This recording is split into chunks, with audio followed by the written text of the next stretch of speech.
Singapore girl, you're a great way to fly. Jim Hill Sports Final tonight at 11:10. The following presentation is not a documentary but a drama based on certain facts surrounding the murder and disappearance of children in Atlanta between 1979 and 1981. Some of the events and characters are fictionalized for dramatic purposes.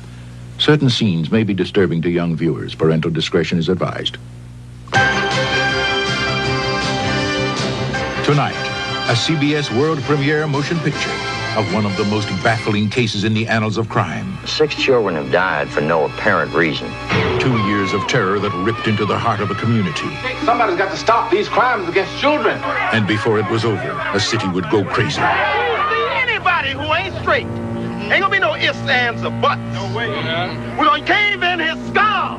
You've been a policeman for years. I've never seen anything get to you this way. I could have been one of those kids. A police department besieged by a frightened public and struggling to fathom the mind of a murderer. What does somebody do?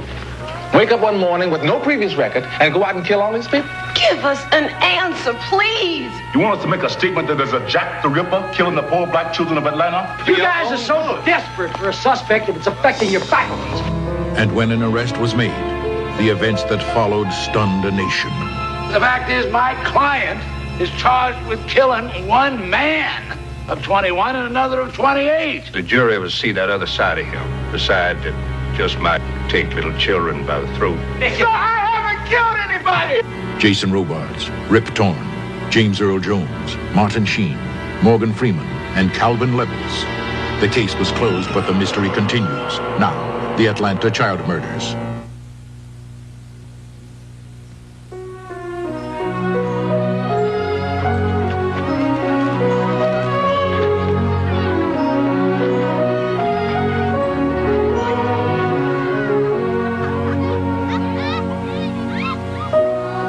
Sticks and stones will break my bones. Our way will be true. And when your mom is dead and gone, I'll sing this lullaby just for you. What becomes of all the little boys who never comb their hair? They're lined up all around the block on the nickel over there. You better bring a bucket. There's old in the pail. If you don't get my letter, then you'll know that I'm in jail. So what becomes of all the little boys who never say their prayers, sleeping like a baby on the nickel over there?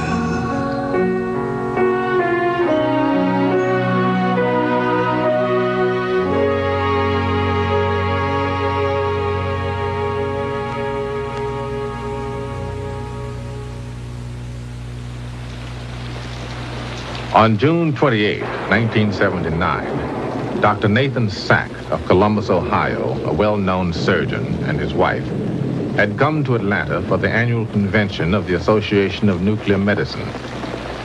They were to be part of Atlanta's 131st homicide of 1979.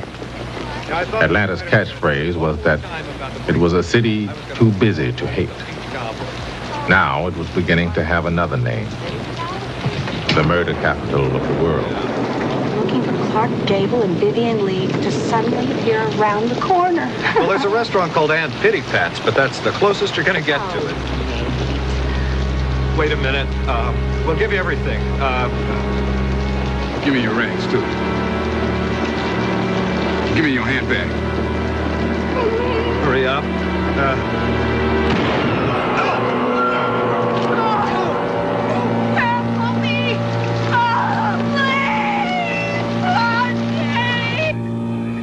Dr. Sachs' murder was on the front page of the Atlanta daily newspapers and prominent in newspapers all over the country. But a short time later, a crime happened that barely was mentioned in one of Atlanta's newspapers.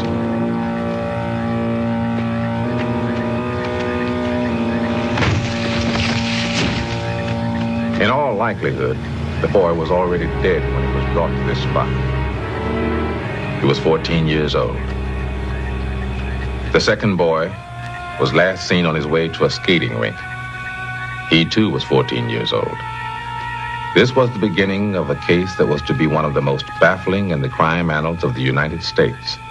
And before the ordeal had ended, a city would go crazy. And no one who touched the case in any way would ever be the same again. The Atlanta child murders had begun. You still have no clues in the death of Dr. Sachs? Our people on the force assure me that we can expect an arrest shortly. Do you realize the increase in homicides this year? No, I'm afraid I don't, but I'm quite sure you do. We've had 231 homicides, a 61% increase over 1978. I hope you realize that when you print stories like that, how much you hurt Atlanta. One of our main sources of revenue is the convention trade. But how can we not print it, Mayor Jackson? Then print this. We are going to form a group of state troopers, Georgia Bureau of Investigation people, and Atlanta police into a flying squad to infiltrate the high crime areas of this city. How much does the tension between the white police and the black police hamper the efficiency of your force? It doesn't affect it at all. There's a great deal of talk that the white policemen aren't getting promotions they deserve, and that black officers are getting positions of superiority over them. I'd like to talk about that, if I may. I've read Atlanta papers all my life.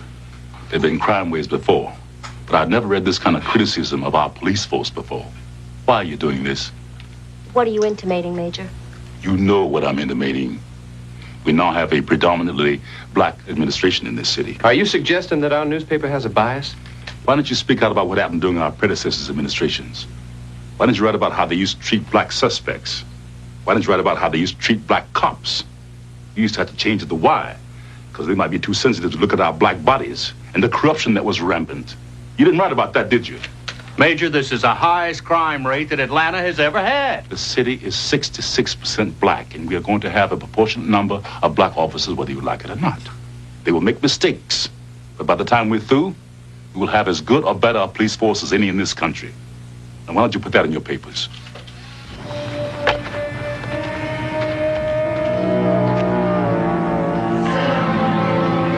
Help! Somebody got to come and help! At first, there seemed to be nothing out of the ordinary about it. My name is Ben Shelter. I'm a police detective. What were you doing here so early in the morning? The men come here and drink beer. They throw the cans out the window. I get paid by the load for those cans. That's all I got, except my old age money. A croaker sack. What is it? All right, take it easy. Take it easy. Pete, help her find her cans. I done lost my croaker sack. What you got?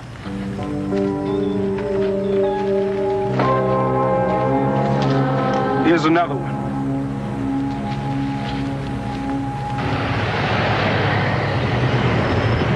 You shoot a 14-year-old boy. You dump his body by the side of the road. Then you shoot another kid and you dump his body less than 100 yards away. I mean, who are we dealing with here? You're assuming it's the same murderer. Well, what are the odds of two different murderers dumping two bodies less than 100 yards away from each other? Could it be a homosexual thing? No sign of homosexual activity. Drug connection? No indication of that either. Another thing, the place where the bodies was dumped, far from secluded. Kids go there to make out all the time.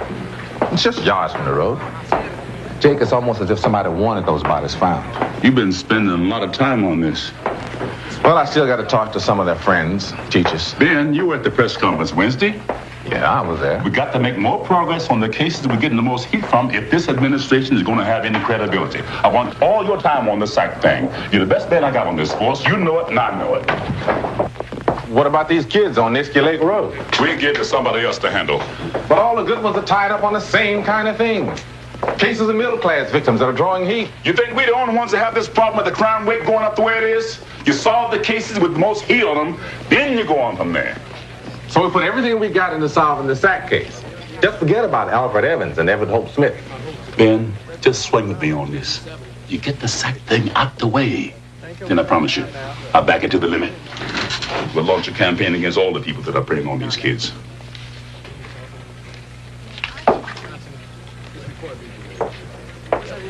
You know, Jake, it was a lot easier fighting the establishment than becoming it.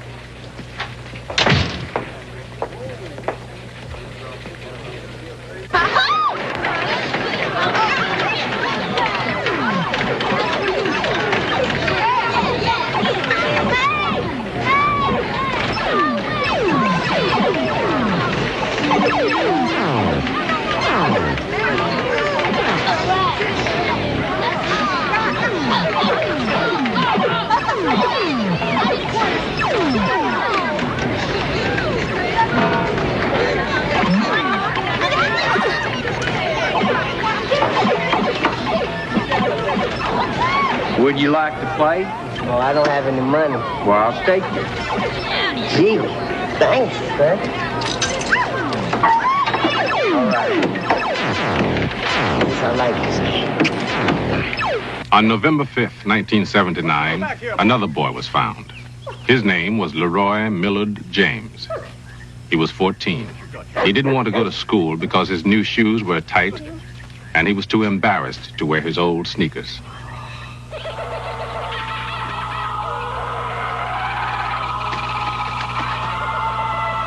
Sit down. I'll give you dinner early. Yusuf? He ain't here. What you mean he isn't here? He ain't come back from the store yet. Well, how long's he been gone? Must be more than 2 hours, isn't it? Jonathan, go and find him and bring him home. I'll put this on top of the stove. I told him to come right back.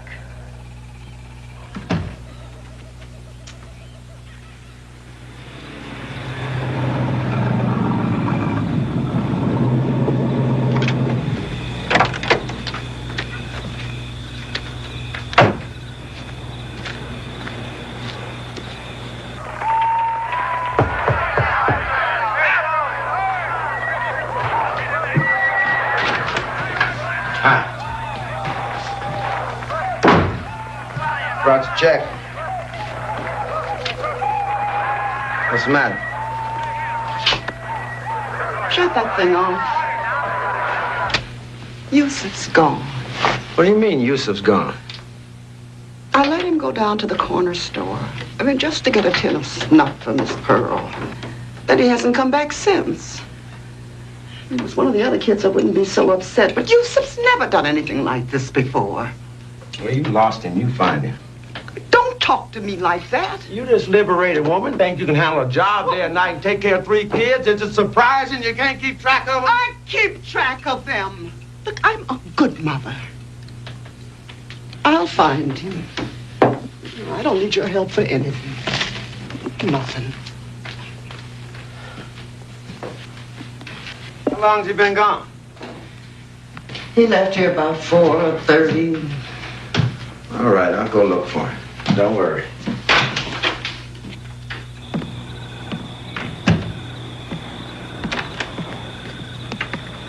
What if he got hit by a car? We'd never know. He was just running around in a pair of shorts, no shirt, no shoes. How would anybody identify him? John! Don't worry. I'll be back with him.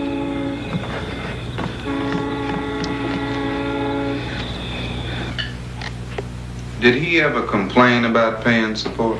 Do you know any husband that doesn't? Miss Bell, at times when husbands don't like to pay support, they like to play games. What are you trying to say? Well, are you sure that your son just isn't with your husband? What would he be doing with my husband? I don't know. Maybe that's your husband's way trying to scare you so that you won't ask for no more support. John wouldn't do that. He's not that kind Look, of man. Miss Bell, now you say that Yusef's a good boy. Yeah. Well, he ain't likely to run away. No. Ain't nobody kidnapped a boy for ransom. That's enough. Look, we checked the hospital. We already checked the morgue. He's not with my husband, I'm telling you that. Well, will you take a polygraph test? What are you trying to say now? Are you trying to say that I did my baby some harm? I think we've gotten enough. Thank you, Mrs. Bell. When are you going to call me? This afternoon.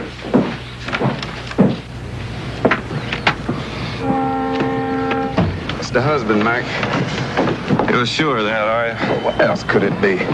I don't know. I never met the husband. I don't know what kind of man he is. Yeah, well, that's the only answer. So we're going to find him, bring him in, make him take a polygraph test, that's all. That'll tell a lot. What do you mean by that? I mean, I don't believe in polygraph tests. They're unreliable as hell. That's why the courts don't admit them as evidence. In case you haven't heard.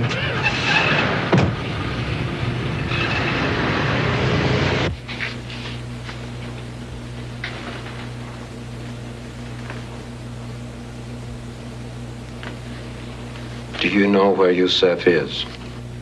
No. Did you cause Yusef to disappear? No. Did you kill your son, Mr. Bell? No.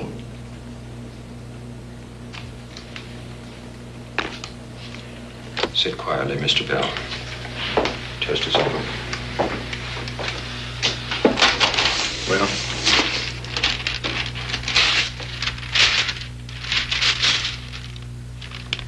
There are significant signs in these last questions to indicate deception.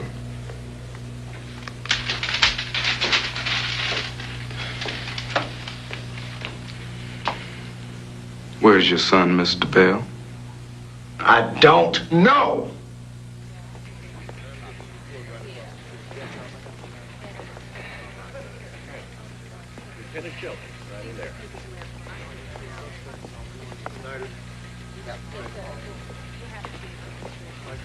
Atlanta Police Department, may I help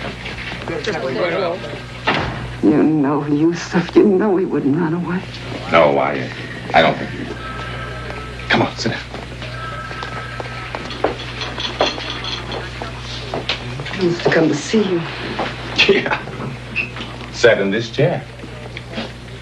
You know, he told me what to do with the drug problem. I have a feeling that one of these days that boy's going to be mayor. If he's not dead.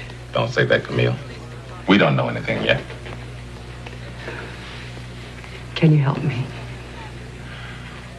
They got me working on other cases. Can't you do anything? Well, don't you think I've been trying? Don't you think I've done everything I can? I love that boy. I couldn't love him more if he were my own son. Ben, I can't get him to do anything. All they do is want to ask questions of me and John. They give us polygraph tests. They won't stop asking questions. Whether I was mistreating Yusuf. Camille, I'm going to give you some advice. Now, if you tell anyone I did, I'll deny it. You still know some people in the media from the old days, don't you? Yes. Last Christmas, we had Camille Bell on our program with her son, who was a gifted student. He made a speech about what Christmas means to children. If you remember him, he was quite a remarkable boy. Now, her son is missing, and she's come to talk to us about it. When was the last time you saw your son, Miss Bell? 2 weeks ago. What were the circumstances? He just went to do an errand, and he disappeared. And somebody must know something. A young boy just doesn't drop off the face of the earth. Are you satisfied so far with the efforts of the police to locate your son? I suppose I shouldn't say this. They're hard. Would you turn that up, please? You have a great deal of Atlanta out there. They want to know your feelings. Thank you. I can't help wondering if they're working as hard as they would if it were a white child from a middle-class background. Chet Detlinger had a reputation in Atlanta of being one of the best men on the police force. His conflicts with the new administration had him out on the street. But in his heart, he would always be a cop.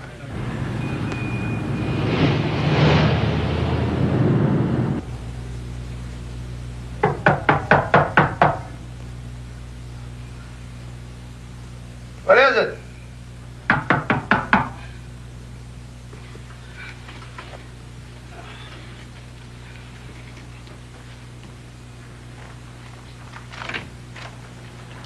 Get dressed. It's 3 o'clock in the morning, man. What you want? You can go like that if you want to.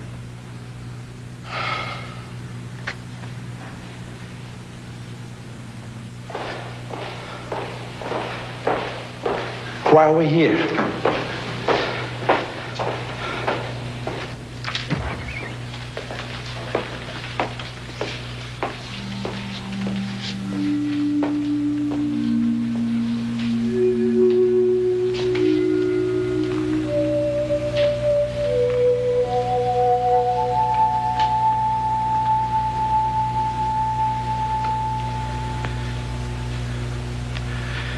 You trying to tell me this is Yusuf? This ain't Yusuf.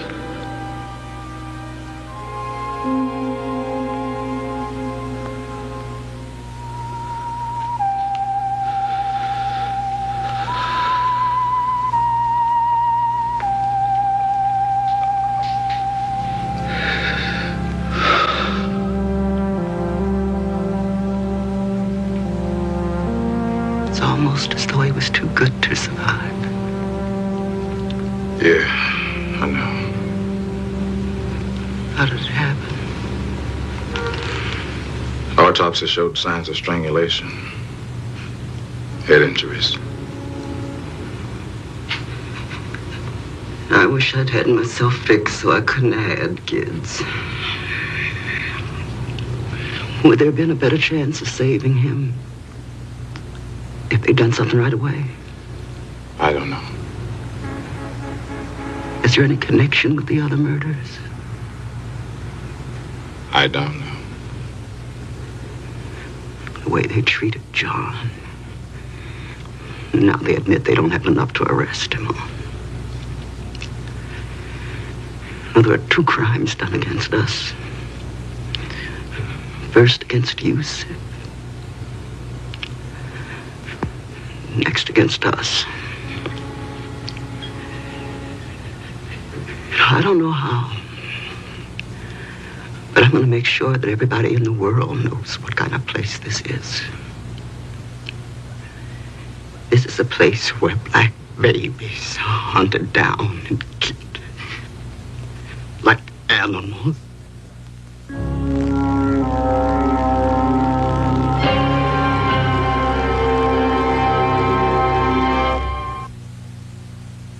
Don't believe everything you hear about the revolutionary new Volkswagen Jetta. The rumors about its roominess, Want a lift? the exaggerations about its German road car handling, and its trunk space. The one about the Volkswagen Jetta costing $79.94, it's $79.95. We hope this brings all those wild exaggerations to an end. Jetta, it's not a car, it's a Volkswagen. My cousin, Tessie, makes such a great antipasto. She rolls the salami up so tight, you can use it for a toothpick. Another trick she taught me, use Ziploc storage bags. You keep your marinated mushrooms in one bag, salami in another. Not only does Ziploc protect the flavor of these little morsels, but your peppers won't smell like your onions. Ziploc. We've got the lock on food protection. Oh, gee.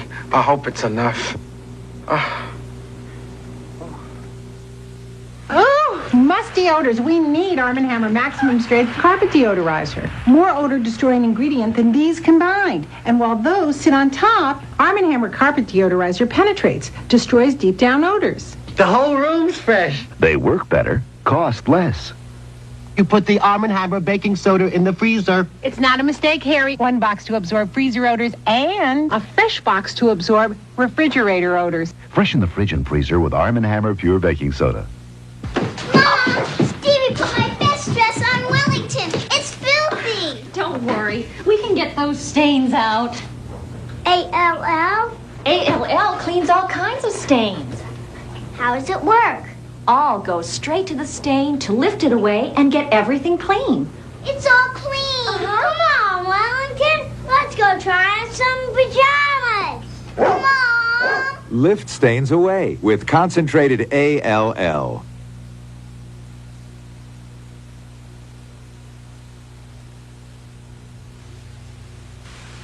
This drama contains some scenes which may be disturbing to young viewers. Parental discretion is advised. Little girl, yes, ma'am. Did you see my goose? Yes, ma'am. Did you lay any eggs? Yes, ma'am. What to do with the eggs? To make eggs, but oh, shake it, but don't break it, shake it, but don't break it, shake it, but don't break it.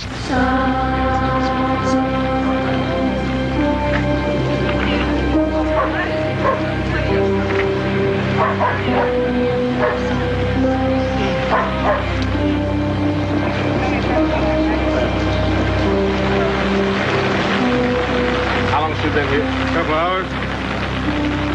Maniac takes chances. She raped?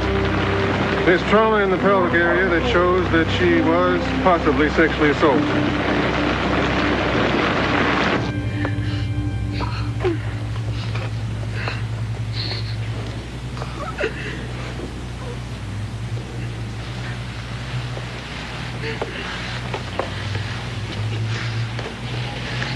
My name is Camille Bell. I lost my child, too.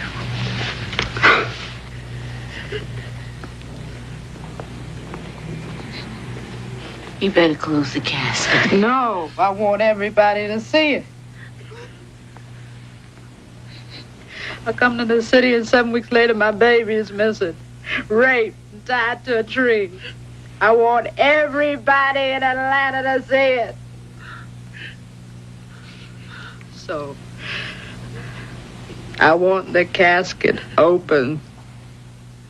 What do you do if a stranger comes up to you and wants to touch you in a way that makes you feel uncomfortable?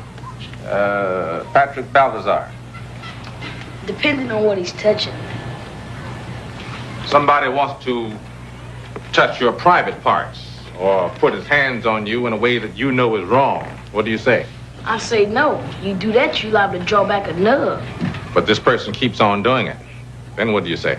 I ain't around to say nothing. I'm 2 blocks away and still running. Good. What do you say if somebody tells you to get into their car? They've got candy or pop or something good for you. JJ? I'm not getting in anybody's car. But this person tells you that your mother sent for you. What do you say? You say no. No. You absolutely do not get into any stranger's car. I don't care what they tell you. Do you all understand that? Yes. Christopher Richardson was on his way to the swimming pool. He was wearing his walking shorts because he didn't have enough money to buy bathing trunks. He never made it to the swimming pool. Hold that elevator.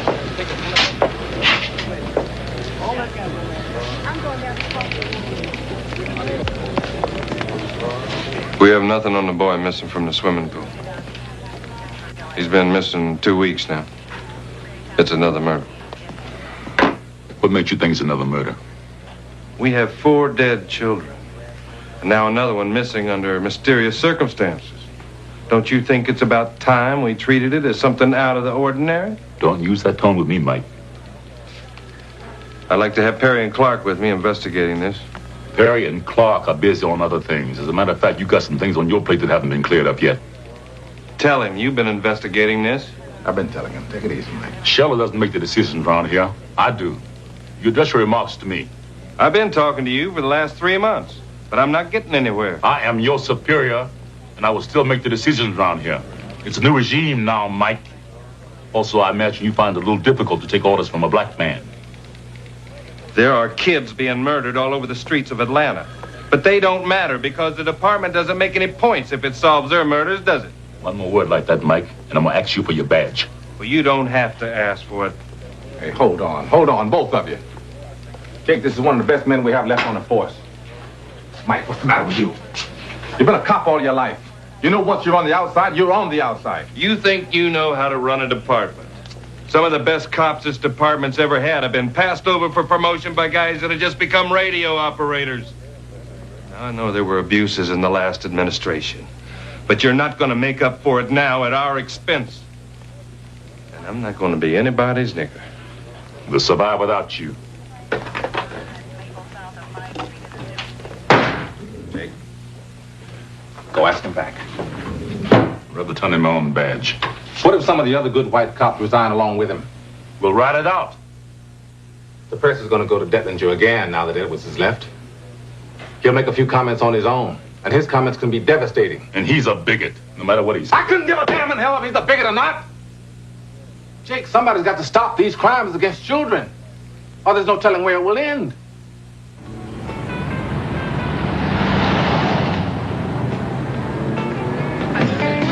I wonder when the next kid's going to be killed. This afternoon? Tomorrow? Who knows? I feel sorry for the mothers. They're going to a private investigator. They'll just take their money and do nothing. When we had a white administration, I always got in trouble because I was too sympathetic to blacks and their problems. Now that the black administration has taken over, I've become a symbol of a regime I hated. I was too black for the white administration. Now I'm too white for Walker and his boys. I can't say I blame them, though. You don't know how bad those old administration people treated black cops. That had nothing to do with you. You protested it. You were always in trouble because of it. I'm in trouble now. What do I do with the rest of my life? Well, there's that post at the university teaching new recruits that they offered you. I can't see myself as a teacher. Well, I can.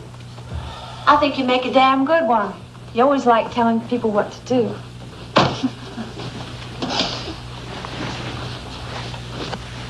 I'm glad it happened. I think they were trying to make less of a man of you every day. You have to learn to get along with any establishment. God knows my daddy didn't. What the hell's wrong with me, Mary? Why can't I just accept things the way they are? I like the fact you can't accept things the way they are. You're determined to fail more than any man I ever met. That's what makes you so lovable.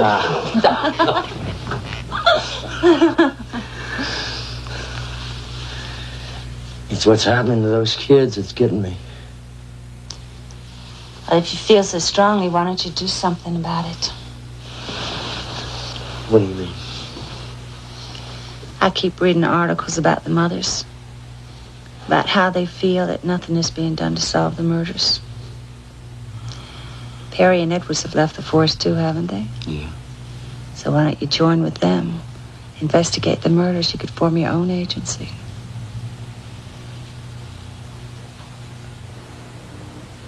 Where's your boyfriend? I don't know where he is.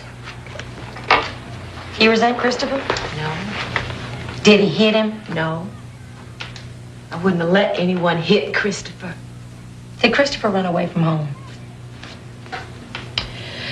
Now, why would he want to run away from home? Well, I don't see you shedding a tear. He's been missing for 2 days. What do you know about what I'm feeling, huh? You don't know a damn thing about what I'm feeling. We'd like you to take a polygraph. I have to go to work. I have children to feed. Well, you tell him you have to go to the police station. Oh, well, that'll make him feel bad about me, huh? It was bad enough when y'all came and picked me up yesterday. They're thinking I killed my own son. Mrs. Cobb, you are under no obligation whatsoever to take a polygraph test. Can I speak to you for a minute, Chet?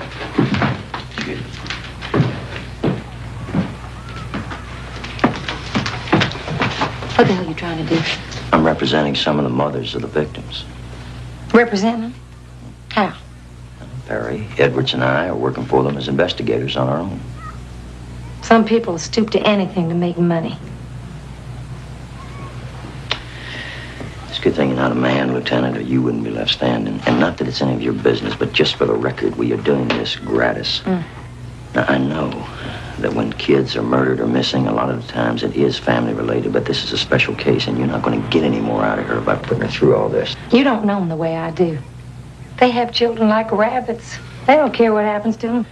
I know why the black administration of Atlanta act the way they do. There are still people on the force like you. You don't know her record. 2 husbands in jail, a boyfriend that beats her That up. does not mean that she hurt her own child or even that she isn't a good mother. Look, I'll handle this my way. Now let's go take that polygraph test. You don't have to take a polygraph test. You don't even have to answer any more questions if you don't want to. Then I don't want to. Now please get out of my house.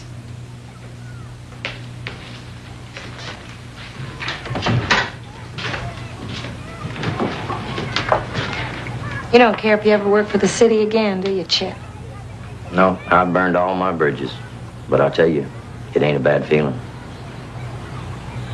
Have a good day, Lieutenant.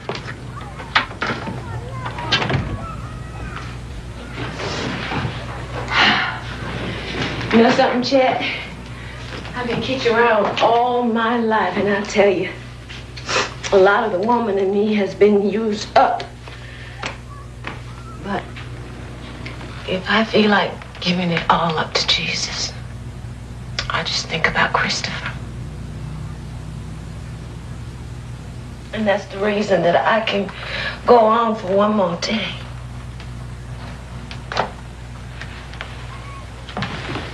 You don't have to tell me that. I know that, but why don't you tell me?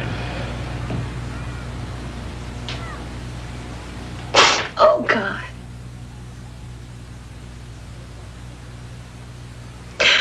Who would want to hurt him? I mean, people hurt other people for money, or for sex, or for whatever, but this wasn't a boy who was into all of that. Can't you or nobody tell me why somebody would want to take him? Maybe hurt him? Oh!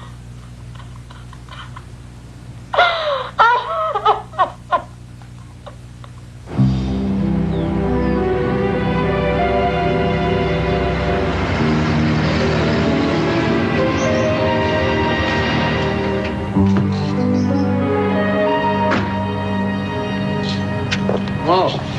Morning. My name is Chet Detlinger. Detlinger talked to every one of the parents and neighbors of the missing children that he could get hold of. I understand that a child from this address saw one of the victims being abducted. Is that true? Mr. and Mrs. Rankin told him about a girl who was supposed to have seen one of the missing children get into a car with 2 men. Okay, thank you very much. Did you see Jeffrey struggling or fighting, trying to get away from these men? No, What do the men look like? they were black. One of them had a beard. Now, what time was this? It was after dinner. What, 6, 7, 8? It was after 7. All right, then what happened? They drove away. Which way they drive? That way? That way, huh? You lying to me? No, I saw them. All right, I want you to show me where you saw the car. Exactly where you saw it. What do you mean? I mean, I want you to walk over there now and show me the exact spot where you saw this car.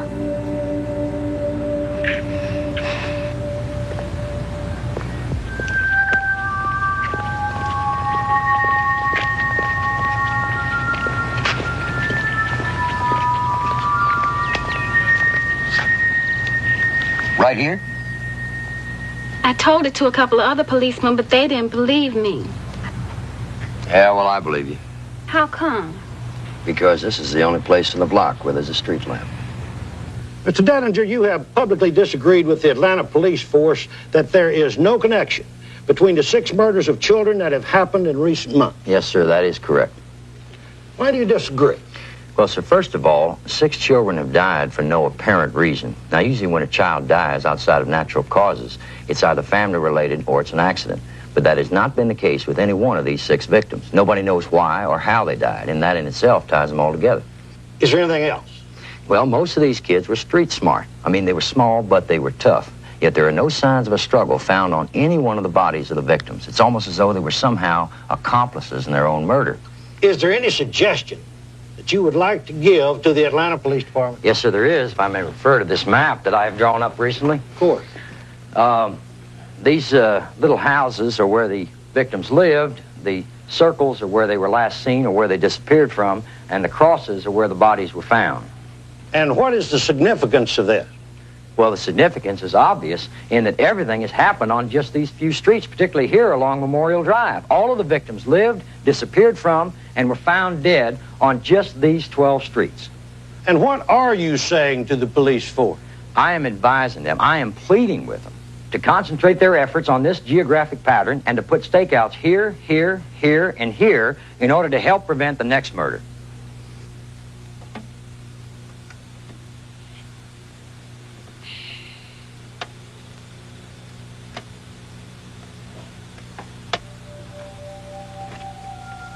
It was the morning of LaTonya Wilson's 7th birthday.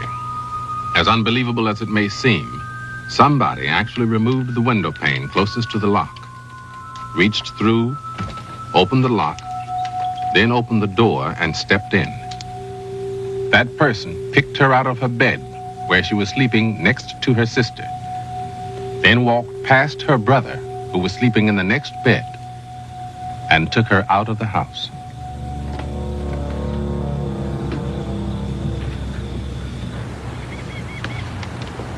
Anything else? I thought it might have been some of her kinfolks. If I'd known then what I know now, I would have yelled this roof down. I would have tried to stop him some kind of way. What did he look like? He looked like a big black shadow. I could tell you it was a man. But that's all I can say. The disappearance of LaTonya Wilson, taken out of her own home, drove Atlanta wild. No one knew what had happened to her, or why. You know what you're doing by talking to the newspapers where you are. You're dumping on this black administration. That's what you're doing. You're playing right into the racist hands. You may not have everything in this administration that you would want, but you damn sure got a lot more than you had. We're not so sure of that. Don't talk to us about black or white. I don't give a damn if we got black, white, green, yellow, or polka dots sitting in here. All I want to know is when are you going to find my son? What do you want us to do? We want you to stop harassing the parents as if they were the murderers. And we want you to let this town know exactly what is happening. You're talking about it as though there was one killer and one reason. You sure there isn't? We have no reason to connect one of these murders to the others. Well, then give us an answer, please. My son has been missing for 4 weeks now. My baby's been gone for almost a year, and y'all don't know what happened. Look, you still haven't told us what you want us to do. We want you to take some of those men that you have on those task forces and assign them to find the killer of our children. You want us to make a statement that there's a Jack the Ripper killing the poor black children of Atlanta? Well, I don't believe that. And I'm not going to make this city more hysterical than it is by making them think there's some monster out of a grade B movie killing all of them. We were more together when we fought against police dogs and stood up against water hoses. We got ourselves a black mayor. We got ourselves a black commissioner of public safety, black councilmen. We got everything black from top to bottom. We got everything but protection for our black children.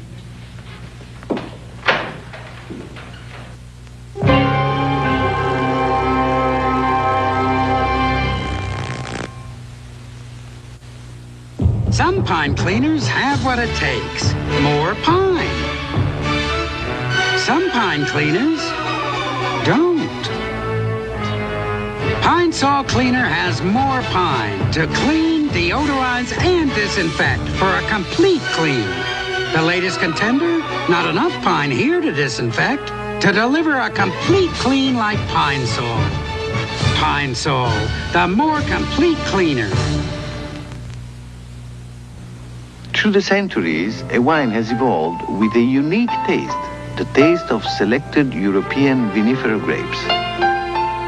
A taste so incredibly delicious it wins awards year after year, every year. A taste that has won the hearts of more people than any other imported wine in history. Unity on ice, so nice. If you haven't tried Unity, you don't know what you're missing. What makes Duramac conditioners so special? They're customized for your individual hair type. Dry, permed, whatever. Where else would you expect customized conditioning except at a salon? At Duramac. Where else?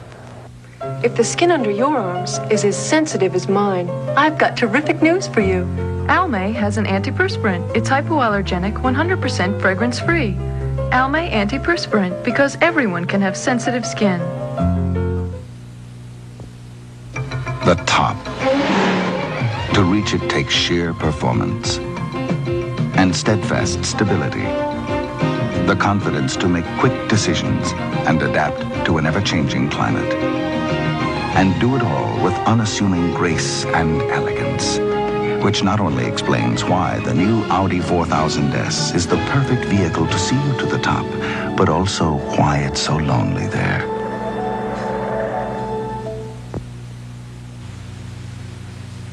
We will return to the CBS special movie presentation of the Atlanta child murders.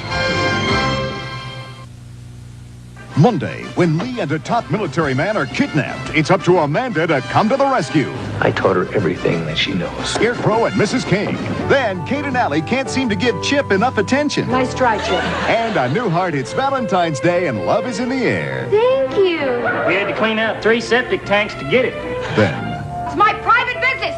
I love her so much, Chris, I can't even think about losing her. Listen to me. I know you're frightened. a very special Cagney and Lacey. I'm scared of dying. Monday. Tomorrow on CBS. For a lot of years, Great Westerns helped folks find the promise of the West. Today, their new brand of banking takes care of checking, savings, loans, insurance, retirement plans, real estate, even stock brokerage. And with over $22 billion in assets, Great Western will be there to help. They have been helping the West grow since it was just a patch of desert.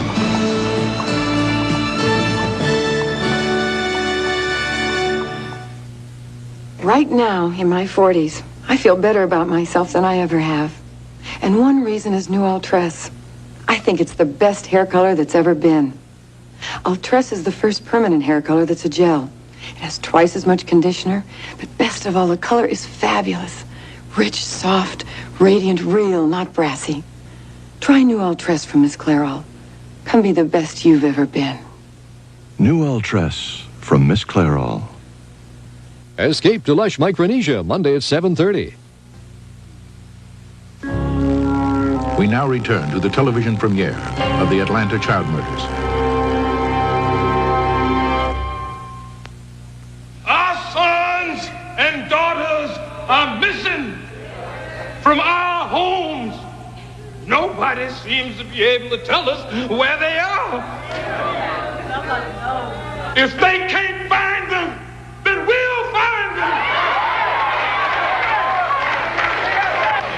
I want to know how many of you people out there are going to come walking with me through the piney woods and along the roadsides to search in the low gullies and up over the high hills. Who is with me?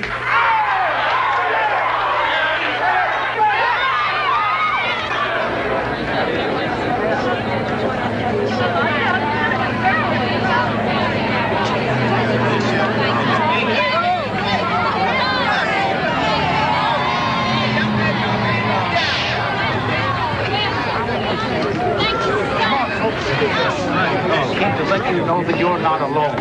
We want you to know that we care about your children just as much as if they were our own. I don't like a large crowd like this going out into the hills and woods unsupervised. There are holes out there covered over by kudzu vines they can fall into and get hurt. Why don't you tell them they can't go? We're going to be using different color armbands. The blues will take the hills, the reds take the woods, the pinks take the railroad tracks, and the whites can take the abandoned homes and abandoned lots. If you see anything, blow your whistle. Maybe it'll do them some good. Let them work off some steam. Let them get a dose of what we've been going through. After about 15 minutes, the searchers found a child's blue jeans. and a broken child-sized sandal under the bridge at the bottom of an incline. The searchers doubled and went over every inch of the incline. Some of the searchers found a freshly dug grave, but inside was only a dead dog. Tony, what are you doing? Don't go away from everyone else. You're not supposed to go away from everyone else. Don't. What they had stumbled over was the remains of LaTonya Wilson, who had disappeared on the morning of her 7th birthday. We want to congratulate the search group that found the remains of LaTonya Wilson. They have given a new meaning to citizenship. Not merely being passive, but contributing to the solving of these terrible murders. What are you going to do about them, Mayor? We are forming a special task force to deal with these dreadful crimes. Another task force. Who will head it? The same person who heads our overall public safety effort, Commissioner Lee Brown. Why have you decided to do it now? Because the number of children who are now missing is more than is usual in this time period. You know, admitting the possibility there's one murderer stalking the children. There's still no direct evidence to connect the murders. But you haven't ruled it out, have you, Major? Well, we are not ruling anything out, but so far, there's no concrete evidence. Would there have been a children's task force created if it weren't for the Mothers Committee and the comments that Detlinger's been making to the media? What about that, sir? Mayor? It had no effect on this department whatsoever. Then, out of left field, the most incredible thing happened. A boiler exploded at a day camp that had absolutely nothing to do with the murders. 4 children and a teacher were killed. The boiler explosion has nothing to do with the 12 missing and murdered children. Now, we got the same boilers in our daycare centers as the white people got in their daycare centers. How come ain't none of them boilers busted and killed none of them? How come ain't nobody dying that ain't black? Now listen, it was an accident. It overheated and the boiler exploded. It was an accident. Don't listen to him. Listen to me. If you want to kill off a race, the first thing you must do is kill the seed. The children are our seed. They are the promise of the future. Now, the whole thing here in Atlanta is the first step in a plan toward genocide. No. It is not the supernatural. And it's not the work of bigots. It was a rough spot in the boiler. It is the boiler. It's the man. The man standing right there reading his newspaper, laughing. Now he's saying to the people of Atlanta, you think you've gone so far. Hate is the only reality. And that's why we black people have to protect ourselves. Well, he ain't gonna do it. The police ain't gonna do it. And the FBI certainly ain't gonna do it. We black people must do it. And we must stay right here so that not one more black child is hurt. Now, I'm gonna be here 24 hours a day protecting my home. Now, who's ever with me, get your back. If you see anybody who ain't straight, ain't gonna be no ifs, ands, or buts. No way. We're gonna use these bats to cave in his skull. The boiler explosion turned the whole town upside down and made the murders of the Atlanta children a national story.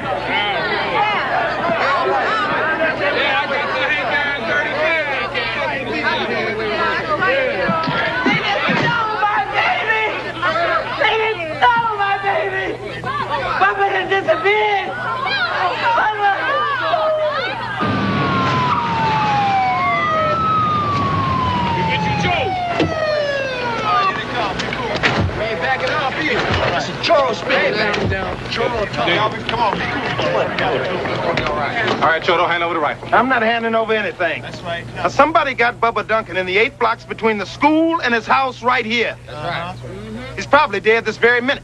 No doubt to that. Don't make me tell you twice. Our black children are dying all over Atlanta, but everything is under control. Yeah, get to that. Chief is about to make an arrest.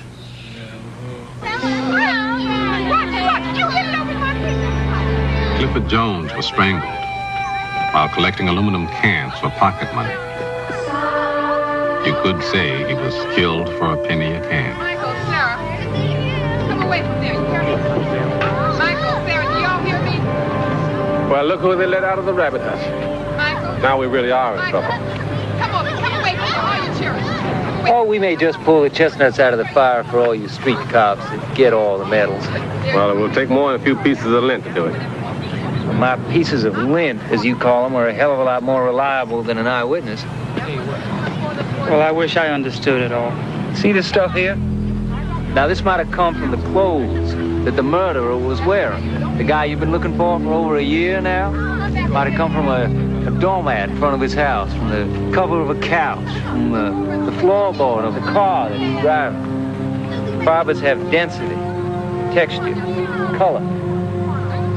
They tell you a story if you know how to read them correctly. Yeah. Trouble is that only him and a few other guys over the lab know how to read it. I wouldn't want to put some guy in jail for the rest of his life, send him to the chair because of a few threads of cloth that I can't match myself. You're the kind of cop we're going to have to replace with automation one of these days. Yeah, sure. So what do you got in this case? What kind of lint? Dog hairs. Dog hairs? What kind of dog? Alaskan Husky or Malamute. With us? Yeah.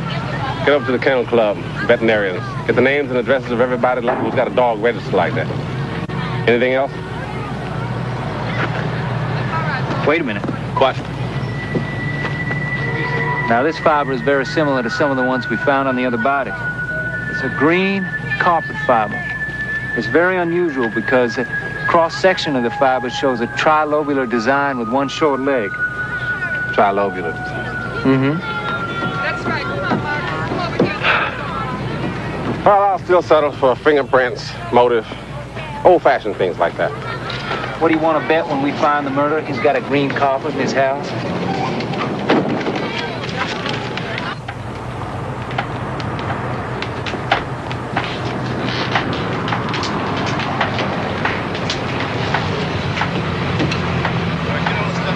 Let's go. Come on. Sorry to come in on you like this. Sit up right across the room, guys. They found 2 children on Red Wine Road. Now, they haven't identified them yet, but there is a possibility that one of them might be your son. What y'all doing? Says that he will take the case to appeal. In a late development, one of the boys that was found this afternoon on Red Wine Road in DeKalb County has been identified as Christopher Richardson, the son of Selena, who lives at 8624 Martin Luther I'm Road. sorry, Miss Cobb. Could you tell us how you feel? Anything at all, ma'am. No. Get out! Get out! You don't have no more heart than the contraptions you brought in here. What's your name? Now when I find him out, Just trying to show you what happened.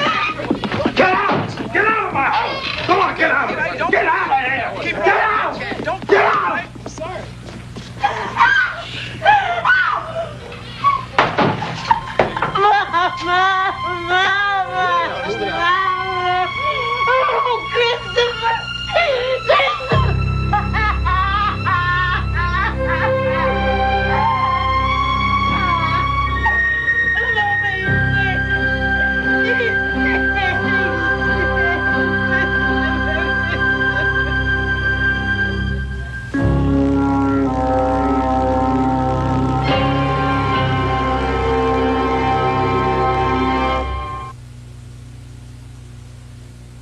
Every so often, there is a film that is destined to be talked about and remembered for years to come. Now, the motion picture nominated for 7 Academy Awards, including Best Picture of the Year, This is a big story, a major story. You understand that? The Killing Fields. U.S. bombs, you sure? I think many times. I don't know. David Anson of Newsweek calls The Killing Fields an extraordinary movie. not to be missed. All right, I've arranged for the evacuation of you and your family. So now it's up to you. What do you want to do? Richard Schickel of Time magazine says one has to admire the honesty of the killing fields. You know, praying is not going to last 5 minutes out there. Pat Collins of CBS Morning News calls the killing fields unforgettable. And People magazine says if you see no more than one film a year, make it this one. Why didn't you get him out when you had the chance? You had no right to keep him here. Stephen Schaefer of Us magazine calls it a stirring true story that captures human drama with true compassion. I'm very pleased to accept this on behalf of Dith Prime and myself. It bothers me that you let Freeman stay in Cambodia because you wanted to win that award. Nobody gets to go in there. If I thought I could, I would. The Killing Fields, nominated for 7 Academy Awards, including Best Picture of the Year. Rated R, now playing at a theater near you.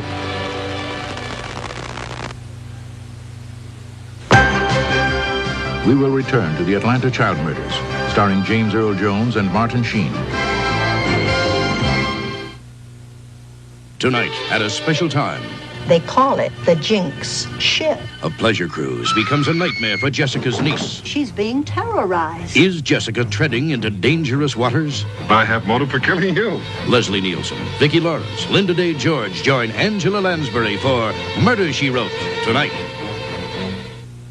Wednesday, it's Robin Williams, John Lithgow, and Glenn Close starring in The World According to... Garp. Is that right? Garp? Wednesday. What a day. CBS Sports Break, sponsored by the U.S. Postal Service. Good evening. The largest crowd ever to see an NBA game, over 43,000, packed the Hoosier Dome for the 35th NBA All-Star Game. And the All-Star standing tallest was Ralph Sampson, the MVP, who scored 24 points to lead the West to victory. In college basketball, 15th-ranked North Carolina struggled past LSU. Brad Dougherty made a series of clutch inside baskets to pace the Tar Heels' win. And elsewhere, it was number 10 Georgia Tech comfortably over Wake Forest. I'll have more after this. When you have something urgent to send, we deliver overnight. Express mail service from the post office. In the final day of the World Alpine Skiing Championships, Sweden's Jonas Nielsen came from behind to upset the field and capture the men's slalom title. For CBS Sports Break, I'm Michelle Marsh. This is CBS. Kind of cute, right? But when you're ready for the real thing, you go see your Ford dealer. Because between now and the end of the month, he's making deals. I mean, he's making deals on Ford Rangers, Bronco 2s, the best-built trucks in America. But it can't last forever. So go in soon and make a real deal on a real truck. Remember, happy Valentine's Day. Bargains for Baby, Monday at 5. We now return to the Atlanta Child Murders, starring James Earl Jones.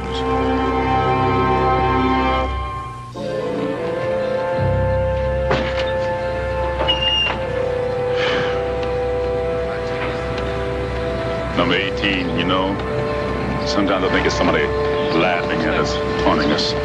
Somebody who knows what we're thinking. What do you mean? Well, first it was asphyxiation and shooting. Thought we had the M.O. Then we get one stabbed. The Public Safety Commissioner of DeKalb is critical of the way we're handling the case. Next day, one is left practically on his doorstep. You have these people patrolling with baseball bats out of Techwood. Then the victim is taken out of that project. Now, how do you like that for making us look like idiots, almost as though purposely?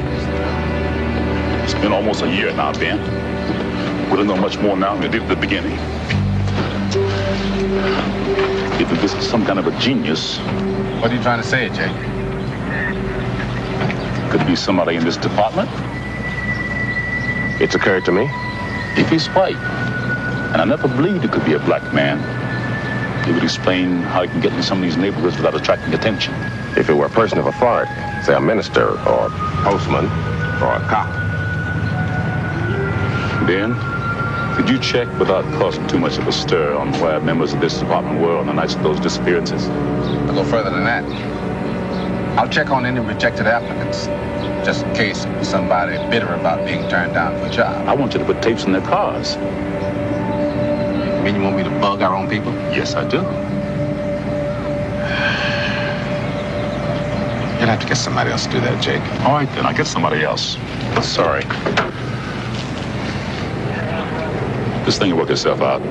Sooner or later, he's going to stumble and fall on his behind, and when he does, we'll be there. Something's going to go wrong with him. He can't have all the luck.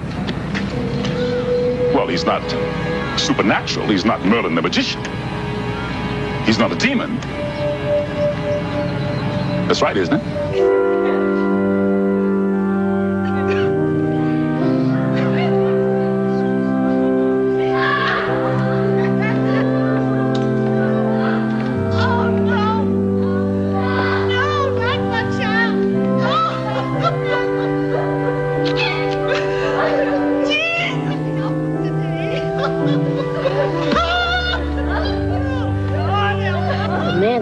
Timmy, soon there ain't gonna be nobody to go to school. He's gonna get everybody. The man ain't gonna get me. Mama done sewed a picture of Christ with a bleeding heart right here inside my shirt. My uncle say the man's got hands as big as a 12-inch ruler. He just wraps one hand around your neck and strangles you. It's like that. Who the man is. Could be somebody you know. Could even be somebody you don't know. Could be your cousin, your brother, could even be your father. That's just what the TV say. It don't have to be so. I tell you one thing, ain't nobody, you hear me? Nobody gonna fool me, call me, or kill me, or do any other thing to me. Somebody put their hand on you, you go as easy as anybody else. But what happens if a man come up on you in the alleyway at 12 midnight and ain't nobody else around? I know something. It ain't judo. It ain't karate. It's something else used by Bruce Lee in that last picture of his. It's called Taekwondo. Zip, zip, you're dead. Zip, zip, zip, you're dead. Zip, zip, zip, I turn around once more and all those cats are dead. Told you not to spend all our money on that last game. Now we gotta walk home. Now stop being a crybaby.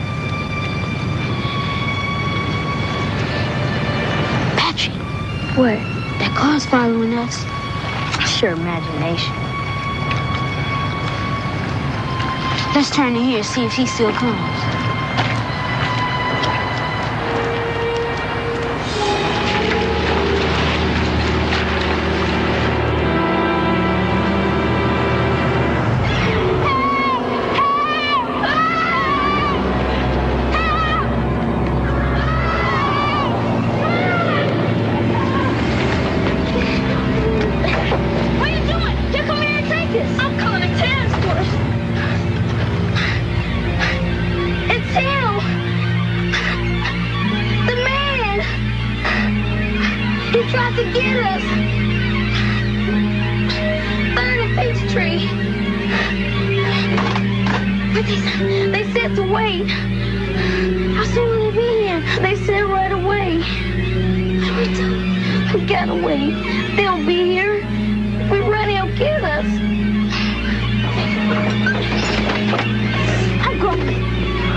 Didn't come until it was too late.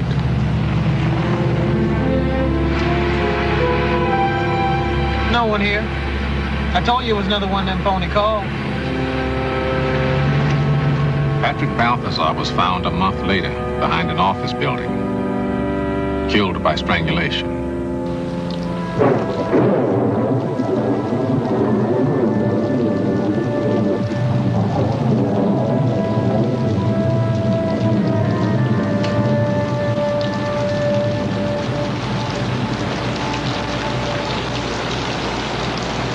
What is it? I was just thinking. Might be too unpleasant out there for someone to be lying in wait to snatch some kid into a dark alley or behind a billboard. Ben, you've got to get some rest. You haven't really slept a night in weeks. I wake up feeling guilty that I have slept. Who knows what might be happening out there in those streets? You've been a policeman for years. I've never seen anything get to you this way. I've never come up against anything like this before. But you act as though you're responsible for it. I just keep feeling like I should be doing more to help those kids out there. What are you talking about? For every kid you arrest that you think has potential, you go to the judge and plead not to send them away. I could have been one of those kids. So easily. Somebody could have come along in a car and said, here's $2, come with me. I would have gone. Dan.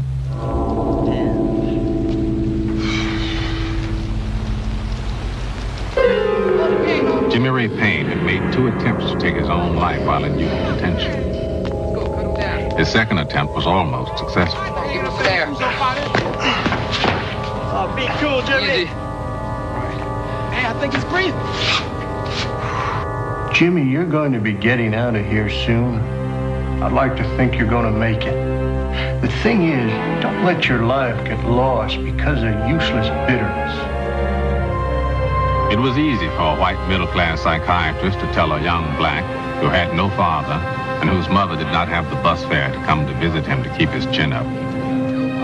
It was another thing to deal with the realities of everyday life, or how to get a job.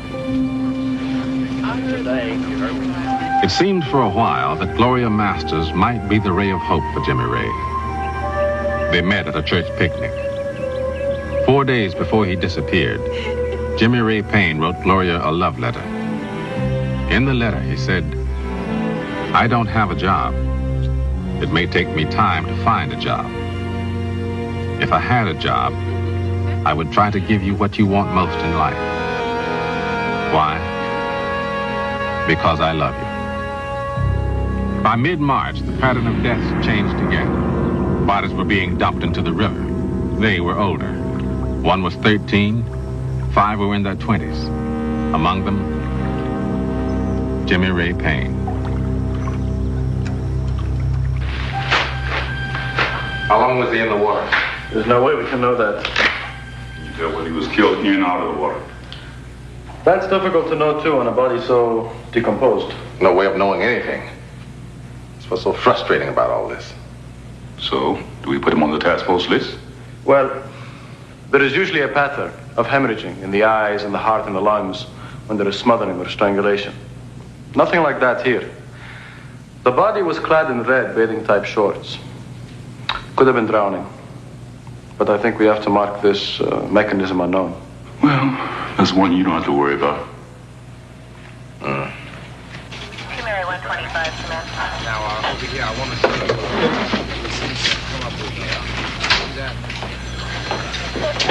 Say, look, fellas, I got other things to do. You kept me waiting here over an hour now. Read him his rights.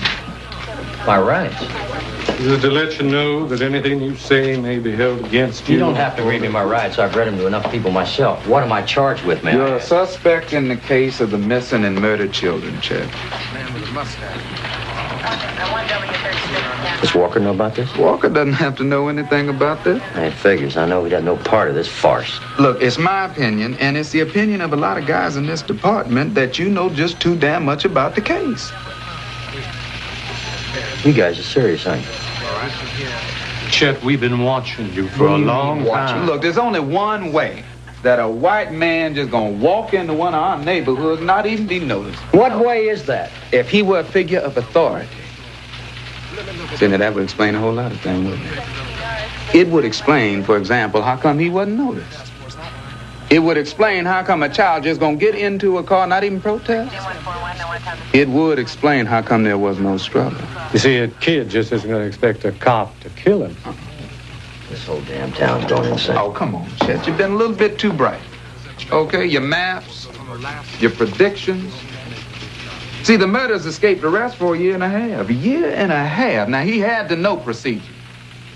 Oh, he's a genius. Just one thing, Lieutenant. What about a motive? Well, you always did hate taking orders from us, now didn't you? You always felt that we were beneath you, So you wanted to embarrass this force, Even right? if that absurdity were true, is that the best motive you can come up with? It was better than some of the other ones we got. Look, Chet, we just want you to take a polygraph test in the next room, that's all. You have about as much chance of getting me to take a polygraph test as a snowball in hell. Now, look, Chad, all we want to do is just ask you a couple questions about your whereabouts when the kids... Is there a warrant for my arrest? No, there is not. Then there's nothing to stop me from leaving here right now. You guys are so desperate for a suspect that it's affecting your faculties. And if I wasn't a veteran of 18 years on the police force, I'd be scared as hell right now because I know how easily a case can be made to work if there's a need for it. Look, I'm just warning you, Chet. You just stay out of our way. Get on out the case.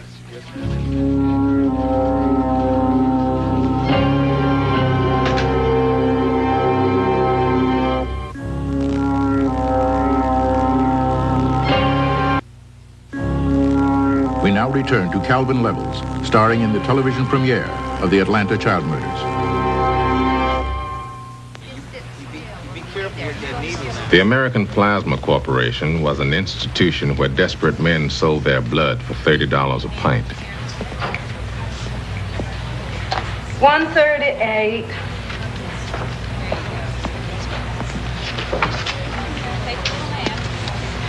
Mr. Cater, you've given your blood 5 times this month. How did that happen? I can take it.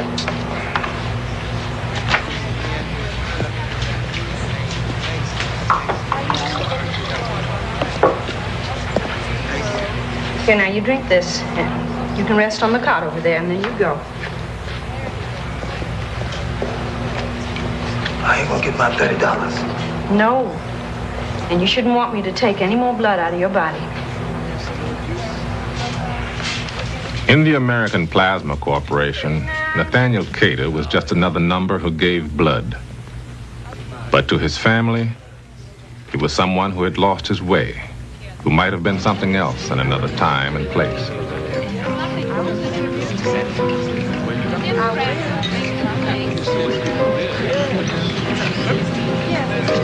Don't try to pull them off me about contributions. Right here in this room, I see 4 doctors and 4 lawyers who could buy this hotel if they thought it'd make a profit. Where's your name tags? Your name tag? Are you gonna move? Well, now you see what happens when you don't contribute.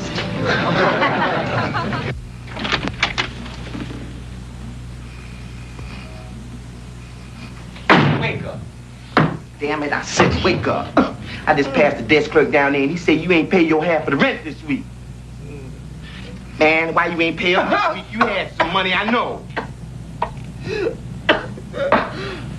I was counting on selling some blood, but when I went by there, they was closed. I stopped by tomorrow morning, sell a couple of pints. Sure. Why you wake me up?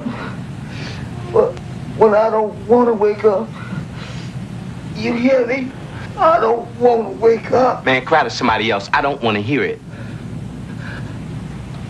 I can't cut it no more, man. I can't cut it.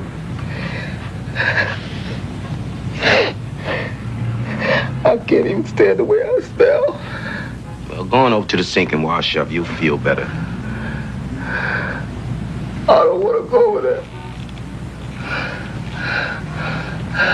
I don't want to look at my face in the mirror.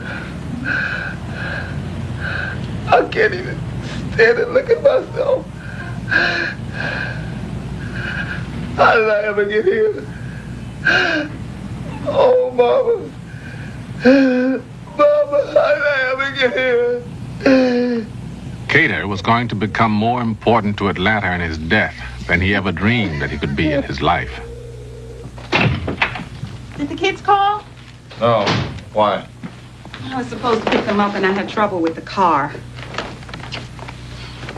When were you supposed to pick him up? It's more than an hour ago now. God, Robin, you know better. You don't think something happened, do you? Where were you supposed to pick him up? On a bench in front of the stadium.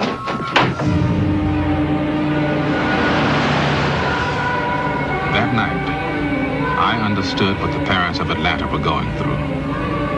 It wasn't only the fear that something might have happened to the children. It was the fear of the unknown.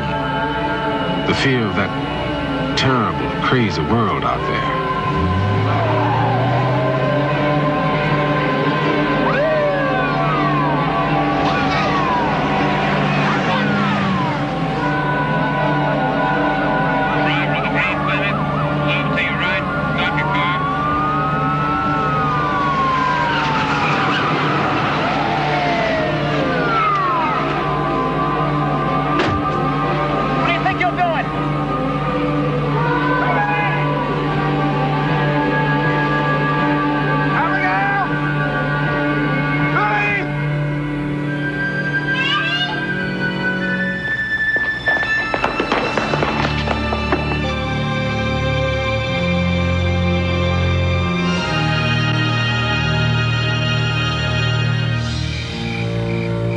We had staked out bridges in DeKalb, Fulton, and Cobb counties.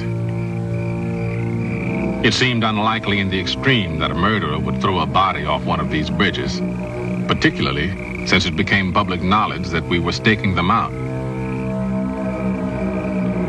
But no action seemed too desperate.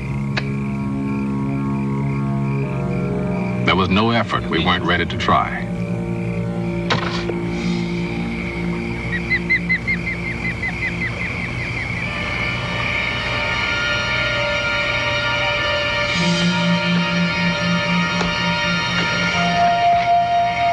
It's 3 o'clock. Let's get the hell out of here.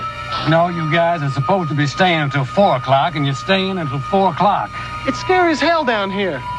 All kinds of animals. And these beavers. I hate beavers. You get used to them. I'll never get used to them. I heard a splash. A loud splash. Is there a car on the bridge? I can't see it from where I'm at. That splash was to change the course of the Atlanta murders and perhaps American jurisprudence forever. Jacobs, is there a car on the bridge? Can you see anything? Yes, I see something. It's coming my way. Did it stop on the bridge, do you know? I don't know. It's moving awfully slow. Hold it. There's a car coming. Do you hear me? Yeah. Don't lose it. Okay. What's happening, Holden? What's happening? He's turning around. He's coming back. Don't lose it.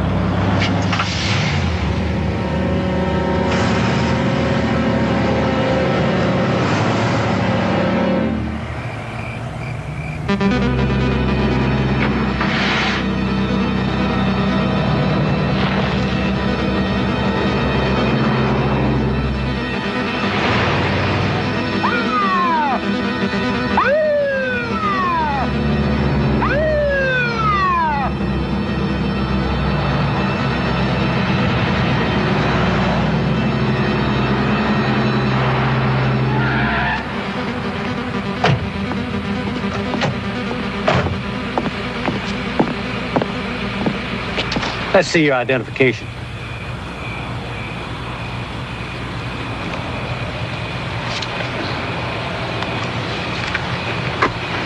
Wayne Williams. That's right. Did you throw a body into the river? Are you crazy? Would you get out of the car, please? Come on. Come on. Get up. What is it? Come on. Let's step back here, will you, please? Would you move back there?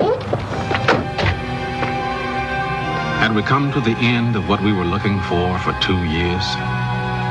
Was this the man who choked the life out of, shot, bludgeoned, and drowned 28 human beings? Or was it someone caught in the net of hysteria and the need to bring an end to Atlanta's nightmare?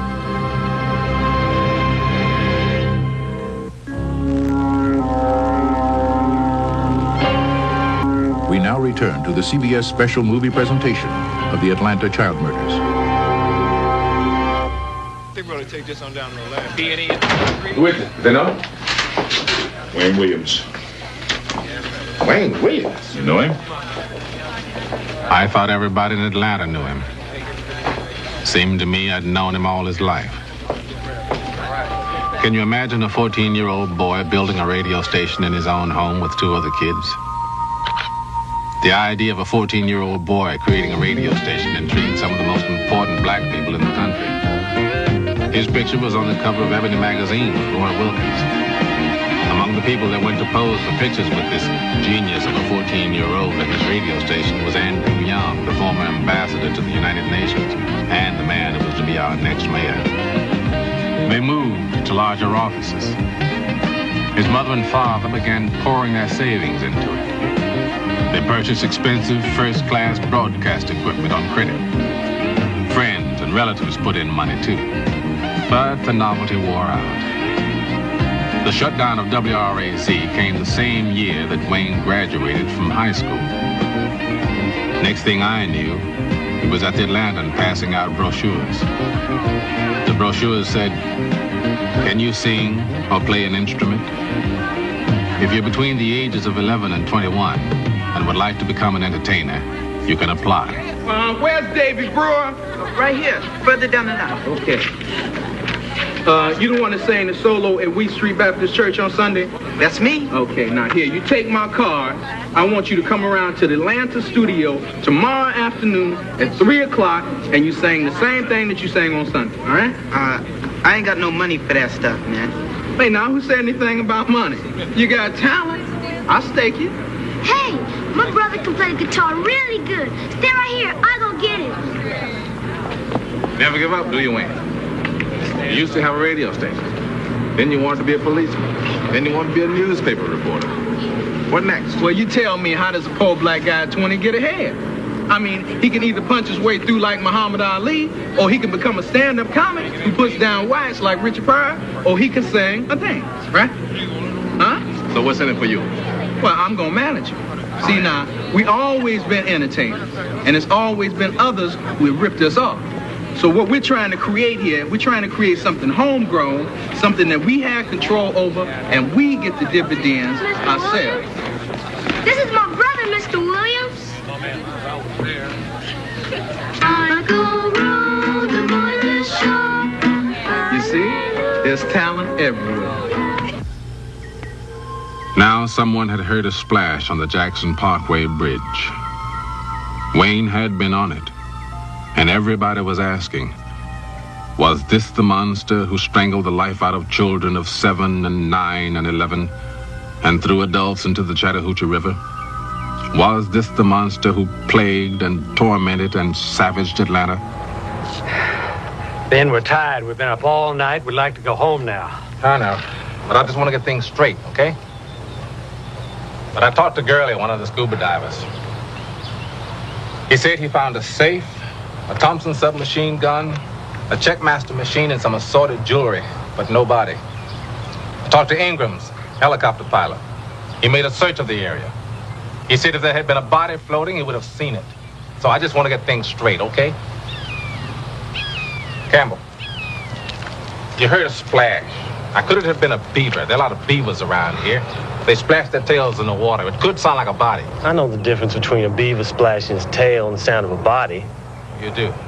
How? I used to be a lifeguard. Did any of you actually see something being thrown off the bridge? We told you nobody saw that. Did anyone see the station wagon stop? I didn't see it, but I can tell Don't give me buts. Did you see it stop? No, no one saw it stop. All right. Let me get this straight. We're saying that Williams took a body out of his car, carried it to this railing, and threw it off. Campbell heard a splash. He reported it over the walkie-talkie to Gilliland. That's right. And you told Jacobs. Is that right? Then Williams would have had to shut the tailgate of the car, get in the car, start the motor, turn on the headlights before Jacobs here, who had been alerted, could see him. That's right. Doesn't that bother you? Look, Ben, you aren't my superior. If there's going to be any more inquiries like this, why don't you do it with the head of my department? Listen, this little incident on the bridge here is going to be the talk of the town, the talk of the country. I just hope we're not starting an avalanche of something we can't stop based on a splash.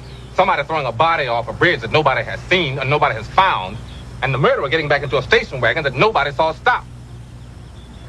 Both the FBI and the Atlanta police had men outside Wayne's house. If he went to visit friends, they were there. If he went to his recording studio, they were there. And their walkie-talkies boomed from their cars. Everybody in the neighborhood knew that there was something wrong.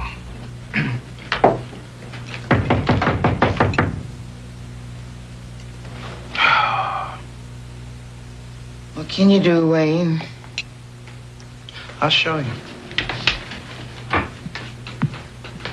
Go with him. Wait a minute. Here he is. Let's go.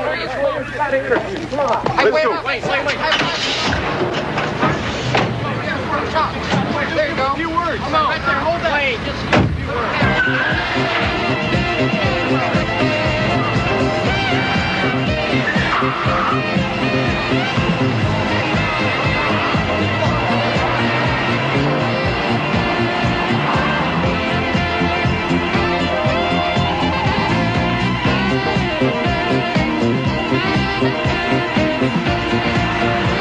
Where the hell did he go? Look. Go.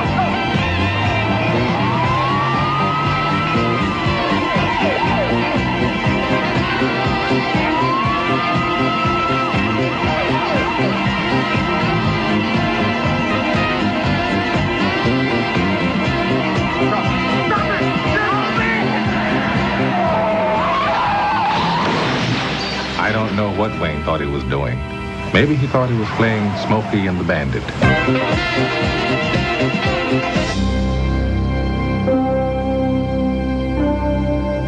2 days later, we found a body in the Chattahoochee.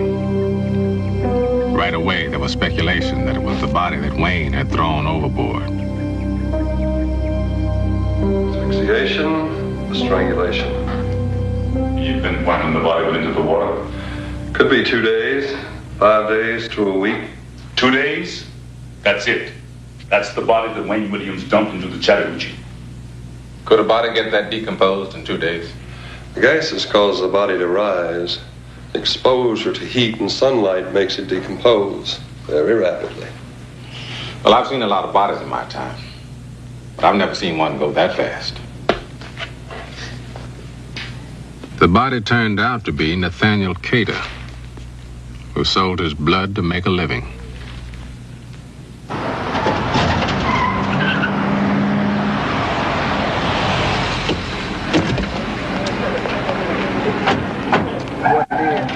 Special Agent McGrath. What do you want?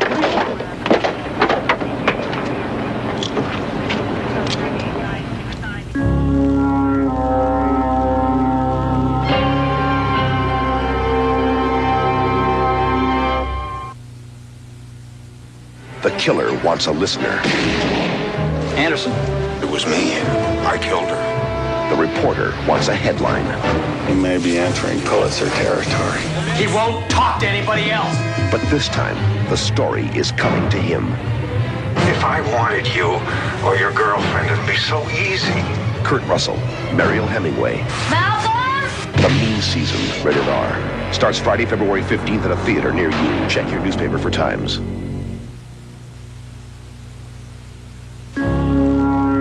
We now return to Rip Torn and Martin Sheen, starring in the Atlanta child murders. Now, you've had a good time with us, Wayne, but the comedy is ended now. We have a body. One you dumped in the Chattahoochee. No, I didn't dump anything, and you know it. Tell us about Cheryl Johnson, Wayne. Well, she said that she picked up one of my brochures and she wanted to audition. And we made arrangements to meet at 7 o'clock that next morning. You will audition 7 o'clock in the morning? Well, she had to go to work. That was the only time she could spare. Go on. Well, I went by the Three Deuces to pick up some tapes, and I didn't have anything else to do. I was near the area, so I took a drive around so I'd be able to find the place the next morning. Did you speak to her on the phone? No. The operator said it was a wrong number.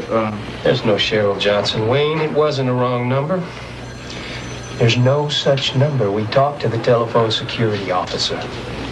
Maybe I wrote down the digits wrong. Look, you got no warrant for my arrest. There is nothing to stop me from leaving here right now. Just a minute, Wayne. You know what this town been going through this past 2 years? Half the town waiting outside this building right now. They know we're interrogating somebody in here. You innocent? Clear it up.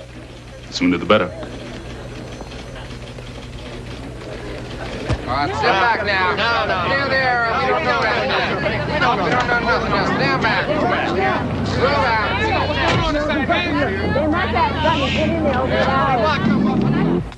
Have you ever experienced any personal relationships with partners of the same sex? No, I'm not homosexual.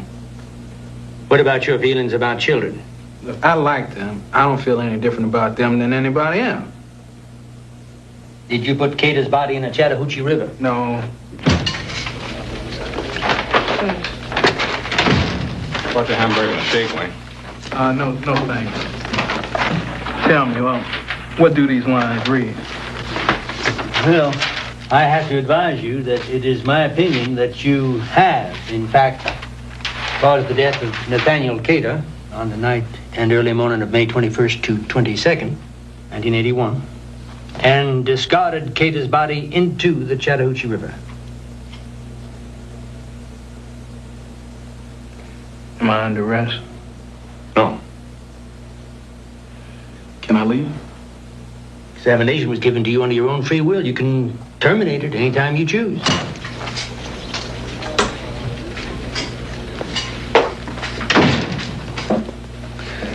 Failed the polygraph test, Daddy. Why don't you ask me if I killed him? You got no more evidence against me than you do my son. I'm a little concerned about what's going to happen to Wayne once he leaves the building, Mr. Williams. So I'm going to suggest that we take him into protective custody. What do you say, son? I want to go home, Daddy. Bob, find a hat for him somewhere. Something to cover his face. Well, how about this? How'd I look? The whole thing was so bizarre that it made me wonder. I had known Wayne Williams most of his life. Watching him now, I wasn't sure that I knew him at all. On the floor.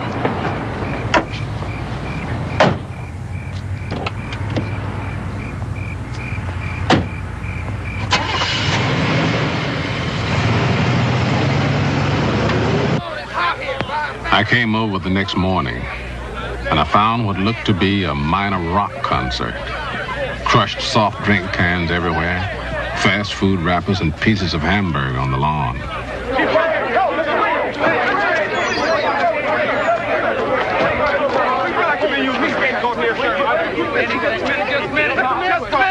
Just a minute. I want to call a press conference. A New York newspaper had called him a monster. He was being widely talked about for killing 28 human beings in one of the most frightening string of murders that has ever happened in America. And he was inviting them to a press conference.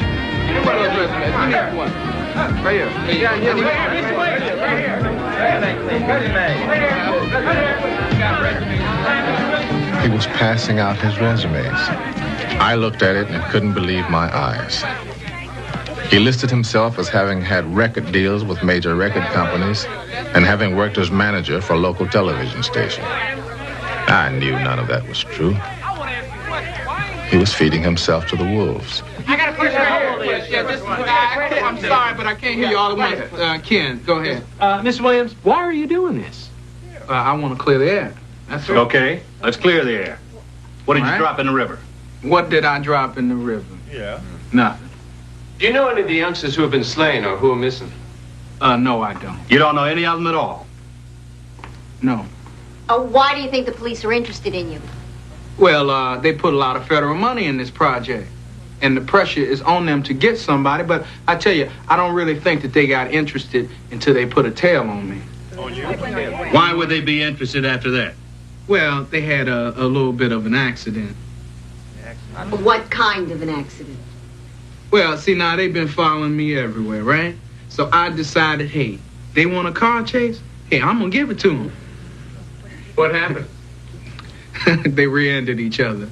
They rear-ended each other? Yes, they did. You laugh when you talk about the police. Well, I tell you, Connie, if I had to make comparisons, I would compare the FBI to the Keystone Cops. And I would compare the Atlanta police to Car 54, Where Are You? Did they give you a polygraph test? 3.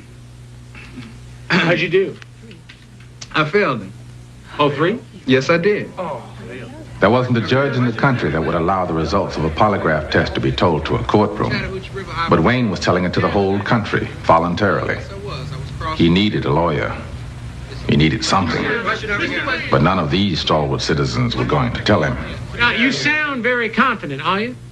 Well, I'm confidently scared. What do you want? I mean, what do they have to do to make it up to you?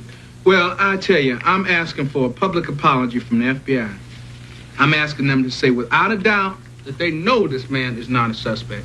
They know that I am not guilty, that I'm okay, I'm all right. That's what I'm asking for. Are there any more questions? You would hardly find anyone in Atlanta, black or white, to say a bad word about District Attorney Louis Sladen. He was one of the first officials in Atlanta to place blacks on his staff, long before the civil rights struggle.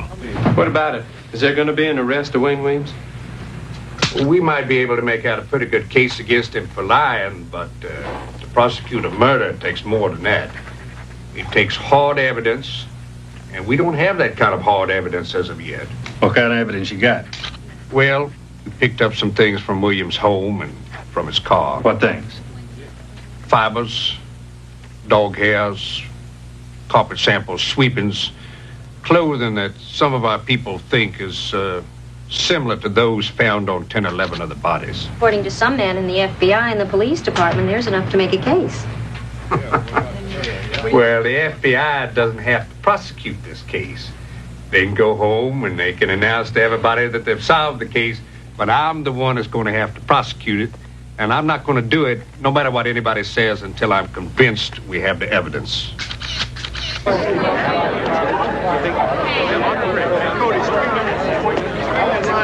Penelope Road was becoming more and more of a circus every day.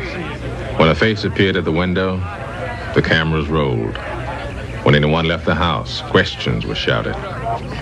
Wayne demanded the police and reporters disband and took them to court when they didn't. There were other high-speed chases. You all want a story? Yeah. Okay, will you follow me?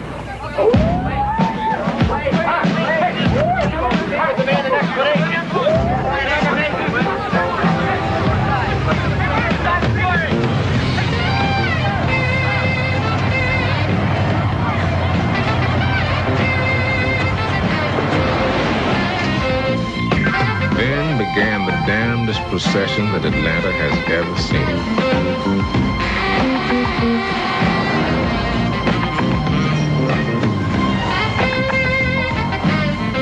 And where did they end up?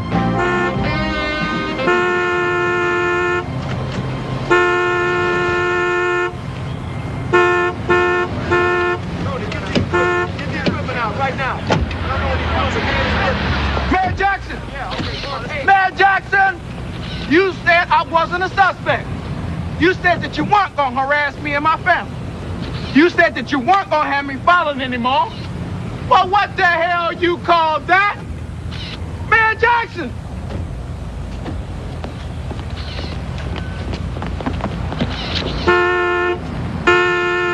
Mayor Jackson! Mayor Jackson, you come on out here and see what you done.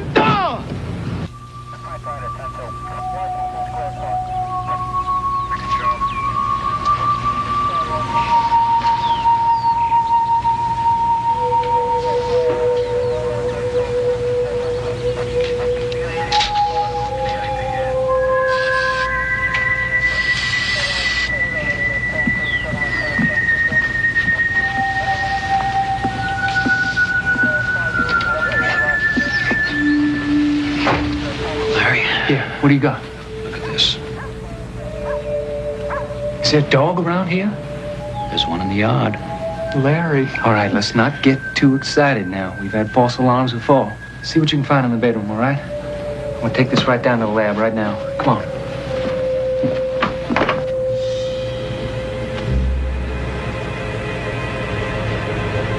Look at this.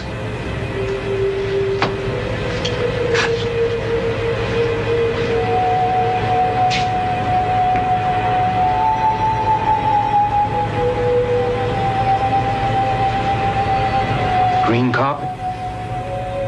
The trilobular fibers. And one short lobe.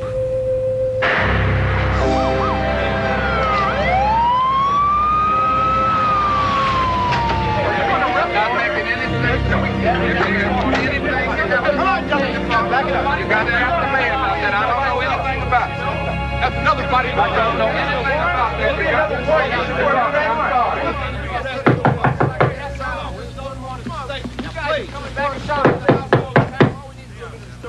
Just give us some information with us. That's all we need. We'll just play.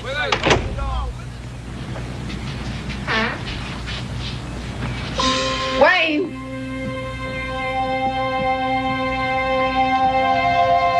I have a warrant for your arrest.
Good evening from CBS News. This is Newsbreak.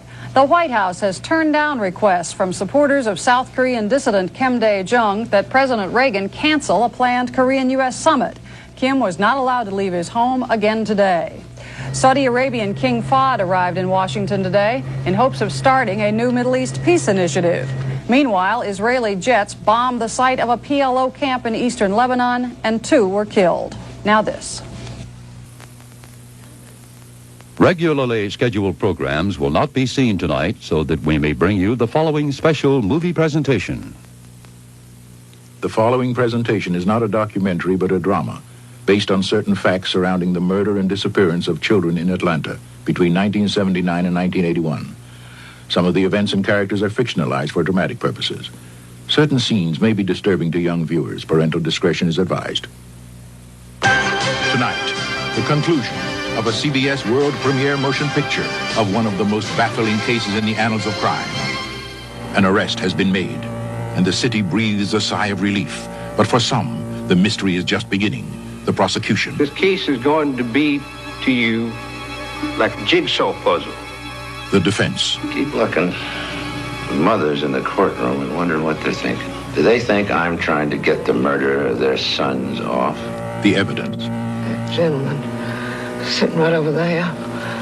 The one with the glasses. Now, what did that note say? I could be a mayor, I could be a president, or I could even be a killer. The Western world is obsessed with child murders. But the fact is, my client is charged with killing one man of 21 and another of 28. The questions. What was the motive, Jerry? Come on, you're so damn sure of yourself. What was it? What does somebody do? Wake up one morning with no previous record and go out and kill all these people? The certainty of guilt. The jury will see that other side of him, decide that just might take little children by the throat. A seed of doubt.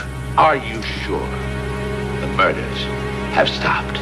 Jason Robards, Rip Torn, James Earl Jones, Martin Sheen, Morgan Freeman, and Calvin Levels. Now, the Atlanta child murders.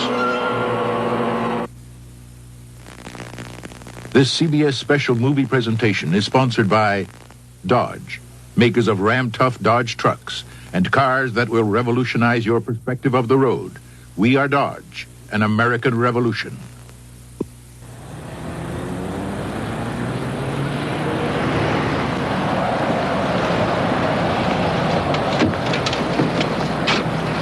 Mr. Slayton, just 8 days ago, you said you had insufficient evidence to arrest Wayne Williams. I did. What made you change your mind?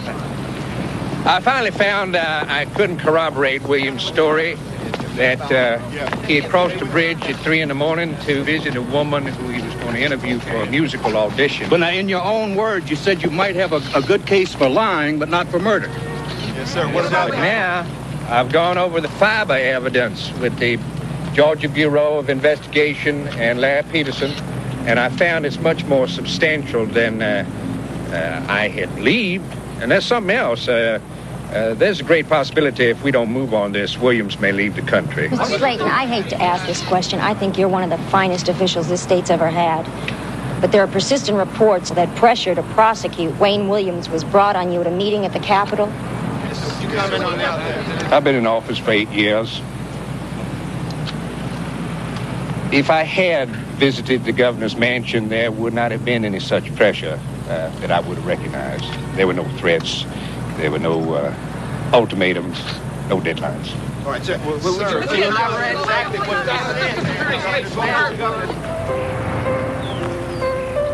Al Binder joined the defense for Wayne Williams.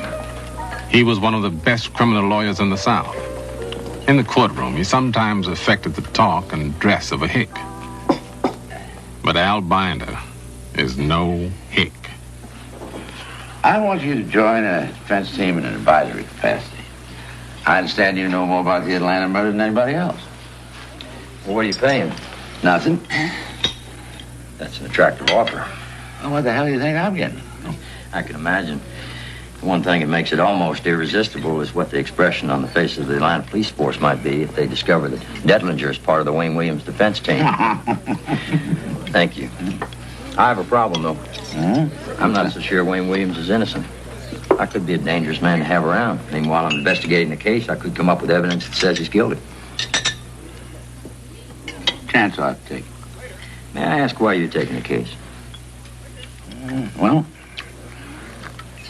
I'm a strange specimen. Not only am I a Mississippi Jew, but I've become accepted by the good old boys as one of their own. Things are going too smoothly for me at the moment. I'm accepted, I'm making money. I miss the good old days when the Ku Klux Klan was burning my house and shooting at my car.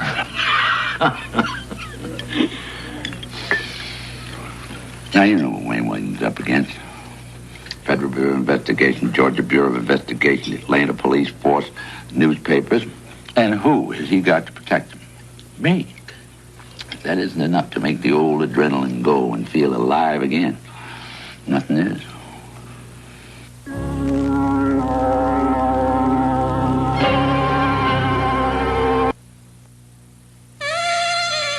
Look at you, you're all the rage. Halston 3.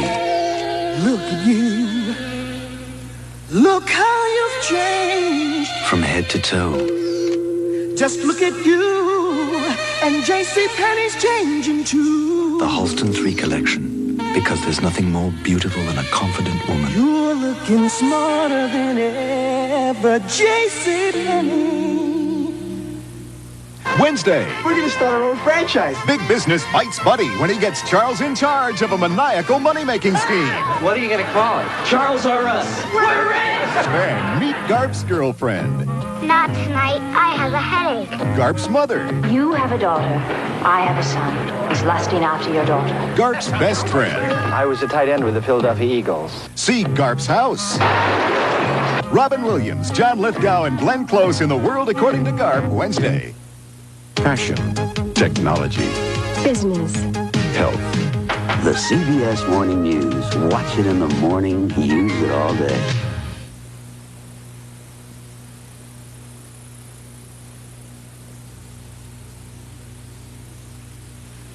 This drama contains some scenes which may be disturbing to young viewers. Parental discretion is advised. They were indicting him for Jimmy Ray Payne, too? That's what it says. But you and I were at the autopsy. We were there when the medical examiner said death was caused by an undetermined mechanism. The medical examiner's changed their mind. It's been known to happen before. Jake, wait a minute. I have gone over this child's background almost from the day he was born. I've talked to the kids in his class. I've talked to his friends. I have checked his record. There's no evidence of violence there. What did somebody do?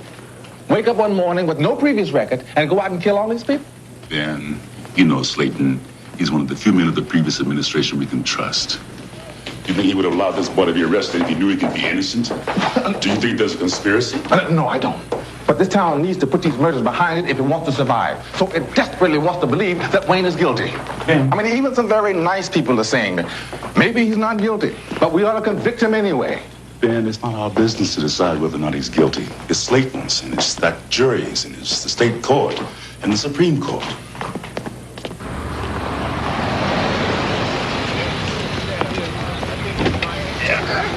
Here you go. Keep chain. The prosecution and defense teams in the Wayne Williams case interviewed nearly 900 prospective jurors. On January 5th, 1982, they finally agreed on the 12 people that would be acceptable. In the jury were 9 women and 3 men, 8 black and 4 white. The jury foreman was Sandra W. Laney, cable market planner for Western Electric. Diane E. Brennan, clerk for Kelly Services. Edward Durham, policeman from the Detroit area. Vicki Lambert, accounting clerk from Georgia Power. Lonnie Brown, long-haul truck driver. Ruby Head, seamstress. Dorothy Rucker, a worker at Grady Hospital.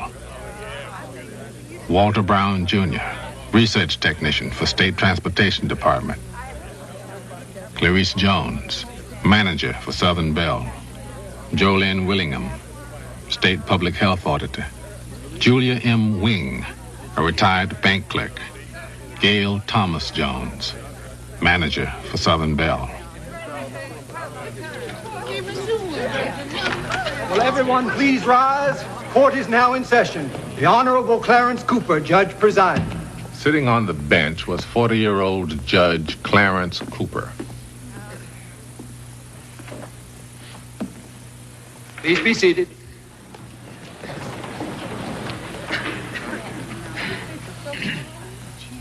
Slayton?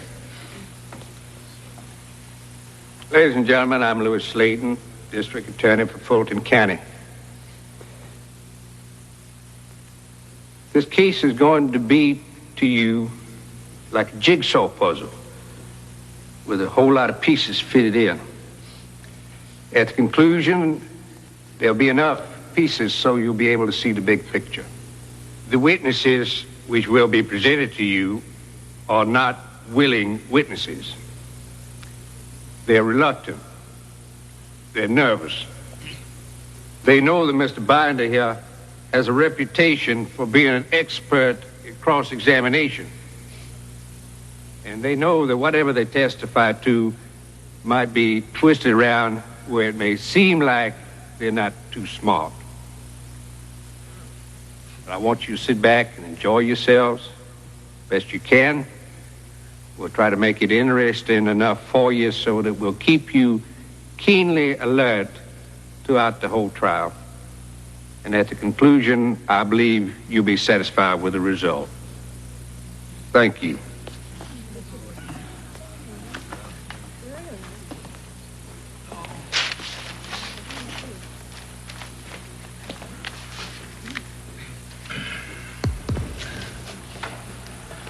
May it please the court. Your Honor. Ladies and gentlemen of the jury, I was born in Mississippi, and I've been in this town only 9 days. And all the folks I met have been very kind and courteous to me. I was in awe last night about this trial. Before I went to sleep, I asked God's blessing on this court, guided its orders, on you all, on myself, to see that justice is done. I Want to introduce you to the defendant? Wayne, I want you to stand up and look at the jury. This is Wayne Williams, the defendant. Sit down, son.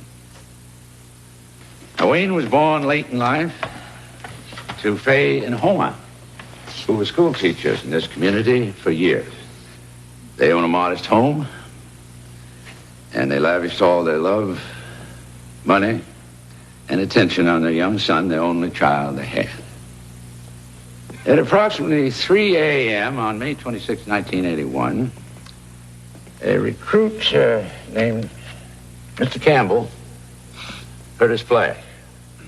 Officers saw the headlights of Wayne Williams' station wagon. They stopped him, asked him if he threw anything off the bridge. He denied it. Now, the authorities did not detain Wayne. They searched his car and let him go. 2 days later, the body of an adult black male by the name of Nathaniel Cater, 28 years old, was found in the river. Nathaniel Cater was what was known as a streetwise person. He sold his blood for money. And he sold his body for money. Wayne is also accused of another murder, of a 21-year-old man, Jimmy Ray Payne. Life wasn't too kind to Mr. Payne either. Payne spent most of his juvenile and adult days in institutions. On 2 occasions, he attempted suicide. For 1 month, law enforcement personnel haunted Wayne up and down the streets of Atlanta like a dog. Now, the only thing that Wayne Williams said regarding that indictment, outside of the fact that he wasn't guilty, was that the only thing I've killed is a roach in my cell. I'm going to ask you to sit in judgment of this man, that you search for the truth. We're going to ask you to apply to the accused the same treatment that you want for yourself. And I thank you, Your Honor. Listen to what they say. But I'll know in my heart whether or not he's guilty. Well, it's not so easy to tell always. We may never know. Don't say that. There ain't nothing they can do to save him, even if they got that smart Jewish lawyer from Mississippi. Oh, we'll be the judge and jury. He won't serve a life sentence in no jail. It'll be 6 feet under in a box, same as the kids he killed.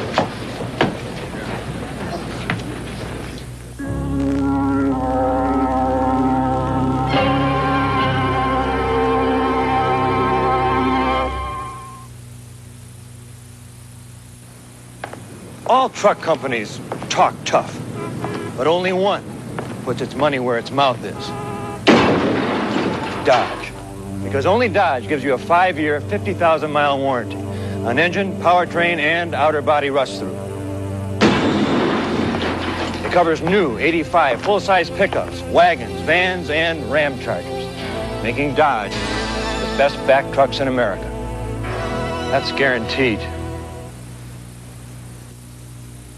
Before you slide into that satin, before you slip into that silk, before you put on anything at all, caress. Before you dress, Caress isn't a soap. It's a body bar with bath oil. Caress can't dry your skin the way soap can. Gives you the soft you just can't get from soap. After all, shouldn't your skin be softer than anything that goes next to it? Before you dress, Caress.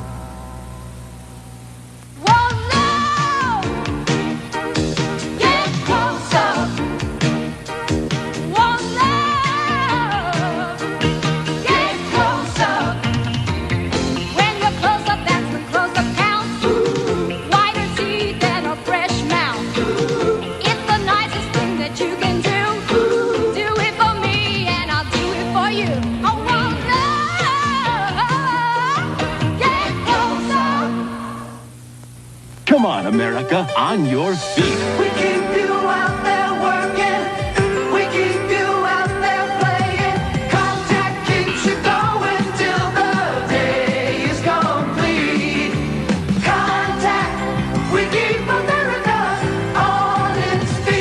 Contact cold and cough capsules. Nothing lets you breathe better to keep you on your feet. Contact, we keep America on its feet. We will return to Rip Torn and Martin Sheen in the Atlanta child murders.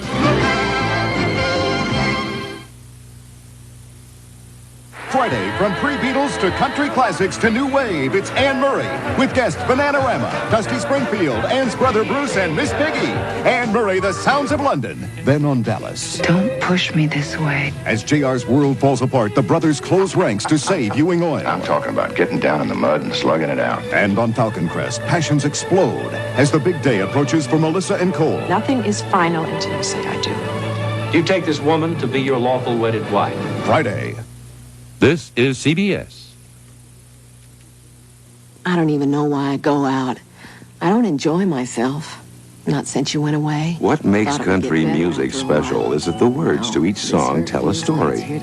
Stories about loving and hurting, about hard times and good times, about life. I just want to say, hello, Dalton. KZLA is country music. 93.9 FM. It's a whole lot of country music without a lot of talk. KZLA. I love you. I'm Snuggle. Now's my chance to tell you about new Snuggle fabric softener. Snuggly softness that's really less expensive. Clothes are cuddly. Towels are fluffy. Your whole wash is so soft it's snuggly. No static cling. Smells fresh, too. If you love softness, you'll love me. New Snuggle fabric softener. Snuggly softness that's really less expensive. Inside the Rock House controversy at 11. We now return to the Atlanta child murders, starring Martin Sheen and Rip Torn. What is your name, sir? My name is Salah Zaki. Dr. Zaki, what is your position? I'm the Associate Medical Examiner for Fulton County. Dr. Zaki, did you perform an autopsy on Jimmy Ray Payne? Yes, I did. What was your conclusion, doctor, as to the cause of death? The cause of death was asphyxia. Thank you. Your witness. Mr. Binder. I want to talk to you about your death certificates. You signed this first one June 16th, 1981, didn't you? Yes. It's got Jimmy Ray Payne, death undetermined. That's correct. Now, would you go along with me in the medical profession that this is a solemn instrument, is it not? Yes. All right, now you got another report. Instead of undetermined, it's now homicide. That is correct. Yeah, but that was after the defendant, Wayne Williams, was indicted for the murder of Jimmy Ray Payne. I mean, you knew that, didn't you? Yes. Did you not tell Inspector Will Short of the Atlanta Police that if it had not been for other killings, that in all probability you would have ruled Payne's death an accidental drowning? No, I don't believe I said that. Well, did you not tell an officer of the FBI that the death of Jimmy Ray Payne could well be that of drowning? Well, I didn't exclude drowning. Well, would you please answer yes or no? I can't just answer yes or no on a statement. State yes or no. Well, it could be yes, as I said. Did you not tell Inspector Robbie Hamrick that, in your opinion, the death of Jimmy Ray Payne could well be that of drowning? And that you based your opinion on the fact that the body was clad in what seemed to be red bathing-type shorts, and the signs of asphyxiation due to strangulation were not present? Again, it can't be within this context. Well, just answer yes or no whether you did or not.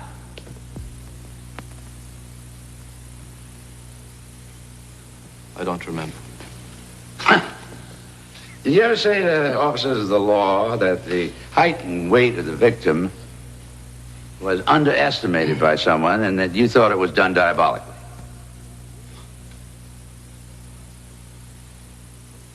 Yes. It was a suspicion I had. I told them Jimmy Payne was 5'6" or 7. They put down 5'2". I feel that they put that down so he would seem smaller. Smaller and more like the other victims. How did it come to your attention that Jimmy Ray Payne sold blood in this community rather frequently? No. No one told me he sold blood. Well, would you tell a jury, if a person sells blood frequently, that it reduces his blood level? It can cause anemia. And if he sells it frequently, would you go along with me to say that it would reduce his platelets and that he could hemorrhage easily? That's a difficult question to answer. Yeah, but it happens, don't it? Yes, it sometimes does. Dr. Zaki, do you know how Jimmy Ray Payne died? How he died? Yes.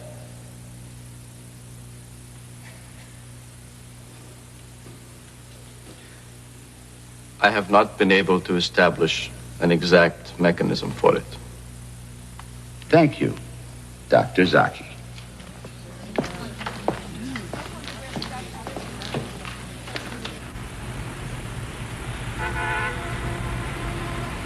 My name is David Rufus Dingle. Howdy. Hi, Chet Delich. Hi. He's employed by the National Weather Service. He's a surface hydrologist. Would you tell Mr. Binder why you're here? I was called on to perform research specifically in relation to Jimmy Ray Payne. What way? I made a study about the path of the body in the river and where it was found. Would you tell Mr. Binder what happened to your study? They changed it. Changed it? Jimmy Ray Payne was supposed to have been dropped off the right bank of the river and found on the left side. It was my job to find out how that could happen. And how could it have happened? There are only two ways that an object can move from one side of the river to the other. If it's carried by the currents or if there's some other external force moving it. Go on. I looked at the wind and the water currents, and in neither case was there any evidence of any mechanism that would move an object from one side of the river to the other. What'd you find? I found that there was nothing in the wind or the currents that indicated that. That's what they wanted me to change. How do you feel about all this, Mr. Dingle? I don't feel that things are being dealt with squarely. Would you tell Mr. Binder what you asked permission to do?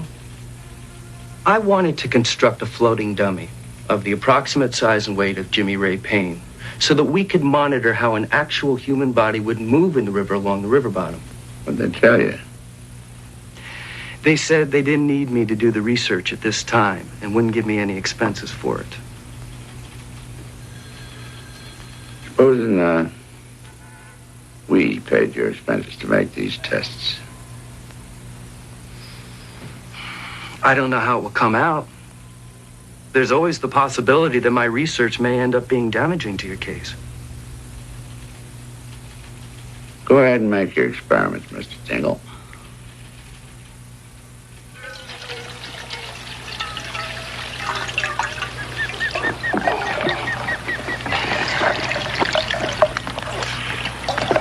Now, you're sure this approximates Payne's body? Uh-huh. We're using the water for weight. I was very careful to make sure the specific gravities were the same. I call him Ferdinand. Where'd you get him? From the phys ed department at the local college. They use him for first aid.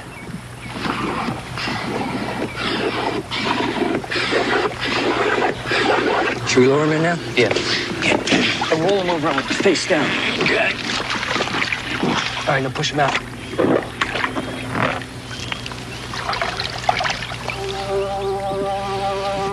The floating dummy was released at the same point below the bridge on the right-hand side where Wayne Williams was supposed to have thrown Jimmy Ray Payne's body.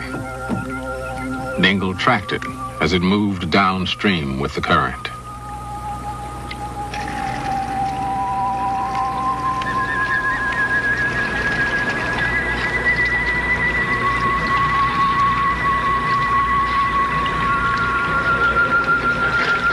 The first 5 times, the dummy only traveled a short distance before it hit a bend in the Chattahoochee on the right bank and was snagged and held by branches and debris underneath the surface. But Dingle released Ferdinand anyway and followed its path down to the point where Payne's body was found. Dingle would later testify that not once in the dozen times that Ferdinand was sent on his voyage did he ever end up on the left side of the bank where Payne's body was found. You want to stake out detail when Wayne Williams was arrested? Yes, sir. You were the first one that heard the splash? Yes, sir. Are you familiar with bodies hitting the water? Yes, sir, I am. Would you tell us how? I was a swimmer on my high school team for 3 years, and I've lifeguarded for 3 years. Would you tell us the sound you heard, was that similar to anything that you've heard before? Very similar to a body hitting the water. Thank you.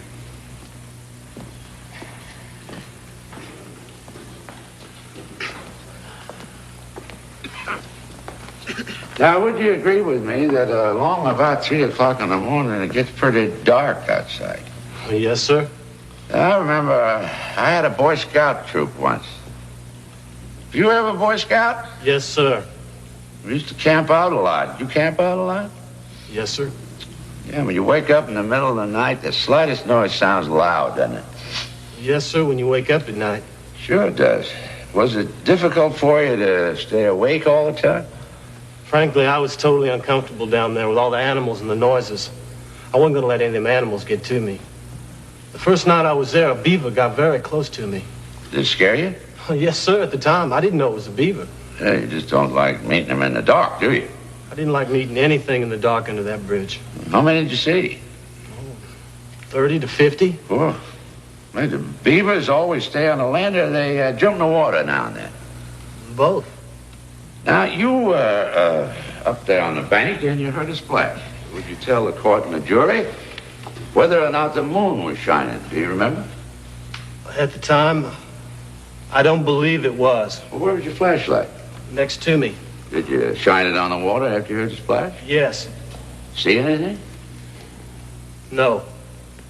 Now, when you joined the police force, didn't they tell you there were times when policemen risked their lives for citizens? I guess so. Yeah, you were a lifeguard. You have to take some tests. Did you qualify for that? Yes, sir. And they teach you how to save people from drowning, don't they? Yes, sir. And there are times when a man has got to take his life and expose it to danger, isn't there? Yes, sir. Now, tell this court and this jury. Did you dive in the water and try to save the body you heard fall in the water that night?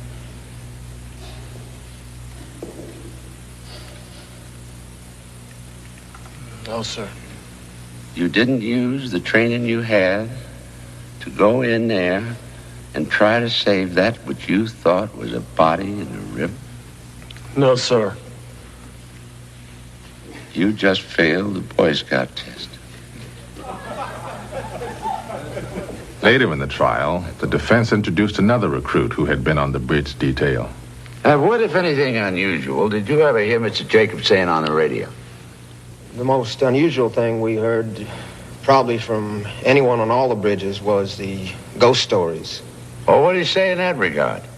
He said he saw someone standing by the river's edge, and he thought that maybe they might be throwing a body into the river. And the SWAT team was called in to investigate down into the woods, and they came back on the radio and said that he had only seen a ghost. What sorts of noises do beavers make at night, if you know? Well, if light is shined on them or they're scared, they make this splashing noise with their tail on the water. What, if anything, did Mr. Campbell ever tell you concerning Mr. Jacobs' fear of the dark? Well, he said he was afraid to even go out into the woods to urinate by himself.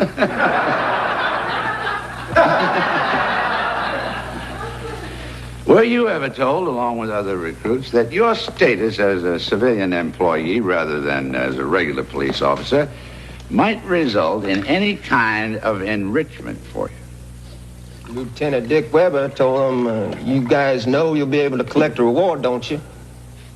And Campbell turned around and said, that's okay, I'm going to split it with everybody. Under what circumstances was that information given to all the recruits? Because of the fact that the public was getting mad at the police department because they couldn't find the child murderer. Did you ever get assigned the job of going and collecting any type of animal here? Well, yes, sir. We were taken from the task force to go over to the Humane Society to check records for owners of specific types of dogs. What kind of dog hair did they told you to collect, Mr. Lawson? Siberian Husky, Afghan Hound, Russian Wolfhound, and Malamute. Did they ask you to get any German Shepherd hairs? No. Do you know the type of person with regards to size and physical prowess the task force was looking for?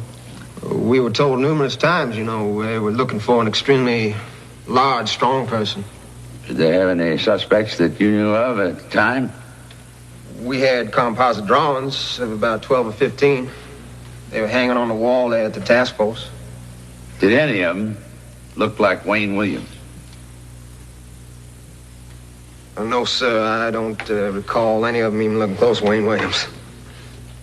You know the defendant, Wayne Williams, on trial here today? Yes. Would you point him out? That's him.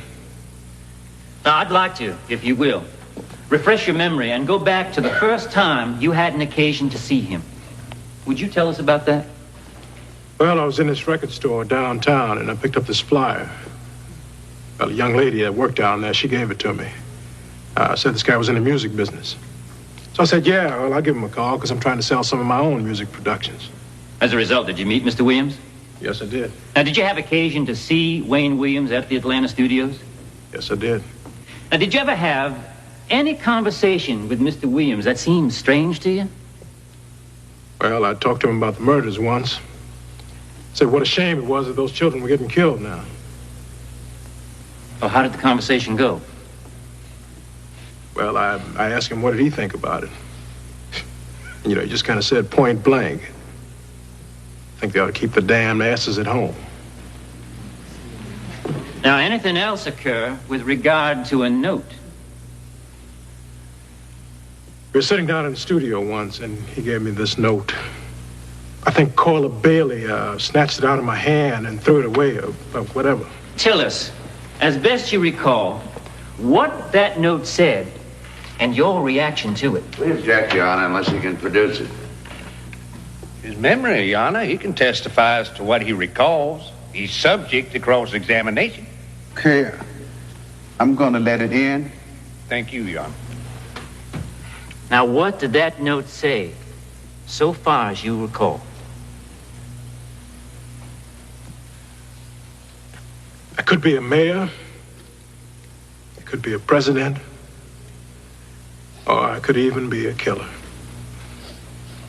And what was Wayne Williams' reaction to your reading that note? I asked him, I said, who would do something like this? And he just started laughing. He started laughing. Thank you, Mr. Heinzman.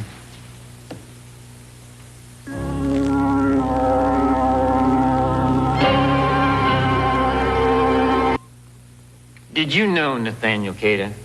I did. When was the last time you saw him? It was the Friday before he disappeared, May 15th. Would you tell us about that? I was headed for another neighbor's house, and I saw Nat sitting on a bench in the park with another fella. What was Nathaniel doing in that neighborhood? He lived with his mother and father, and they lived a few blocks away from the park. Was there anybody with Nathaniel that day? Yes, there was. I remember quite well. Why do you remember him?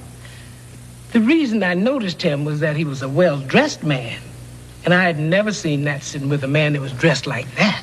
Oh, what did he have on? Gray trousers and a gray long-sleeve shirt. Did you notice any animals around?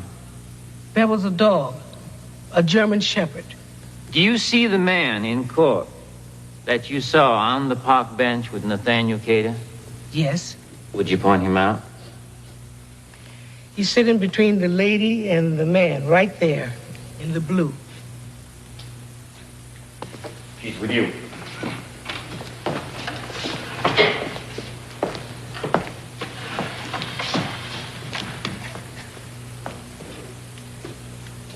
You know Wayne Williams before you saw him on TV? I didn't. Do you remember saying on a newscast you saw Wayne Williams with Nathaniel Cater on Memorial Day? 3 days after Wayne Williams was supposed to throw Nathaniel Cater off the bridge? No, I do not. Did you ever tell Miss Epstein that you saw Mr. Williams in a shirt with 2 hands printed on the material? 2 hands hugging a woman's body. But you said it was a well-dressed man wearing gray trousers and a gray long-sleeve shirt. Well, it's still the gray shirt that got the palm of the woman's hand hugging the body. You said that Mr. Cater lived with his mother and father when you last saw him. Yes. Now, little lady, didn't you know that Mrs. Cater died in 1973? Oh, I had no idea of that. But you said you knew him very well. Well, yes, I knew him well. Now, tell me about that dog. You like dogs? Yes, I have a dog. Oh, what kind you got? I have a German Shepherd. You like that dog? I love him. Was that other dog pretty frisky? Yeah, frisky. He was a real playing dog. Playing dog. Later in the trial, Binder introduced a most unusual witness. Your Honor, there's been a great deal of speculation about my next witness. There have been rumors that they have had to build an electric fence around the Williams home to protect people from him. He's been characterized by the newspapers and by witnesses being ferocious, frisky, and a dangerous ally of Mr. Williams. Ladies and gentlemen, including members of the jury, I want everybody to be absolutely quiet during this demonstration. The dog in question is going to be brought into court, and we don't want to unnecessarily excite the dog. Proceed, Mr. Binder.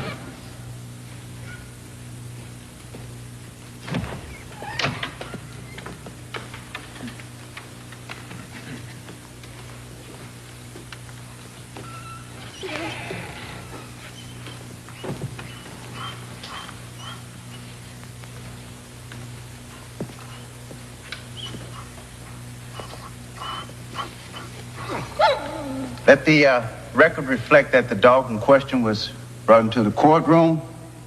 The jury has had an opportunity to observe the dog to determine whether or not the dog is frisky.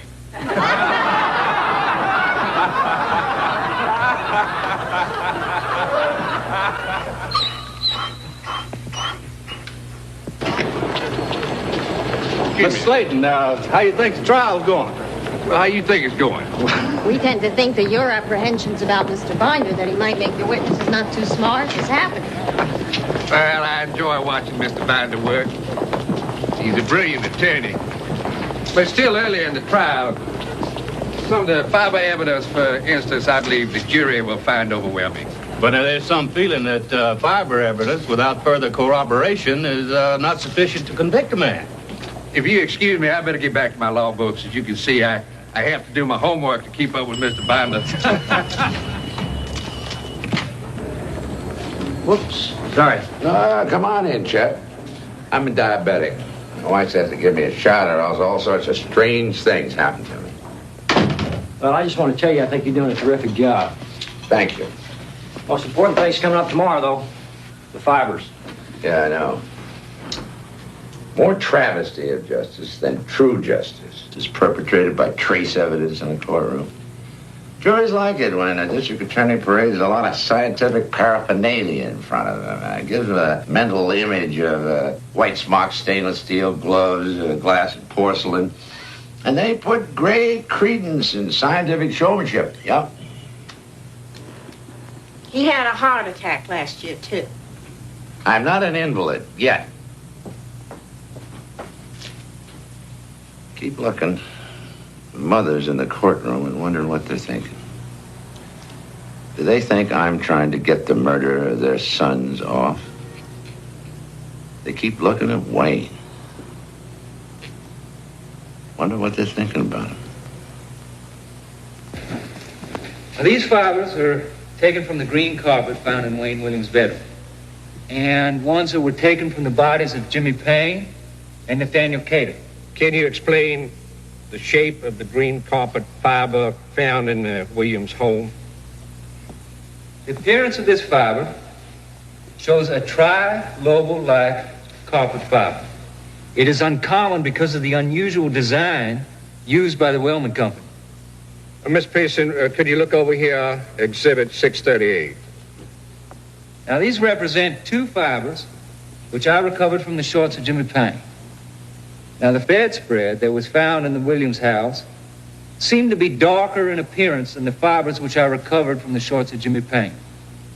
I subjected the bedspread to a 3-day period in water obtained from the Chattahoochee River and allowed it to sit on a windowsill to see if that might change the physical appearance of the fibers.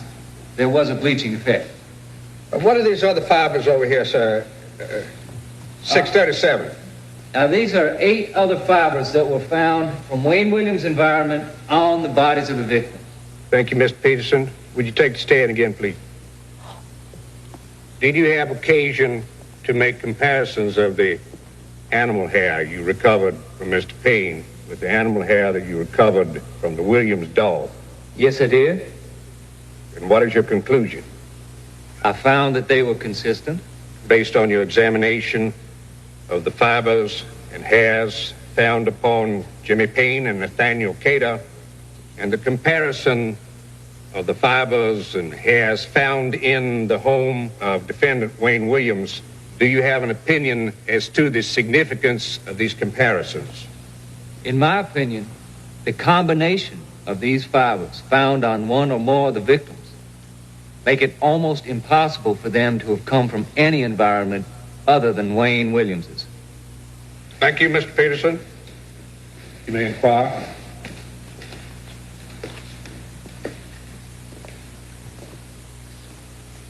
You have a list of the policemen that handled the bodies of Payne and Cater before you examined them? I have no knowledge of... Yes or no? No, I have no such list. Have you determined whether any of these people left fibers on the bodies of Payne and Cater? Well, in my opinion, there would have had to have been a direct physical contact. When I ask you a question that provides for a yes or no answer, would you please answer? Now, have you determined that none of the people that handled the bodies contributed to the transfer of the fibers to the body of Payne or Cater, yes or no? No. Did you ascertain whether some of the fibers could have come from debris of the river? I did examine a sample of water obtained from the Chattahoochee at a later date. I determined that there were none. At a later date? Would you tell the jury what that date was?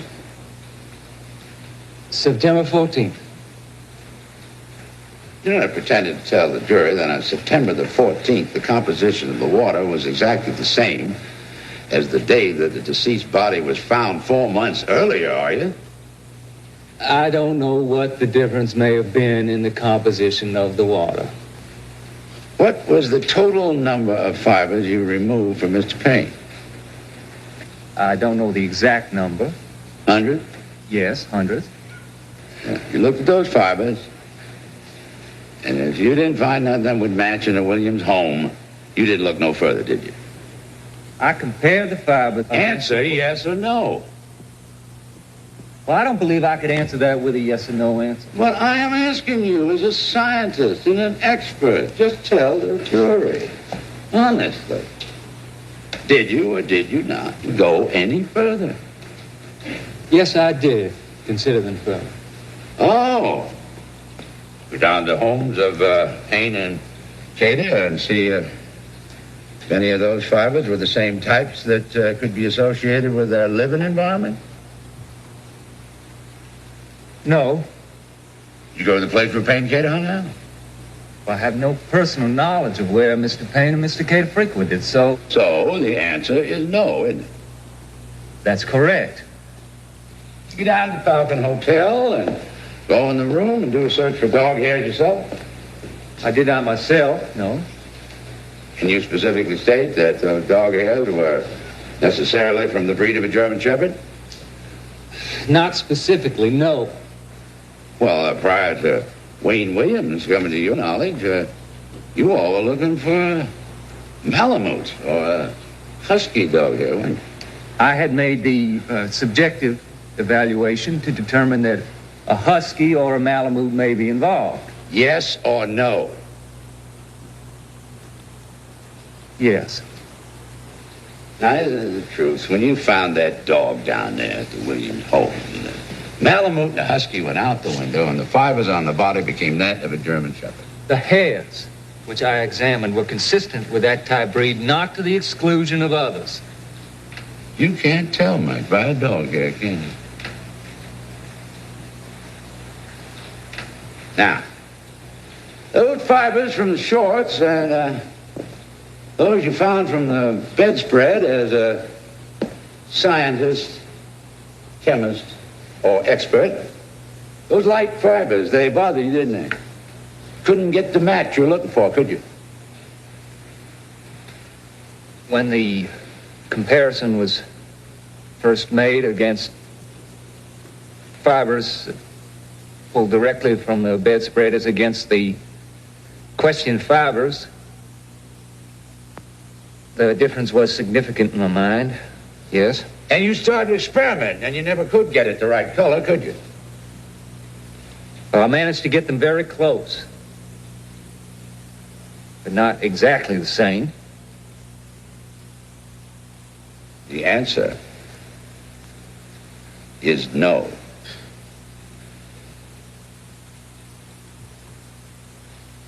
Would you tell the jury whether or not you made this observation? That as a science forensics, you're a relatively new kid on the block, and you never know what a jury is going to do, but I'm optimistic about our case. Did you make that statement? Yes, sir. Now, when you make a statement like that about this case, aren't you departing from that detached house where the scientist lives and becoming a member of the prosecution team? No, sir. I don't think so.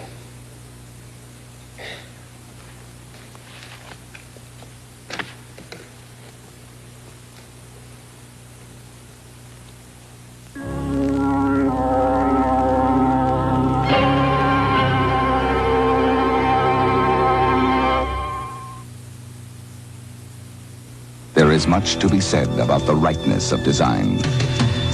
Few things in life attain it. And those that do are heralded by experts because they are a unique and exquisite blend of form and function.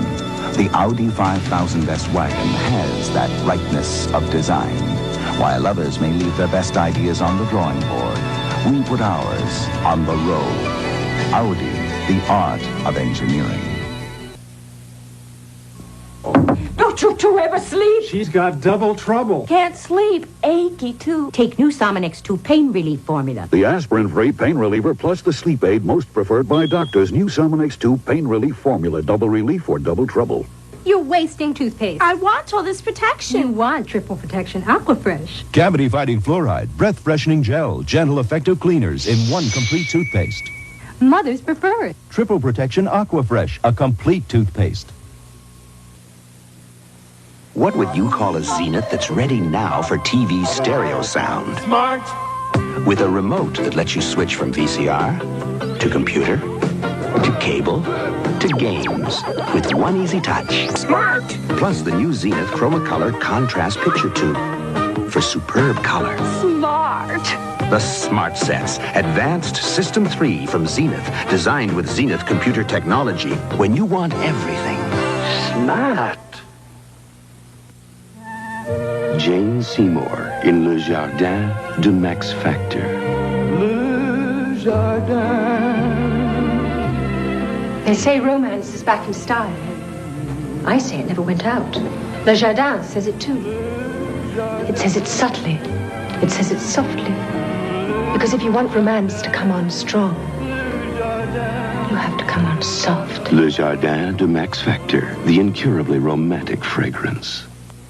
Thursday, a deadly con game using gorgeous geishas. Will you stop that? Puts Magnum's life on the line. Then on Simon & Simon. It's a fellow with a gun, AJ. Thank you, Rick. Rick and AJ get caught in a murderous mob takeover. And on Knots Landing, Sumner faces a grim reality. Your father's dying. Not a moment too soon. All Thursday. Lieutenant Theo Kojak, New York City Police Department. He's back, facing his toughest and most shocking homicide case ever in an all-new movie. Does cutie pie mean anything to you? There's a Nazi war criminal killing old men. All the answers are hidden away in a missing file. Max von Sydow, Suzanne Plachette. Who loves you, baby? And Telly Savalas as Kojak, the Balearis File, Saturday. We now return to Jason Robards and Morgan Freeman in the Atlanta child murders. Hey, Dick, save me a plate. Al, I'm afraid that what we feared all along is going to happen. I have heard that they're going to try to introduce 10 other cases with a justification of pattern. Other cases now? Yes, ma'am. I guess they can see their case against Williams isn't entirely substantial. So they want to introduce other murders to the trial with a justification that there was similar pattern to those cases. What is that? Well, if you can say the kids were bludgeoned, strangled, suffocated, stabbed, left on land, in the water, in the front of buildings, and in the woods as a pattern, there's pattern. Your Honor, may I approach the bench at this time? Yes, you may. Thank you.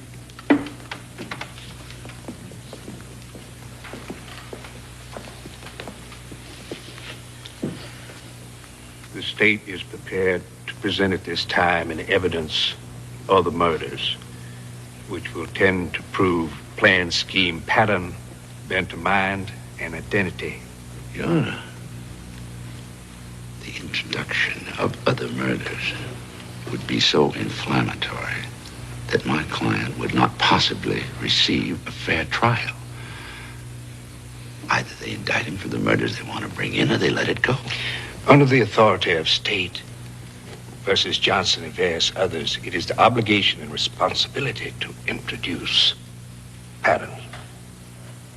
I will hear arguments. Thank you.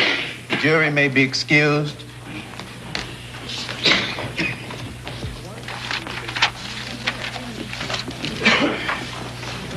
Slate.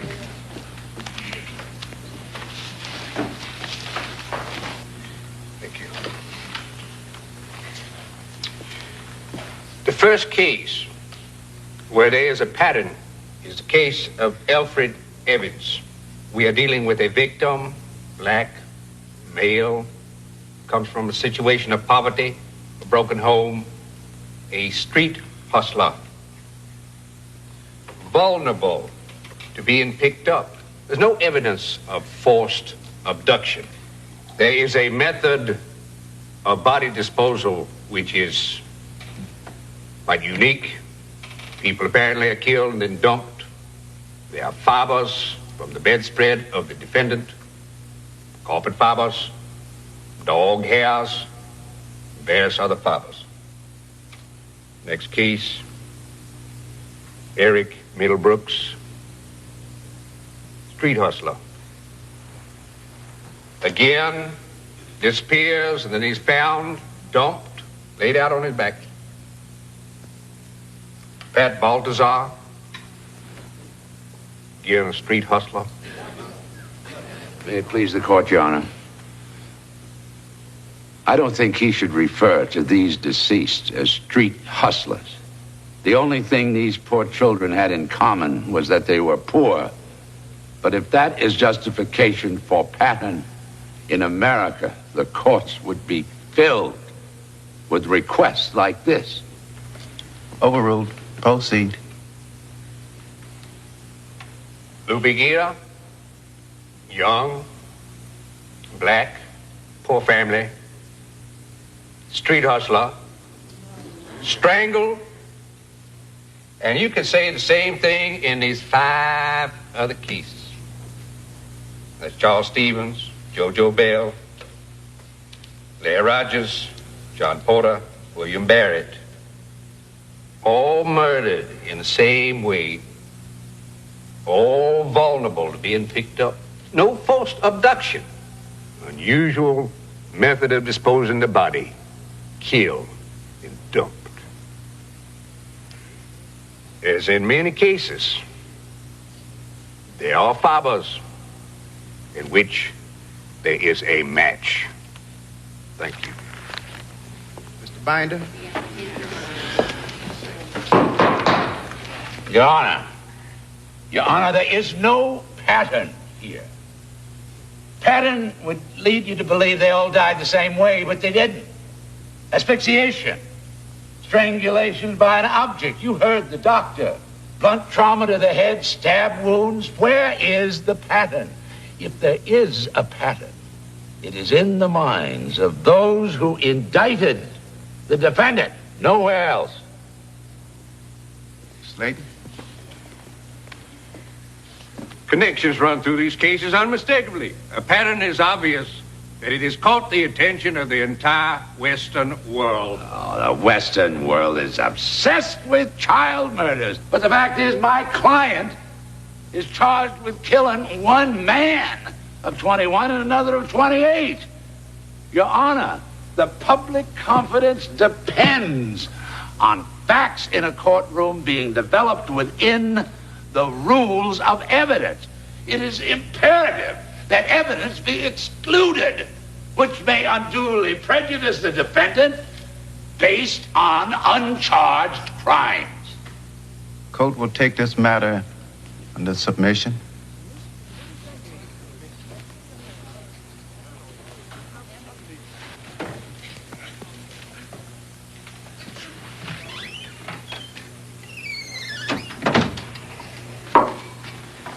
Hey, where the hell you been? I've been looking all over the place for you.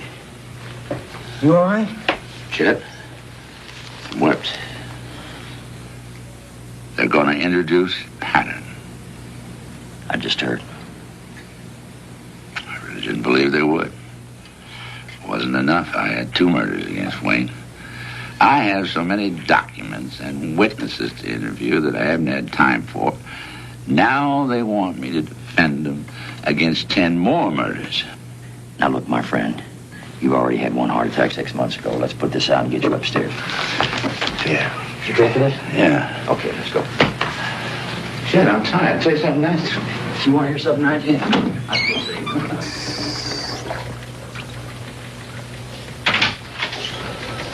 Parents are here again. Tell them I'm busy.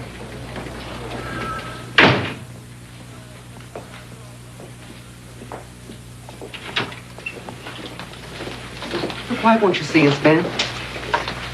Did you hear him in the courtroom? Did you hear what they're saying? They're calling our kids street hustlers. But Yusuf was 9 years old when he died. What kind of street hustler comes from a 9-year-old child who was an honor student of his class?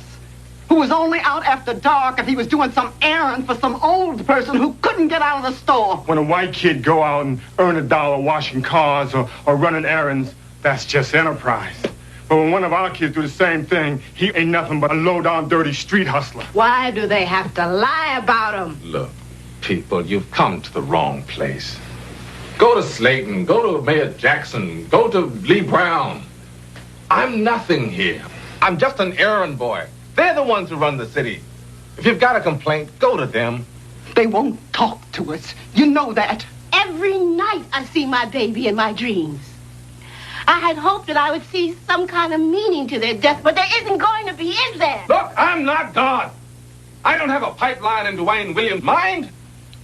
Do you care that much about that damn badge? How much do you need that money?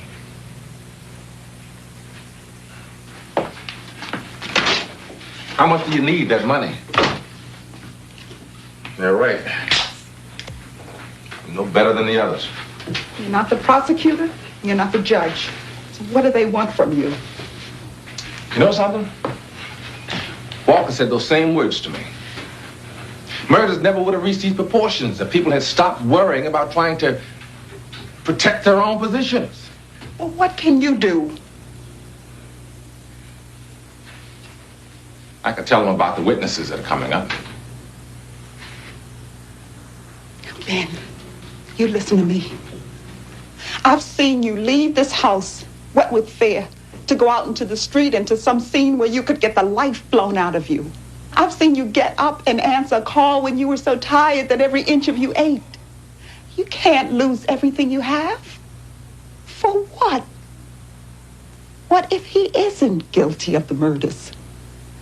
You know and I know they're going to find Wayne Williams guilty no matter what you do or no matter what anybody does. They talk about Payne and Kate in that courtroom. You could be out and trying to sell blood tomorrow to pay for the grocery bills. That's how close we are to the edge. What are you doing? This is Ben. Meet me at the Three Deuces. Never mind what for, just meet me there. Who is that? That was Dillinger. What are you going to do? You're not going to tell him anything you shouldn't, are you? You're not going to put yourself in jeopardy. You're not going to put all of us in jeopardy, are you? Why this cloak and dagger meeting? You afraid me ain't seen in my company? I'm going to give you some information. Why? There are some things I think the defense should know. What's the case so bad? Listen, Ben, if I were that disturbed about it, I'd tell everything I knew to the press and resign. You wouldn't do that, though, would you? I'm not that big a fool. Why would that be being a fool? What impact would it have? Another cop's opinion? You resigned? How much good did it do? I resigned because I felt I had to. All right, now you're on the outside. This way I at least have access to information. I can use the labs. I have some influence. Outside, I'm just another loner, like you.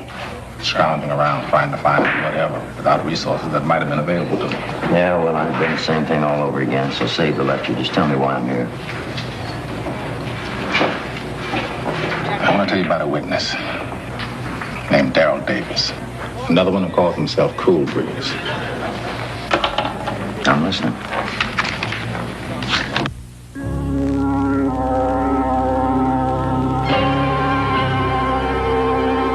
We now return to the Atlanta child murders, starring Rip Torn.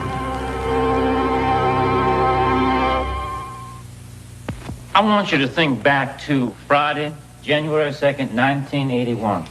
Do you recall being in Atlanta? Yes, I do. My mother and I went down to the Royal Mattress Company. That's just on the other side of the Stewart Lakewood Shopping Center. And who did you see, if anybody, in that area?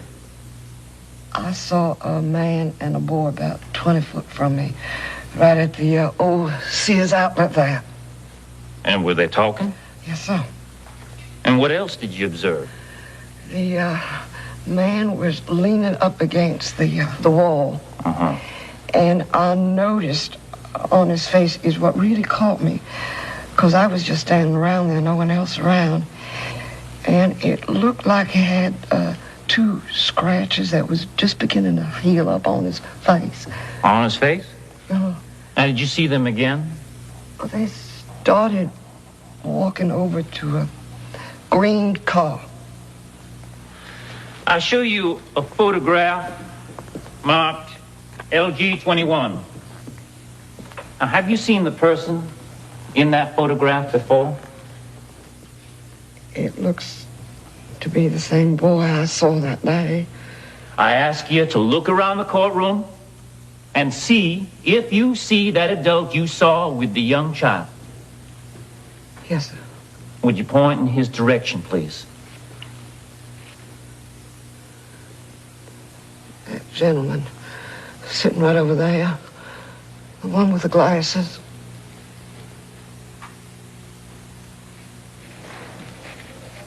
All right, young man. You don't mind me calling you young man, do you? No. You're young, aren't you? How old are you? 15. Yeah. Let me ask you if you saw one of the Atlanta children that was murdered, Luby Gita, on the first weekend of January, 1981. Yes, sir. Did you see someone with him? Yes, sir. I seen Lou Begita get in the car with him. Are you referring to the defendant on trial over here? Yes, sir. Did you see this person later? Yes, sir. He asked me if I wanted a job. Then he asked me would I go with him. Did you do that? Yeah, I got in the car with him. He asked me if I had any money. I said, no, sir. Then he felt down my pocket. He wasn't really filling my pocket. he was filling me. Then he gave me $2 and he drove me down to Pickfair Street. What was around there? Woods, that's all. What happened then? Then he said he had to go to the trunk for something. So I jumped out and ran. This man that rode you out there and fondled you, as you indicated, and gave you $2. Is that the same man that you identified in court here, Wayne Williams? Yes, sir. Thank you. Mr. Binder?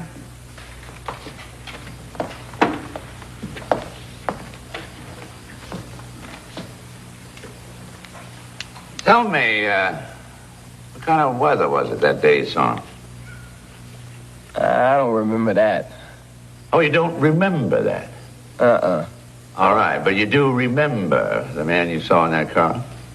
I remember the face. I can't forget his face. Oh, you can't forget it?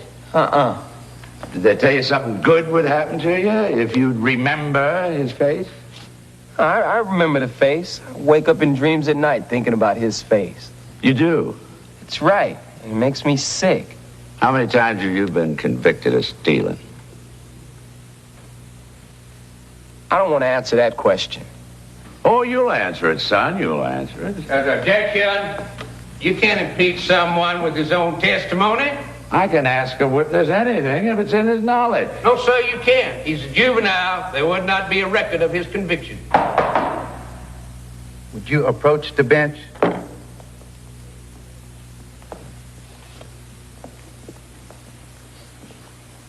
Your Honor, the prosecution is trying to paint this young man as a sweet little boy.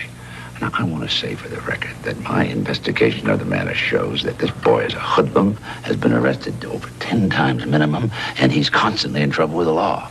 You have to have an actual conviction. He doesn't have a conviction, so he can't use it for impeachment. Your Honor, you shouldn't limit us to cross-examining this crucial witness. Let us know what he really is. The code rules that the board doesn't want to answer general questions about stealing. And that is interpreted by the code as his invocation of his right against self-incrimination. Objection sustained.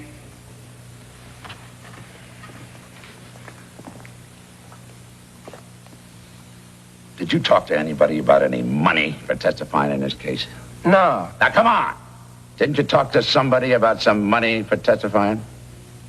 I just heard somebody talking about it, that's all. Oh, you heard somebody talking about it? That's right. What'd they tell you? Some man said he was going to give me something. To come up here and testify? Not me. Well, who was he going to give it to? I don't know. Were you hoping he'd give it to you? I don't care nothing about no money. Oh, you don't? That's right. I'm just here to do my job, and that's to tell you the truth. They told you to say that on the witness stand to tell the truth? That's right. Now, did you tell Mr. Detlinger today, right outside this courtroom, that you didn't even know Wayne Williams? Huh? Don't you remember that? And aren't you the young man that, when you first was interrogated about this, identified the man you saw with Luby Gita as being 6'2" and about 180 pounds? You don't remember that? No. That's all.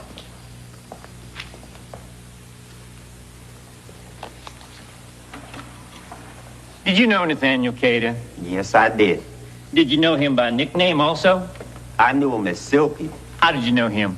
I knew him because we worked together through a labor pool right down the street.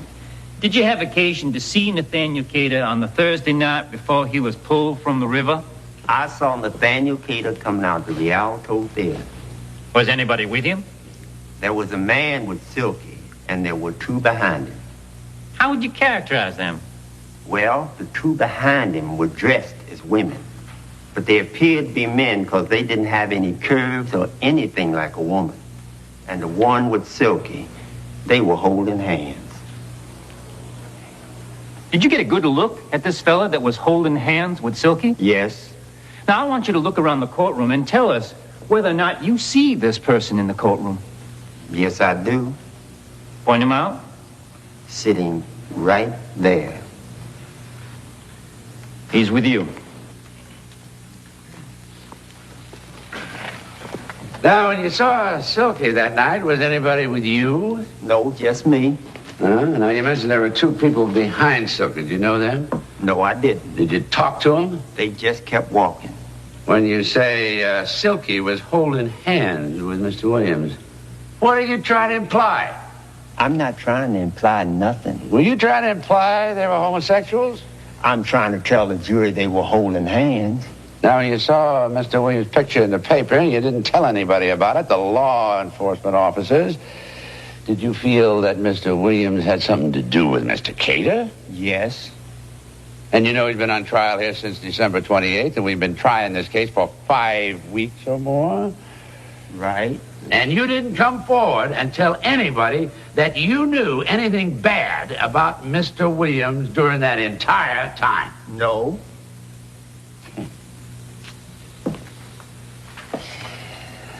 Have you heard that there is a substantial reward involved in this case? I heard about it. And you wouldn't turn down any of that reward, would you? Beg your pardon? If they offer you money, you wouldn't turn it down. Would nobody turn down money?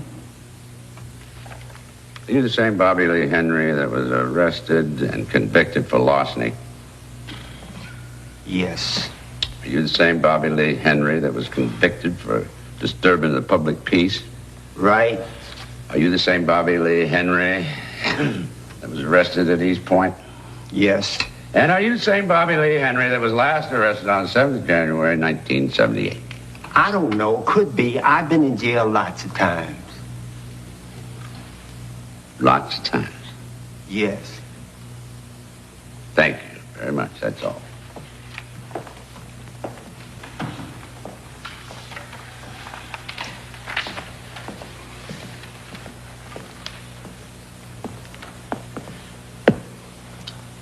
You didn't come forward about this, did you? No. Why not? I didn't want to get involved in it. And how is it you're down here today? The detective found me, you know. He subpoenaed me to be here. He asked me what I knew about it. I got it off my chest. I told. Thank you.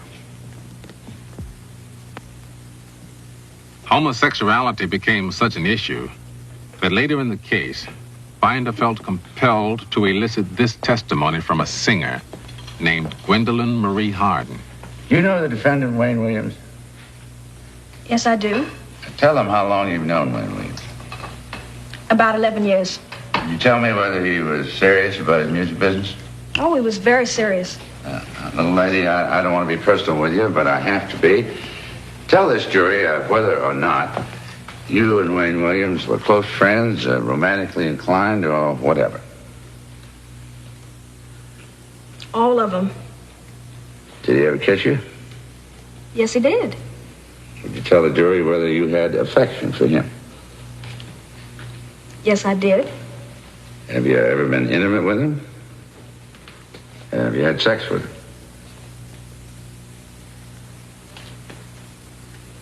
Yes, I did. Thank you. Would you give us your name, please? Gilbert Bain. Mr. Bainham, did you know Larry Rogers? Yes. Where was the last time you saw him? He was at George's food service. And what happened? Well, Larry came up to me and he said, Breeze. That's my nickname. Cool Breeze. He said, I want to join. He said, me and my buddy over there, you know. Did you see his friend? His friend was sitting in the car. He said, that's my buddy. I said, man, you ain't trying to bust me, is you? He said, no. I said, okay, come on. You don't want number one joint? You see, I don't call it a joint, I call it herb. So, he got out the dollar. I said, come on. I took him. And we went to the white folks, and the white folks gave him the joint. Do you see the person in the courtroom that you saw with Larry Rogers? That gentleman right over there. Your witness. You say your name is Cool Breeze? That's what they call me. When you saw the man you say you saw, what kind of car was he in? It was a Nova Firebird something. What color was it? A two-tone color. Could it have been black on top and red on the bottom? Can't say. Was it green? It might have been. Could have been green. Could it have been red? Yeah. Could have been red. Might have been either one of those two colors. Is them the ones you choose? I don't know. I'll just take any version I want to. Yeah, you the man. I'm just here talking to you. Now, when you saw Wayne with Larry Rogers, and then they announced that Larry Rogers was dead, you didn't tell anyone, did you? I didn't come forward because I didn't think that they would believe me. See, I had done some crimes before. Did you tell this jury what kind of crimes you were convicted for? Gambling. I see. What else? Driving without a license. All right, what else? Drugs. Did you ever serve any time? A few times. Were you ever in a hospital? I had to go to one once to kick. Kick? You know, to kick the habit. Oh, to get rid of your habit. Right. I see. Were you on something stronger than marijuana then? Yep. What were you doing? Were you shooting speed or something? Nope. What was it? Boy. Heroin? That's it. You smoke a joint now? Yeah. Sure you do. I smoke dope. Makes you feel good, doesn't it? Hey, it's better than worrying. Well, sure it is. Smoke any before you came up here today? A little bit?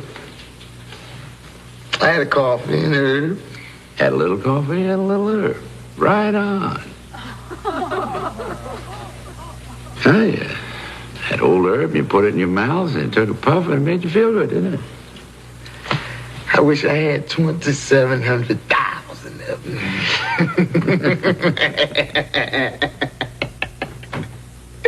Thank you very much. That's all, Your Honor.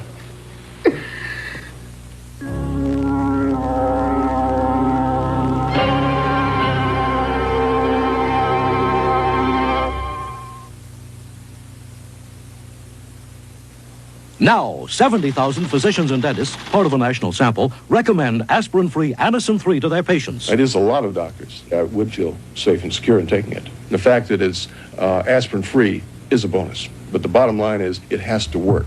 It has to take care of my headache. Try it. My headache's gone. I feel great. All those doctors are recommending that's fine.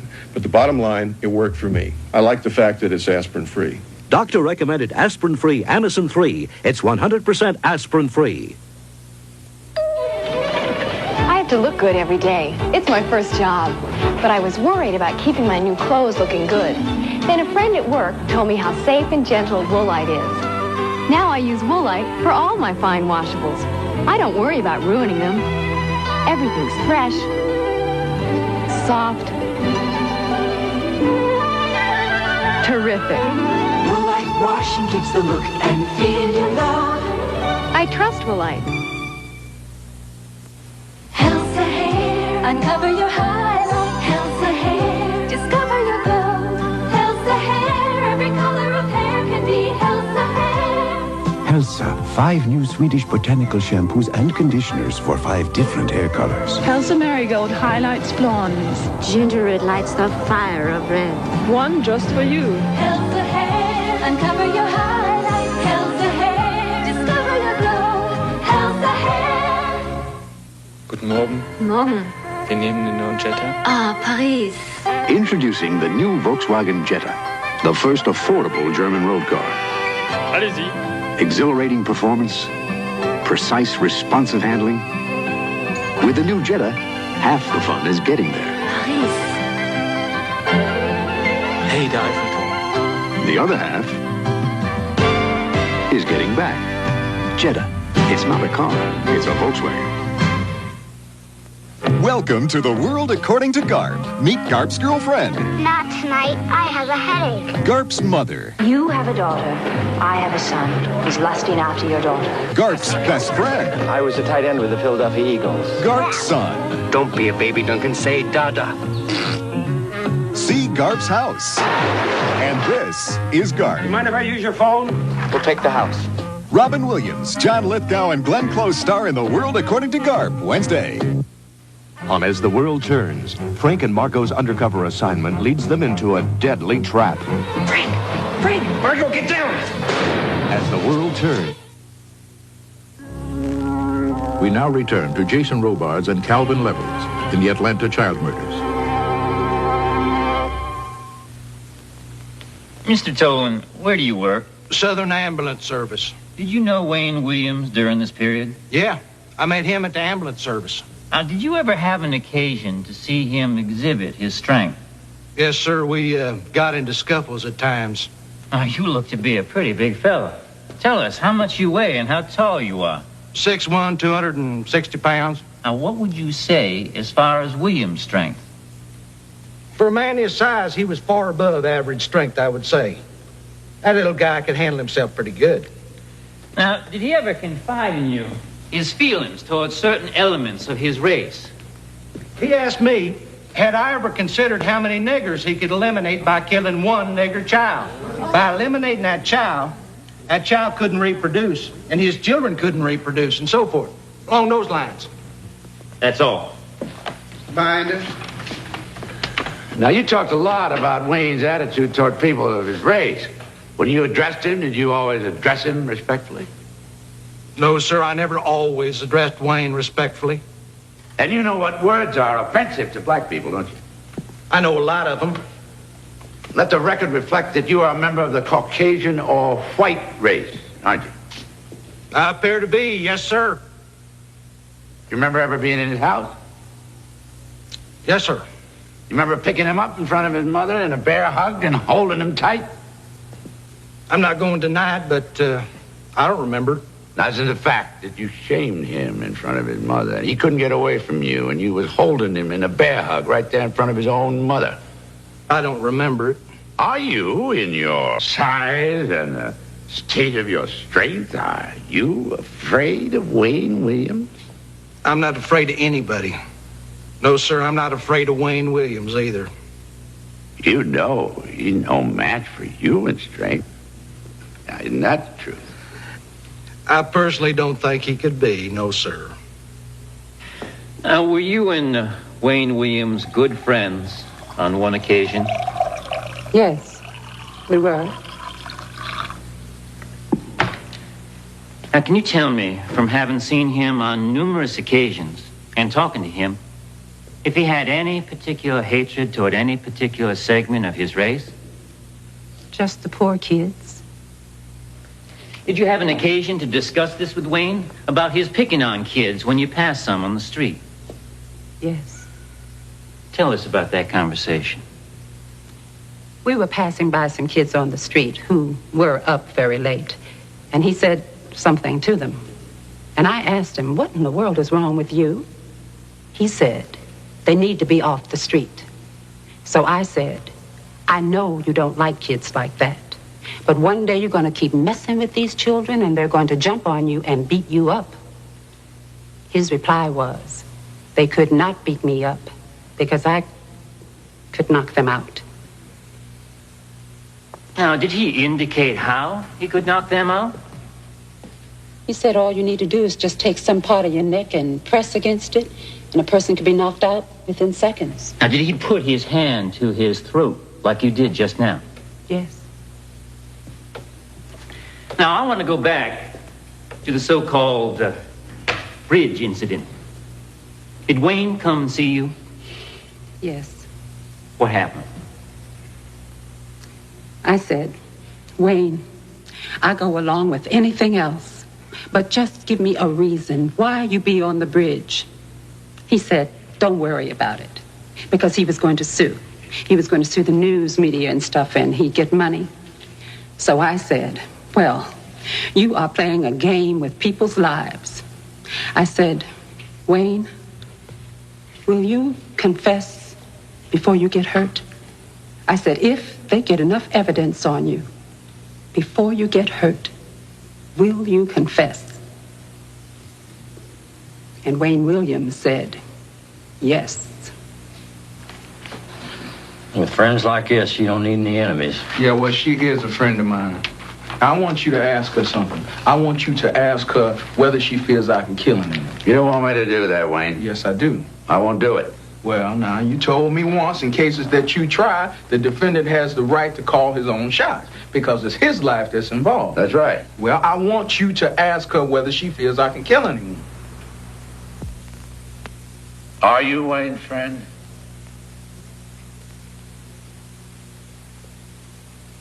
I like Wayne.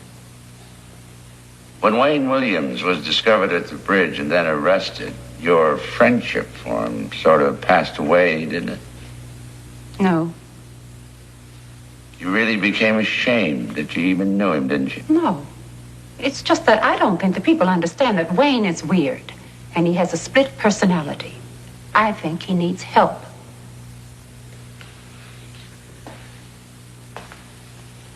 Wayne, I really don't want to ask that question. Look, I'm telling you to ask it.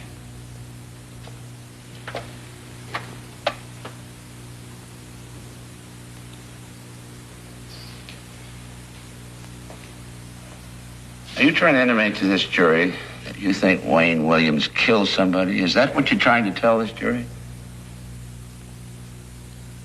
Do you actually want me to say? Do you know he's killed somebody? You know I don't.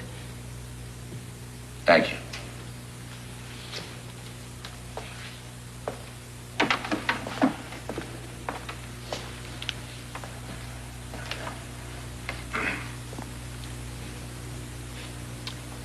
Would you like to answer that question now?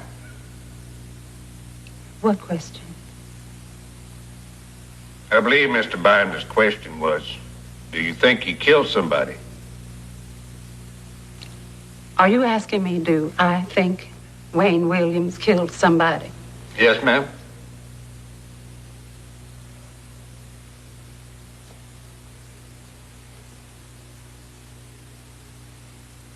Yes.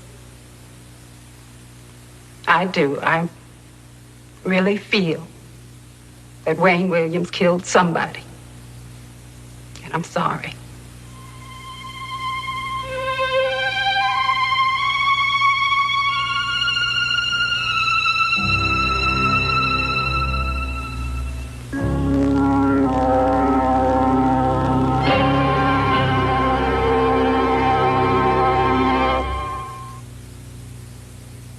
I smell more bits, kibbles and bits, and bits and bits, more bits, kibbles and bits, and bits and bits. Kibbles and bits and bits and bits. More crunchy bits, more chewy bits, more different kinds of bits than any leading dry dog food. Kibbles and bits, man, bits and bits. Kibbles and bits and bits and bits. More bits. More bits in every bite. More bits. Oh.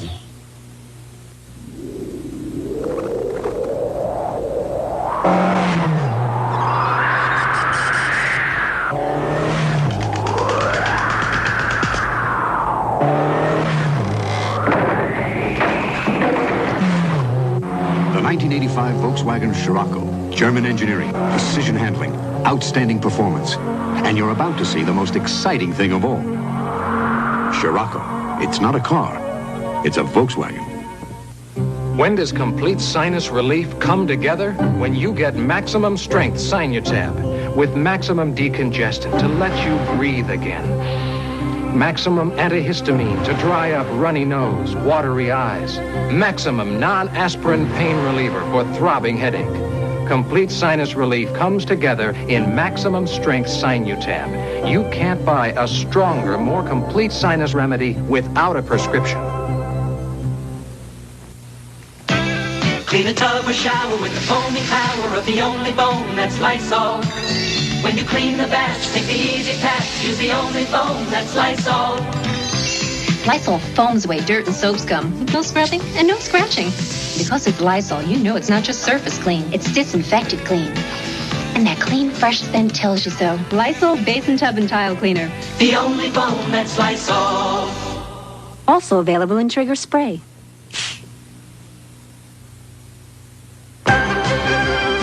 We will return to Calvin Levels and Ruby Dean in the Atlanta child murders.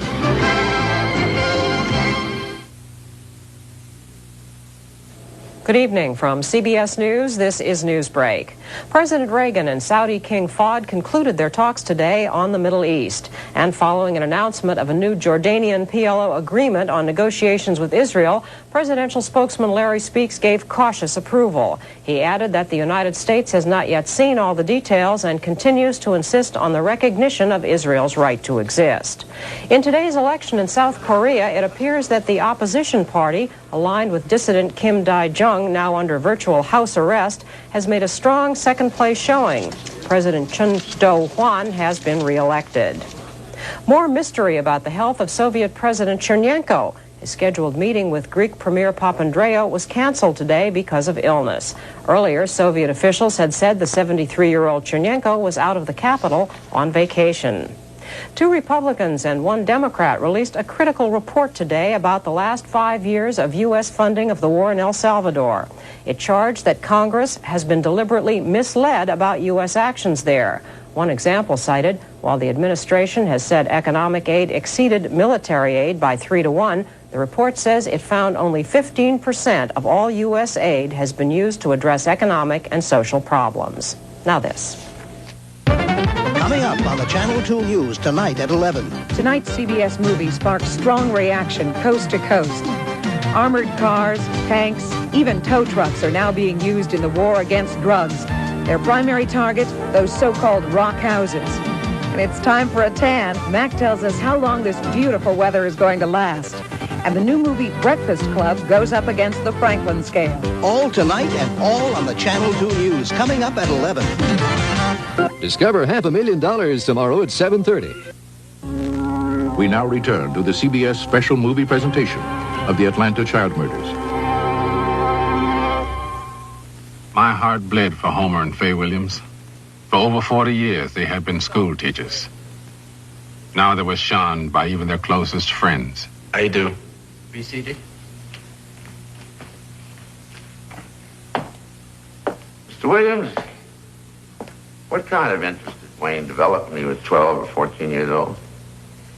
Wayne built his own radio station down in the basement when he was 14. Did you have any financial part in that? Wayne had put his heart, time. I had put my money into it. My wife had put her money into it. I bought a lot of equipment. So as a result of that, we had to go bankrupt. Mr. Williams, did you bear any ill feeling or hard feeling toward your son over that? No, not at all. If I had it to do over, I'd do it again. Did you consider your son a failure? No. Young as Wayne was, I certainly couldn't consider him a failure. Now, what is the state of Mrs. Williams' health? She had a radical mastectomy. She has cancer. She still is on chemotherapy. When Mrs. Williams home from the hospital after surgery, was she confined to the house for any length of time? Yes. Now, are there any parts of the house to which she does not have access? No. Possible that Wayne could have been hurting or killing children in your house and you and Mrs. Williams not have known about it? I don't believe my son would hurt anyone. But it would not be possible with my wife at home all the time with her illness. No, sir. Now, the prosecution at one point has suggested that perhaps Wayne chloroformed children in your house. Did Wayne keep any strange or unusual chemicals in your house, such as chloroform? No. I wouldn't allow that in my home.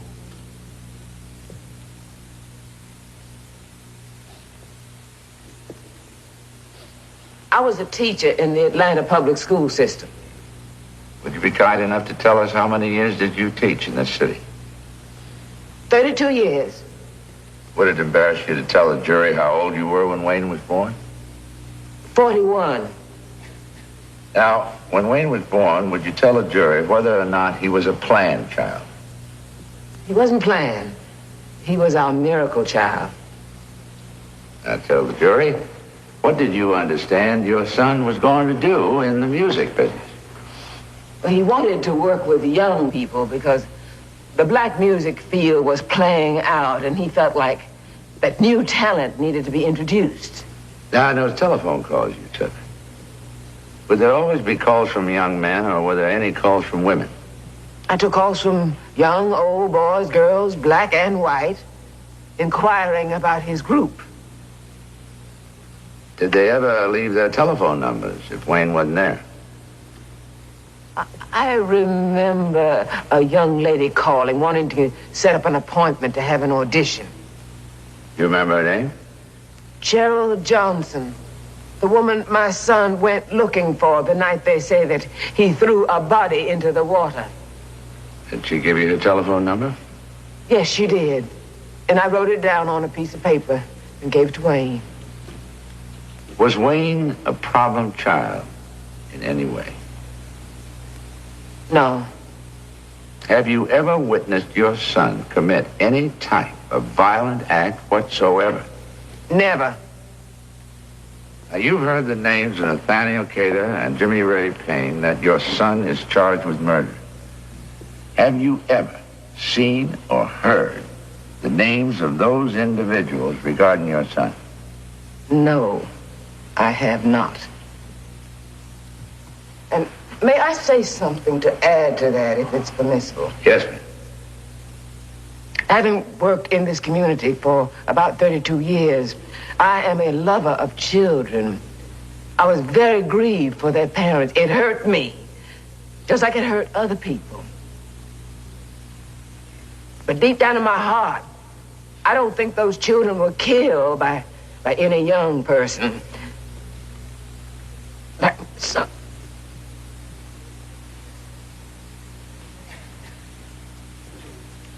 Did you visit Wayne in his home from time to time? Yes, sir. Will you tell us, if anything, what happened between Wayne Williams and his mother and father? Wayne asked his dad to write him a check for something. His dad wouldn't sign the check, so Wayne started cussing, started trying to get him and push him. And when his mother was trying to keep him away from his dad, pushed out of the way and he slapped her. He slapped his mother? Yeah, and he jumped on top of his dad or something. He was choking him, trying to stop him. He had his hands on his daddy's throat? Yeah. What happened then? That's when his daddy went for his shotgun. Came back in there and started cussing. Said something like... Who started cursing? Wayne. What did his daddy do? Daddy was pointing a gun at him. Said he'd shoot his head off. Did you ever have any problem with Sheldon Kemp that you can recall? Yes. What was it? Well, it was after Wayne had asked Sheldon to leave the group. Why did he ask him to leave the group? Well, he had asked my husband and me that if he was going to continue singing, he needed a mini bike, and we had to come up with it right away. What did you say to him? Well, I explained to him that Wayne didn't have money, that all money that had been invested in the effort had come from us. So he proceeded to get very indignant with me, and I asked him to leave. Do you know of any knockdown, drag-out fight that Wayne ever had with his daddy? No. Were you ever so seriously at odds with one another that it got to be a huge family trauma or something? No. No, but at times they argued and you argued. Of course, it's a normal family. And I resent them bringing in somebody like Sheldon Kemp, who we were kind to and tried to help, and who would say those things about us. May I say something, Your Honor? Yes. Now, I want to tell you what you have accomplished and what you have not accomplished. Wayne's character has been dragged through the mud. My husband's character has been dragged through the mud. Mine has been dragged. In fact, they have ruined the Williams family, and they continue to lie and lie, but they have not produced evidence that my son is a killer.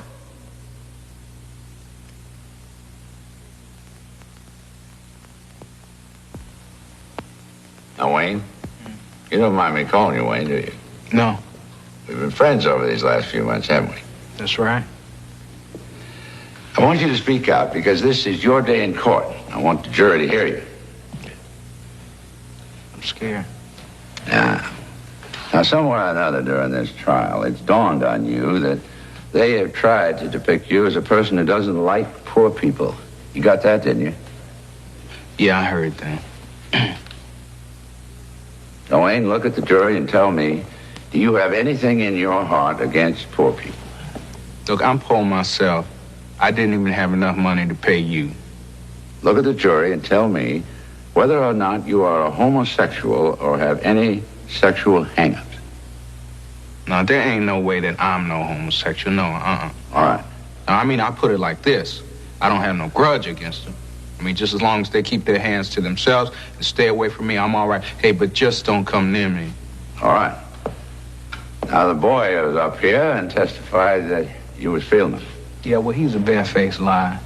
And there was someone come up here and said they saw you and Mr. Cater holding hands downtown just shortly before he died.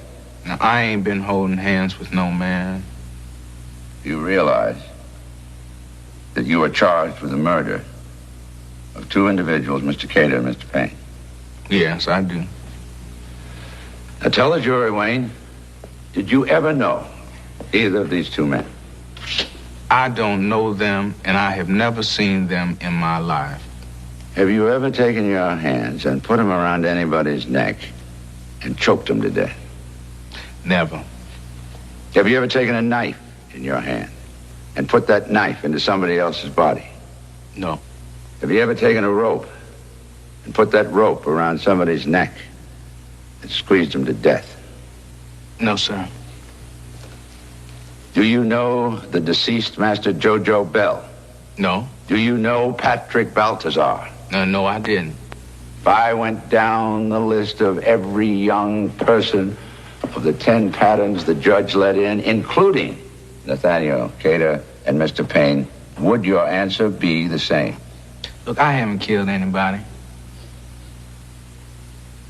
Now, Wayne, before I turn you over to the prosecution for cross-examination, is there anything I haven't asked you that you want to say to this jury?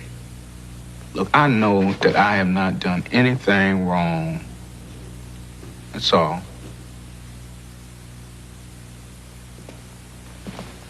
Co-witness.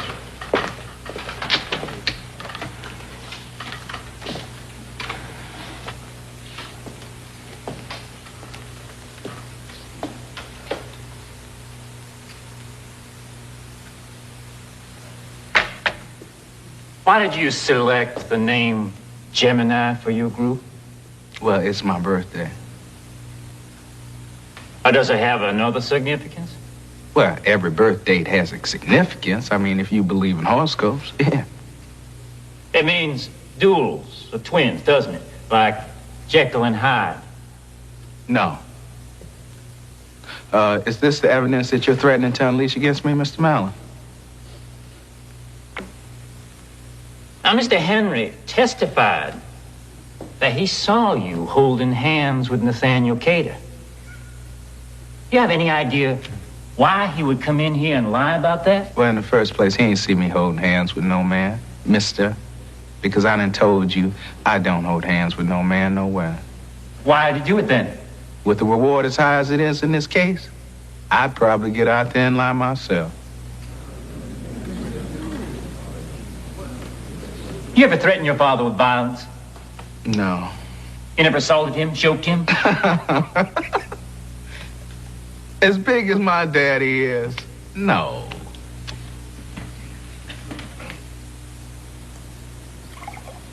He's impressing the jury. I know it. I can feel it. But I can't shake him, Louis. You shake him? They don't call you blood mallet for nothing. Well, I'm not getting much blood now. Well, you'll do it. Just take your time, Jack. Keep him on the stand. I don't care if it takes days. I don't care if it takes a week. You know, this little man has got a high opinion of himself. He'll do everything to protect his own high estimate of himself. Ask him about those record deals. Ask him if he's really a pilot. Ask him if he considers himself a failure. I'm just a little afraid he won't lose that damn composure of his. Instead of him cracking, I'm afraid I might crack. Just do what I say. You'll see. He'll crack. And when he does, the jury will see that other side of him. The side they've been wondering about in this pudgy little boy with the thick glasses and the afro. The side that just might take little children by the throat, squeeze the life out of them, whether it's because he's homosexual or asexual or wanting to improve the race. They'll see Gemini. They'll see Jekyll and Hyde.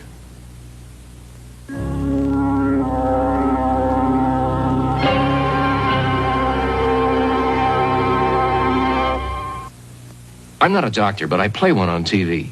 And when many adults get a cough, they play doctor at home. They treat their cough with the same medicine they originally bought for their children.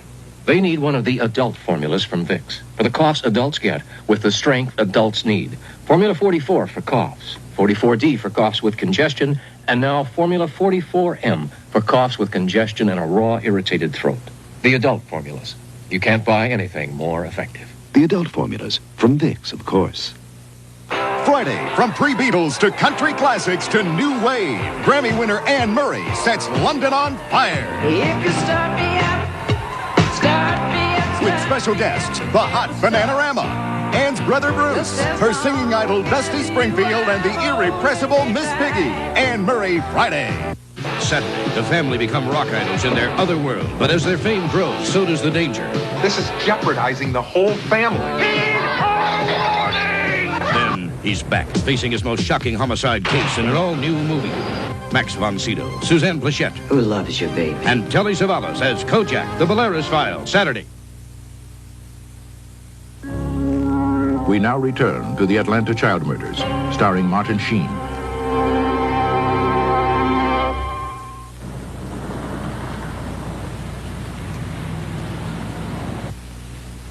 How do you think it went? I think it went fine. Wait, now you sound like you don't think it went fine. No, it did very well. But? It was fine. You were articulate. You even had a sense of humor. But what's missing is... What, man? What? Well, I know if I were on that stand for my life, and they were concocting lies about me killing 29 people, I don't think I'd be able to have the composure you have, the coolness you have, indignation, anger. That's what's missing. Well, what do you want me to do, huh? Mallard is a cool one. He's after your jugular every minute. Mm-hmm. Nobody expects you to be a saint. Look, I've been feeling a lot of things, man. Hey, I just didn't know whether or not I should express them. Express them. I want him to see a real human being up there. I want him to see the real Wayne Williams.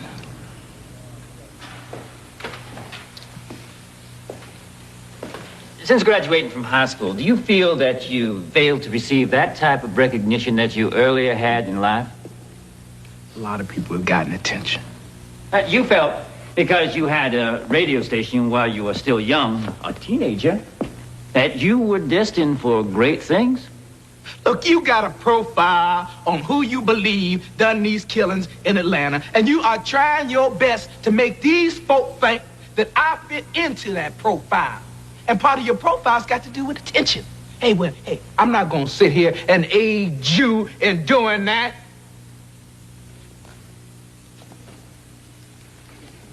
What else is in that profile? You published it in the newspaper. Why don't you just pull your newspaper and read it?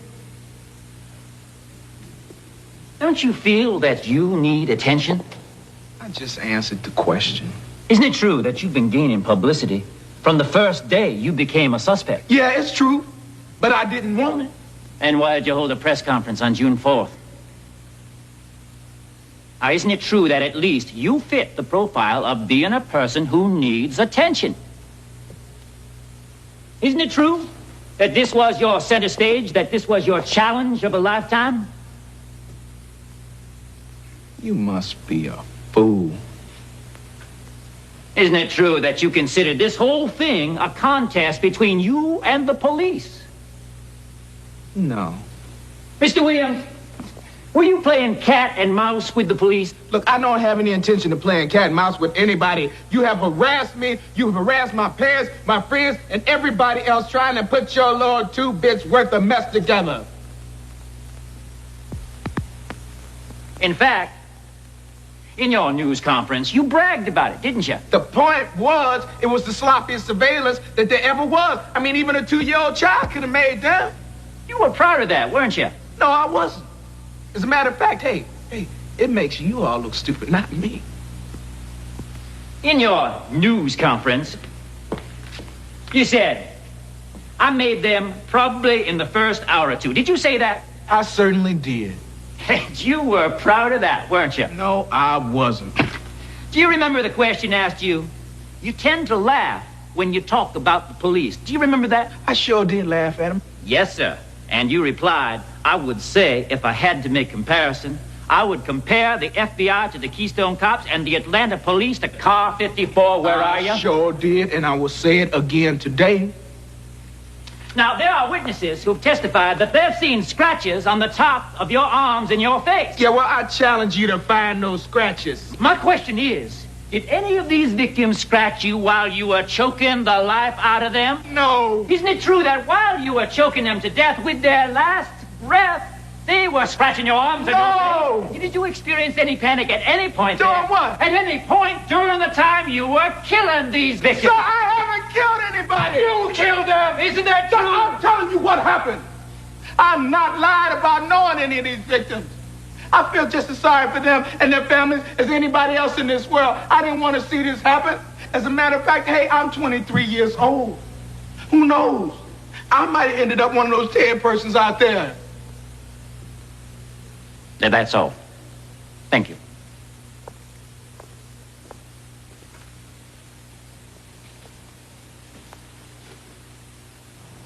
They calling me Dr. Jekyll and Mr. Hyde. Sorry, Wayne. Jekyll and Hyde. It's not Al's fault. He didn't tell you to call Mallard a fool. No, at first I was too cool.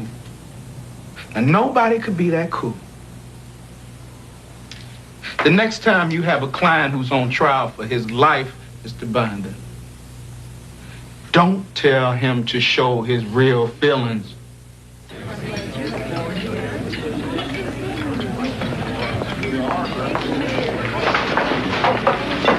Hey, Chad.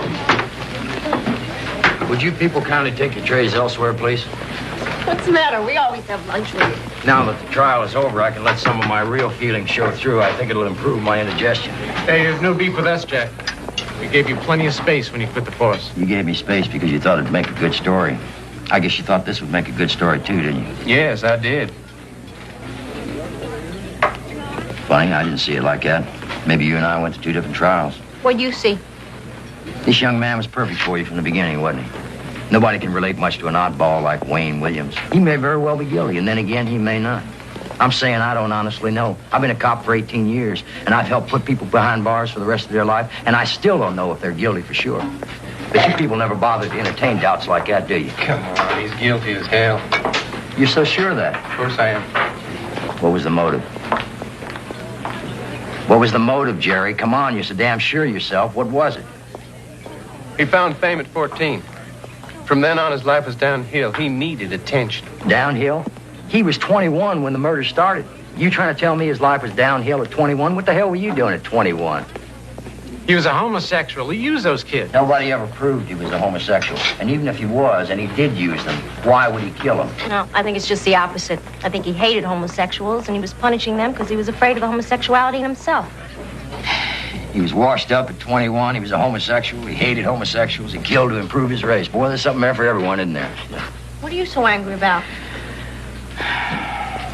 There were things to write about in this case. I mean, really important things. Like the lack of attention given to homicides of poor minority kids. Like the use of pattern. Like the use of the fibers and whether it really is substantial when there is no supporting evidence. Things that could affect the judicial system for years to come. But none of these things will be dealt with, will they? No. Because the rest of the world thinks you people know what the hell you're writing about. And that this was the case of the black, mad, homosexual killer with elements of the peel of every prejudice, superstition, and hang-up in our contemporary society. I don't know whether you people are unimaginative, uninformed, or just plain stupid.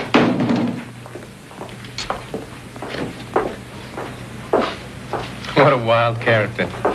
He's been involved so long with this case, he's finally gone off the deep end. I don't know. I'm not very proud of the way we covered this case. Are you? I told Wayne Williams to get on that witness stand, and it was his day in court, and to say it like it is. Now, Mr. Slayton don't like the way old Wayne talked to you. Blame me. Because I told Wayne Williams he is as good as anybody. Now, they are talking 12 murders and inferring 29, and what have they got to offer? Gossip, innuendo, sneers. Your mama cooks for you, doesn't she? As if something's wrong with that. You know all about the Straits of Atlanta, don't you? Well, of course he does. He lives here. He was raised here. Haven't made much money yet, have you? I'm 23 years old and you're still living at home. Listen, folks. If that makes a man guilty of murder, then I'm guilty of murder because I lived with my mama and daddy till I was 25. The prosecution then said, well, we'll call him a homosexual. Prosecution takes a little blood every cut. And if you bleed a man enough, he soon dies. But there was no evidence he was a homosexual. They then stated he was a bigot and wanted to improve the race by killing black children. Ladies and gentlemen, if he's that insane, he belongs in an insane asylum, not in a courtroom. But that isn't all of it. Oh, no. They would have you believe that he has supernatural strength. Enough to pick up a body which is dead weight, lift it over a rail completely, without leaving any skin whatsoever, and without the body showing any evidence of any scrapes or scratches on it from that rail. They tell you that this boy performed a great feat of strength. This pudgy, fat, little boy. And I'm calling you boy because you're about the same age as my son. Get up. Get up. Go over there to that jury.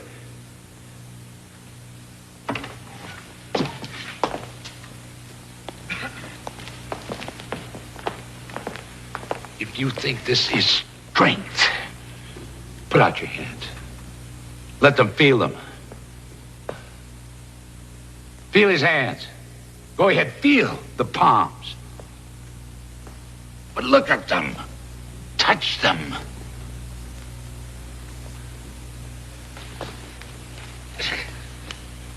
Look at him. There is no muscle there. If you don't believe it, touch him. And he's not sinister either.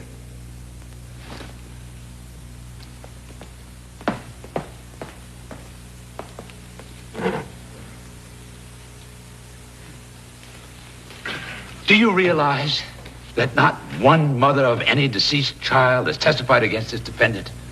Do you realize that Mrs. Payne has not testified against this defendant? She didn't even know Wayne. You keep hearing it again and again that Wayne Williams must be guilty because the murders have stopped. But are you sure the murders have stopped? We have requested the full facts, but we have been denied the full facts. We know that little black girls are still being murdered. Men of Mr. Payne and Mr. Cater's age are still being murdered. The last black male child on the task force list was reported missing 3 months before Wayne Williams was arrested or became a suspect. Adults like Payne and Cater, who were 21 and 28 years old, were killed after that. Those are the only murders Wayne Williams is being tried for in this courtroom, yet the world thinks that he is being charged with child murders. Think about it, if you will. That's the tragedy. And that's the facts. Now you will make your decision. But when you do, remember the Psalms. When the man called out who had done no wrong. Who protects the weak and the helpless from those who would attack them? These evil men accuse me of things that I've never even heard about.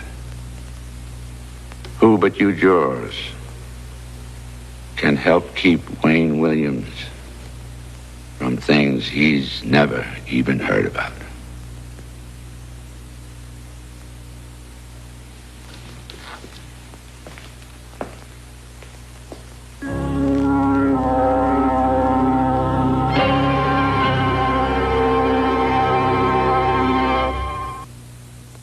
Teenage suicide, a recent phenomenon, but an epidemic in the United States. So this week's People looks helpfully at this trend. You'll learn the warning signs and ways to cope, ways to restore hope. Then, the beginning of life. People covers $1 Million Moms, Farrah Fawcett's newborn son, Christina Onassis' newborn daughter, plus Princess Di, the uproar over her upsweep, and fashion's race toward lace. So pick up this week's People for the underlying story on teenage suicide. Mom, can a douche help you feel more confident? Massengill can, because when you feel fresh, you are more confident. And Massengill has this special design. It's easy to feel confident with Massengill freshness. Massengill freshness made easy. Don't you two ever sleep? She's got double trouble. Can't sleep. Achy, too. Take new Somonex 2 pain relief formula. The aspirin-free pain reliever plus the sleep aid most preferred by doctors. New Somonex 2 pain relief formula. Double relief or double trouble. 7 days. 11 days. Something is giving extraordinary life 19 days. to permed and colored hair. 23 days since I colored. Something called a tune, a complete system. 27 days since I burned. A tune, shampoo, conditioner, even hairspray, working together to protect hair color 31 days. and keep perms alive. 35 days. Nobody helps keep you in color and curls 39 days. like a tune. 50 days. The Atlanta Child Murders, starring Rip Torn, will return. Here's to wilderness, Canadian wilderness, to the secrets of the Ice Age captive in the glaciers of Athabasca, to the silent giants in the rainforests of Vancouver Island, to the moon and its power, unleashed in 40-foot tides that sweep the Bay of Fundy. Here's to Moosehead, the beer that captures the spirit of the Canadian wilderness, brewed by Canada's oldest independent family brewery, Moosehead, the imported beer with a taste that's head and antlers above the rest. Country music tells stories about people, and KZLA gives you a lot of country music without a lot of talk. KZLA 93.9 FM. Good evening. The CBS docudrama Atlanta Child Murders has sparked reaction nationwide. And coming up at 11 o'clock, we're going to hear from some of the parents of the victims as well as the parents of the convicted murderer. Also, from battering rams to tow trucks, how far will the police go to knock down rock houses? And the traditions are as strong as ever for Thursday's Valentine's Day, but the price of a dozen roses is sure steep. And Gary Franklin sits down with the Breakfast Club. Those stories and more at 11. We'll see you then. Surviving Cancer, this week at 6. We now return to Jason Robards in the Atlanta child murders. I told you from the beginning that this case was not going to be presented for the gallery, but for you, the chosen citizens of our community. It was sort of like we were making you investigators, where you could see the evidence pile up in a logical order and make your own mind up. Let's look at this defendant here. First day on cross-examination, he was an intelligent, calm, cool, deliberate witness. Then what happened on the second morning? He was a completely different person. He showed a contempt for everyone. He showed a rage and explosion within him to do battle with his interrogator.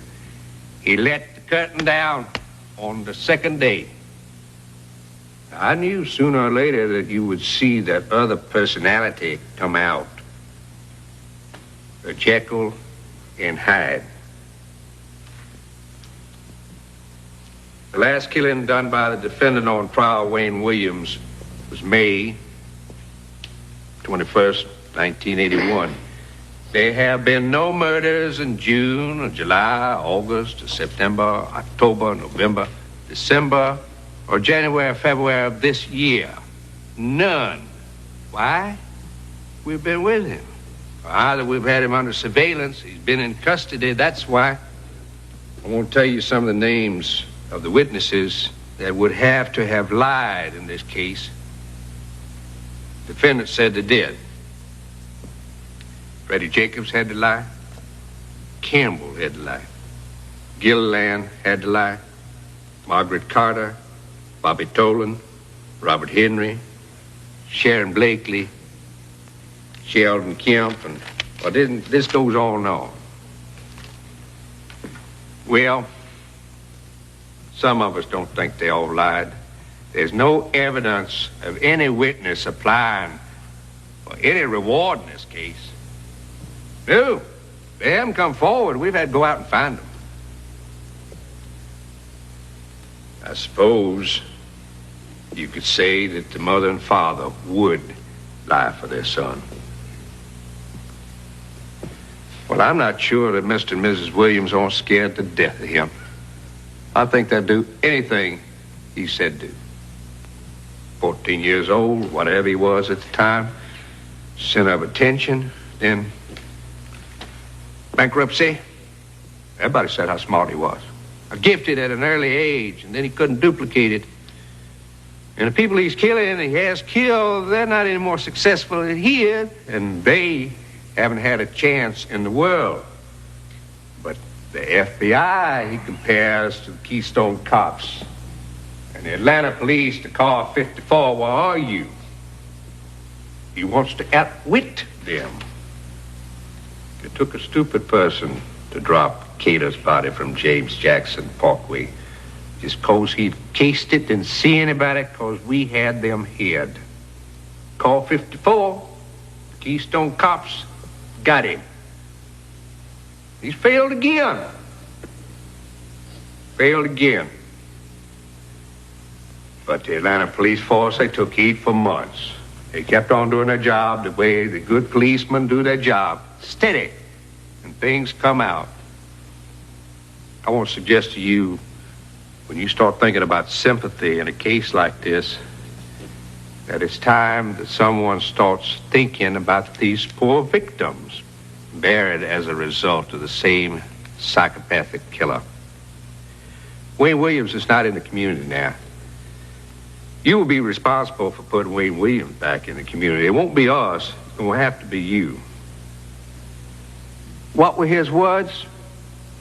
Doing away with one black male child, doing away with inferiors. Attila the Hun, Adolf Hitler, Idi Amin from Uganda, and Wayne Bertram Williams. Master race, doing away with inferiors.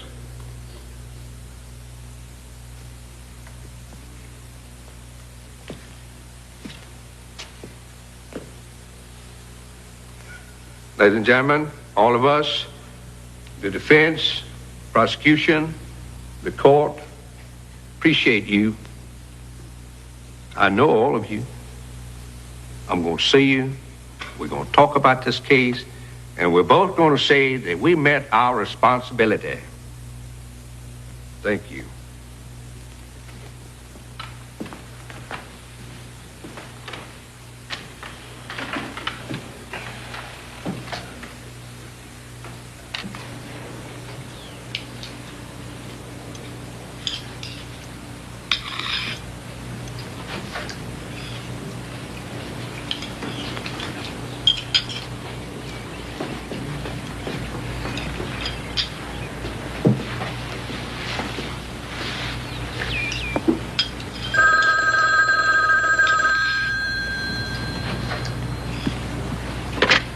Hello? All right, I'll tell them. What? They've reached a verdict. So soon? What do you think it means? It means acquittal. Whenever you reach a verdict this quickly, a complicated case like this, usually acquittal. I'm concerned about what we're going to do with Wayne. Well, we take him through the basement. I have the department alerted. I can get him out of here all right, but where he goes from there, I don't know. Well, I can have your men. I'll take him on the plane with me back to Mississippi. He can stay at my house till things cool down. Well, as soon as they come in with that verdict, I want to get him out of the courtroom as quick as I can. It's all in your hands. We'll do everything we can to cooperate. If I can help, let me know. They're coming in. Let's go.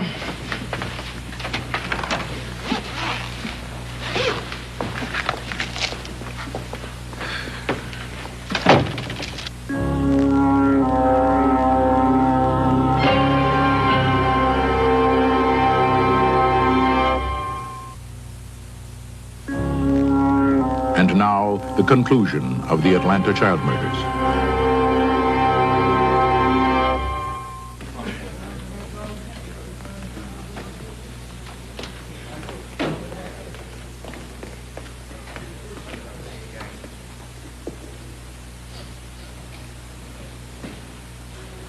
The full person of the jury, please stand.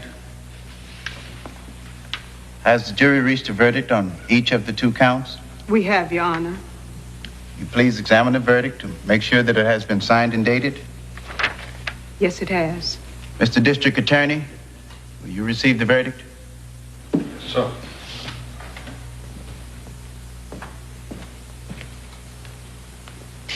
Will you return to the podium and publish the verdict in open court?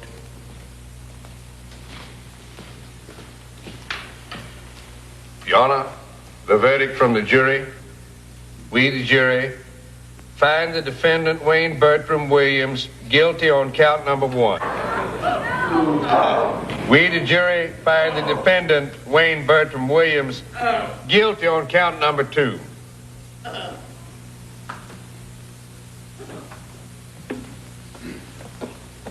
Would you like to examine the verdict, Mr. Binder? Yes.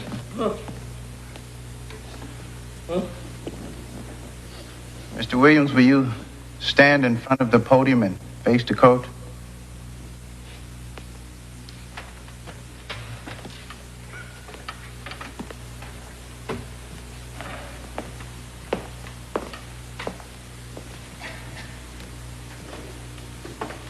Mr. Binder is welcome. Mr. Kitchens.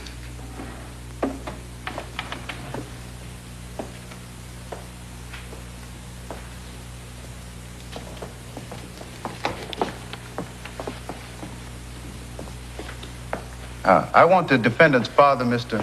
Homer Williams, to come forward and stand with his son.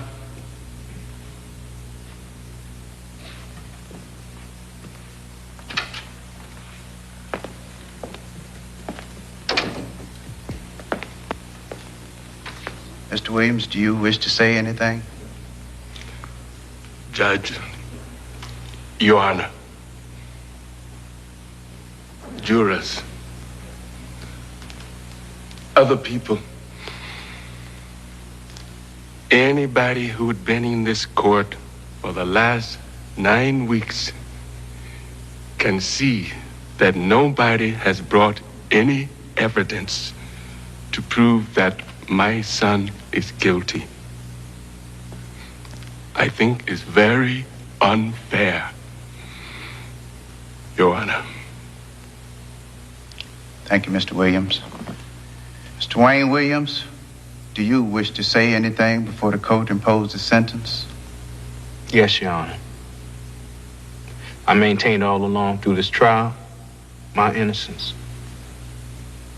And I will say so again today. I don't have any malice against any of the people on the jury, the court, the prosecutors, or anybody. The only thing, Your Honor, is I just hope that the person or persons who had committed these crimes can be brought to justice. And I'm saying I did not do this, Your Honor, and I want it to be known, and that is from my heart. I, more than anyone, want to see this terror ended, but I did not do it, Your Honor. Thank you. The court hereby sentences the defendant, Mr. Wayne Bertram Williams, to the custody of the State Board of Corrections, where he is to serve 2 life sentences, and they are to run consecutively. Court's adjourned.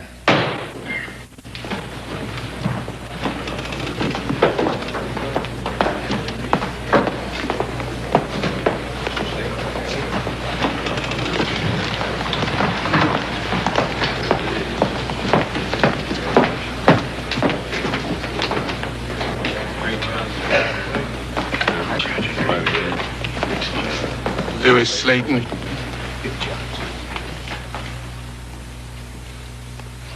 You know my son is innocent.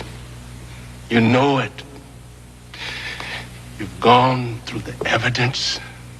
You know that some of them people lied. You did one hell of a railroad job. You know it, and I know it. Dirty bastard. Come on, Homer, let's go. It's unjust. Come on, there'll be an appeal. And I'll tell it anywhere in the world. One question, please. Well, this is the greatest cyber case in courtroom history. We hope that the Williams trial will serve as an indicator to the value of trace evidence. People in laws trying criminal cases will give weight and value to fibers from this day on. What about you, Mr. Slayton? What do you have to say? Let me get my men over here with me. Jack Mallard, Drolet, Gordon Miller. We did our job. The prosecution, the staff, the defense, the judge. We all did the best we could.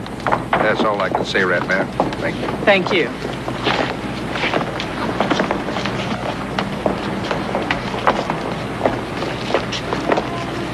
Al, you did a good job. Not good enough. I didn't get him off. You know, Al,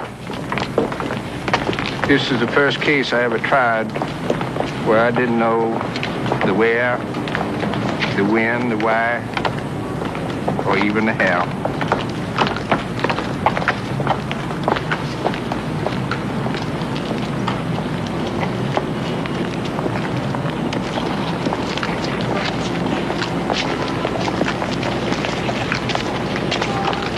Reverend Attaway, what is your opinion of the verdict? We must be careful not to set ourselves up as all-knowing, as God, speak what we do not know. Truth is an elusive entity.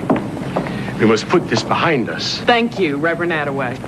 Ms. Taylor, What do you have to say? I think he's guilty, but they haven't proved it. You, sir, could you give us a few words? Do you know what it means not to know? Do you know what it's like to feel that there is no justice in this world? Maybe when we have a trial for my child's murder, we'll find out the truth. Don't say anything to them. Whatever you say, they'll just twist it the way they want it to go. They don't care about us. All they care about is whatever people will pay a quarter for. Wayne Williams wasn't alone on trial in this courthouse today. Atlanta was. The city, too busy to hate, was charged with hating so much it would stand by while its children were being murdered. Let the record show that this city, this beautiful, marvelous city I love, stood trial before the world and was found not guilty. The important thing is that we came through this whole trying thing as a community together. I have called you in this morning to announce the disbanding of the task force. But there are still 21 cases for which no one has been officially charged. With the conviction of Wayne Williams, they have been cleared. Are you planning to indict Mr. Williams for the deaths of the other people on the task force list, Mr. Slayton? We have cases here that we do not have enough evidence to convict, but we have sufficient evidence to mark them closed. I don't quite follow that, Mr. Slayton. What I'm saying is, there's no point in putting the city through the expense and pain of another trial. Our children's lives ain't worth a trial. Is that what they saying? Only been 48 hours since the verdict was in, and already they've closed the books on all our murdered children? Always before, I was looking for some kind of justice. But justice is not in their hearts to give. Does this mean that the real person that killed our children can now go free? And we can't do a damn thing about it? This town has buried us along with our children. They dead and buried, and we dead and buried, and we ain't supposed to be heard from again. There ain't no way we gonna sit still and let our children's murders go unsolved, you hear me? We're gonna protest. And we're going to get justice from somewhere. If we don't get it from Georgia.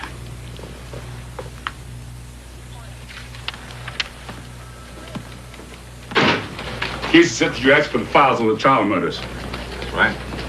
Then, a jury of 12 people found that he was guilty.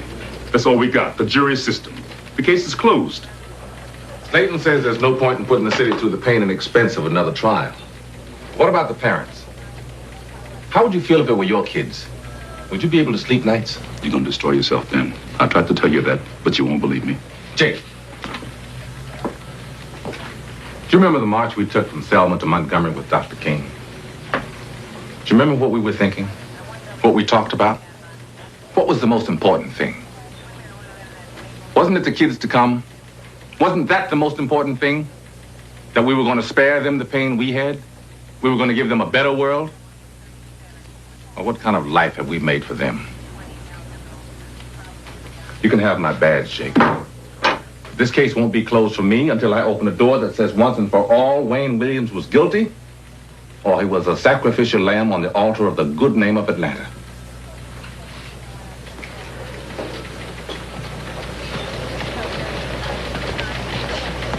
Go on, make your investigation. I don't know anything about it.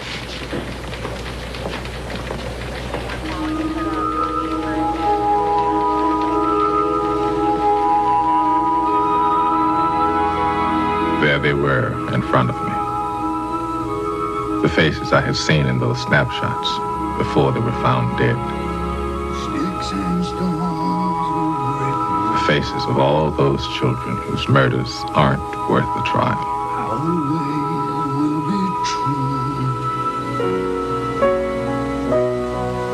And when your mom's dead and gone, I'll sing this lullaby just for you.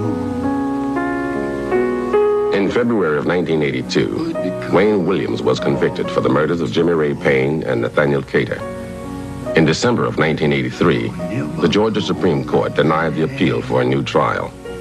In March of 1982, the task force investigating the deaths of 28 children and the disappearance of one other was officially disbanded. To date, these cases remain unsolved.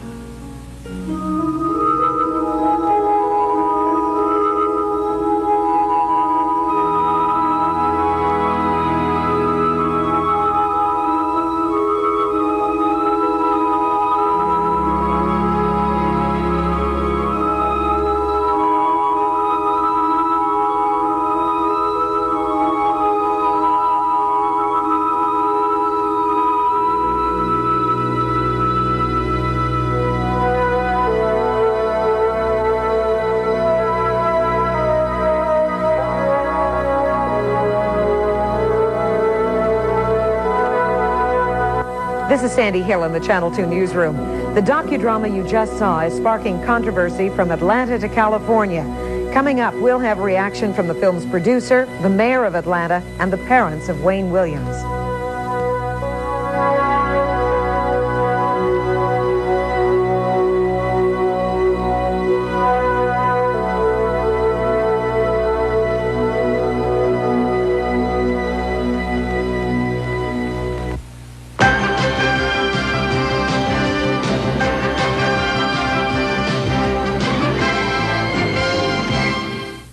This is CBS.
Trucks, Chevy trucks. We got trucks by the score. We got trucks, Chevy trucks. Hard-working trucks from Chevrolet. Cormier Chevrolet, California's largest Chevy truck dealer, is dealing right now on the hot new Chevy trucks for $85, with special deals on S10 Blazers and S10 4x4 pickup trucks, and special prices that make us number one.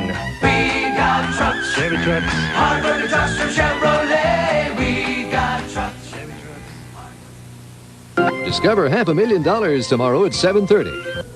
Our top stories this Tuesday night: cocaine rock houses, the latest police tactic to get inside. New photos released of the room in which David Kennedy died, and coast-to-coast reaction to the Atlanta child murderers movie.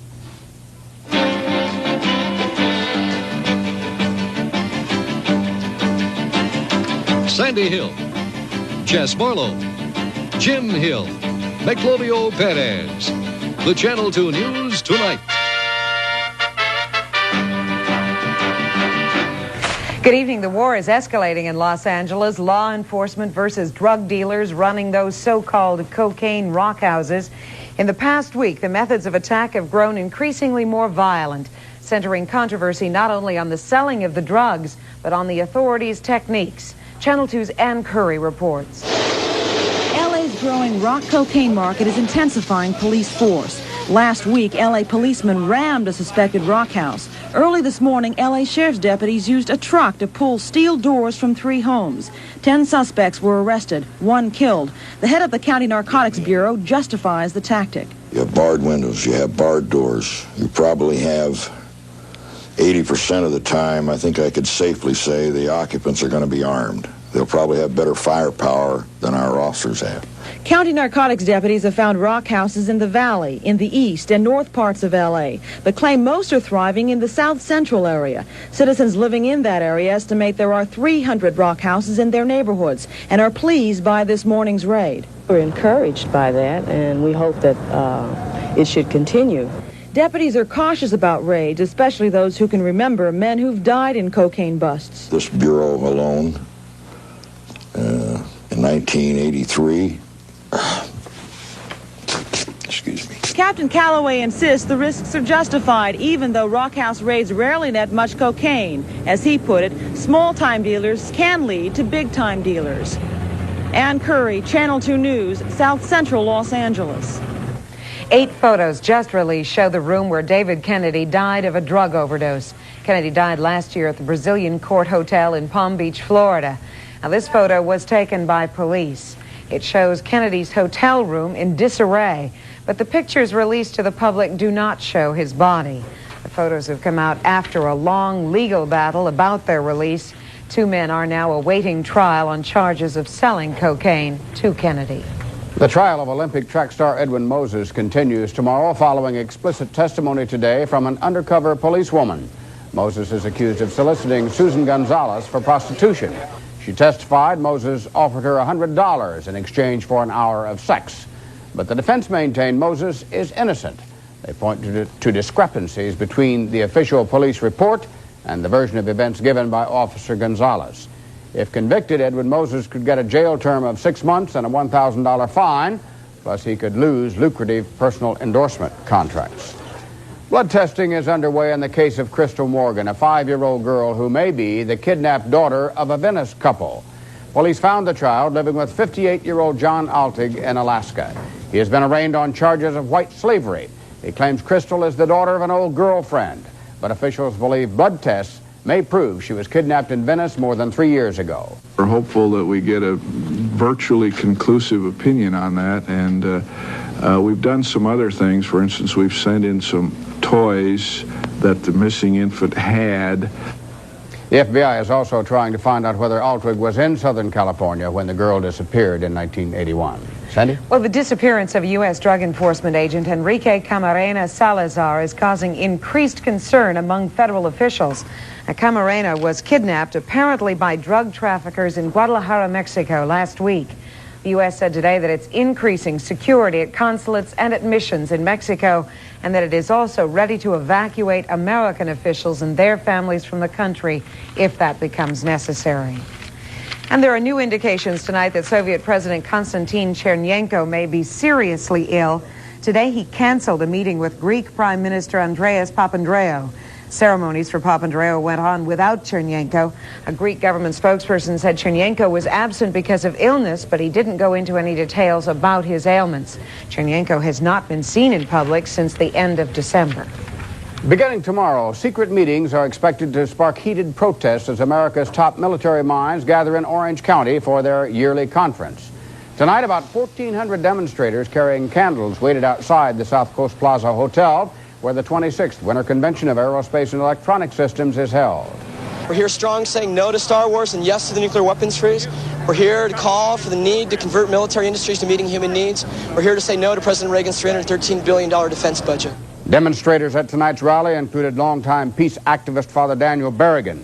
Berrigan leaves for Omaha tomorrow morning. He'll not be present over the next 3 days of the defense conference, when protests, it is feared, may be less peaceful. Well, there seems to be little defense for European currencies against the strength of the American dollar. After some frantic trading in London today, the pound and the dollar are now nearly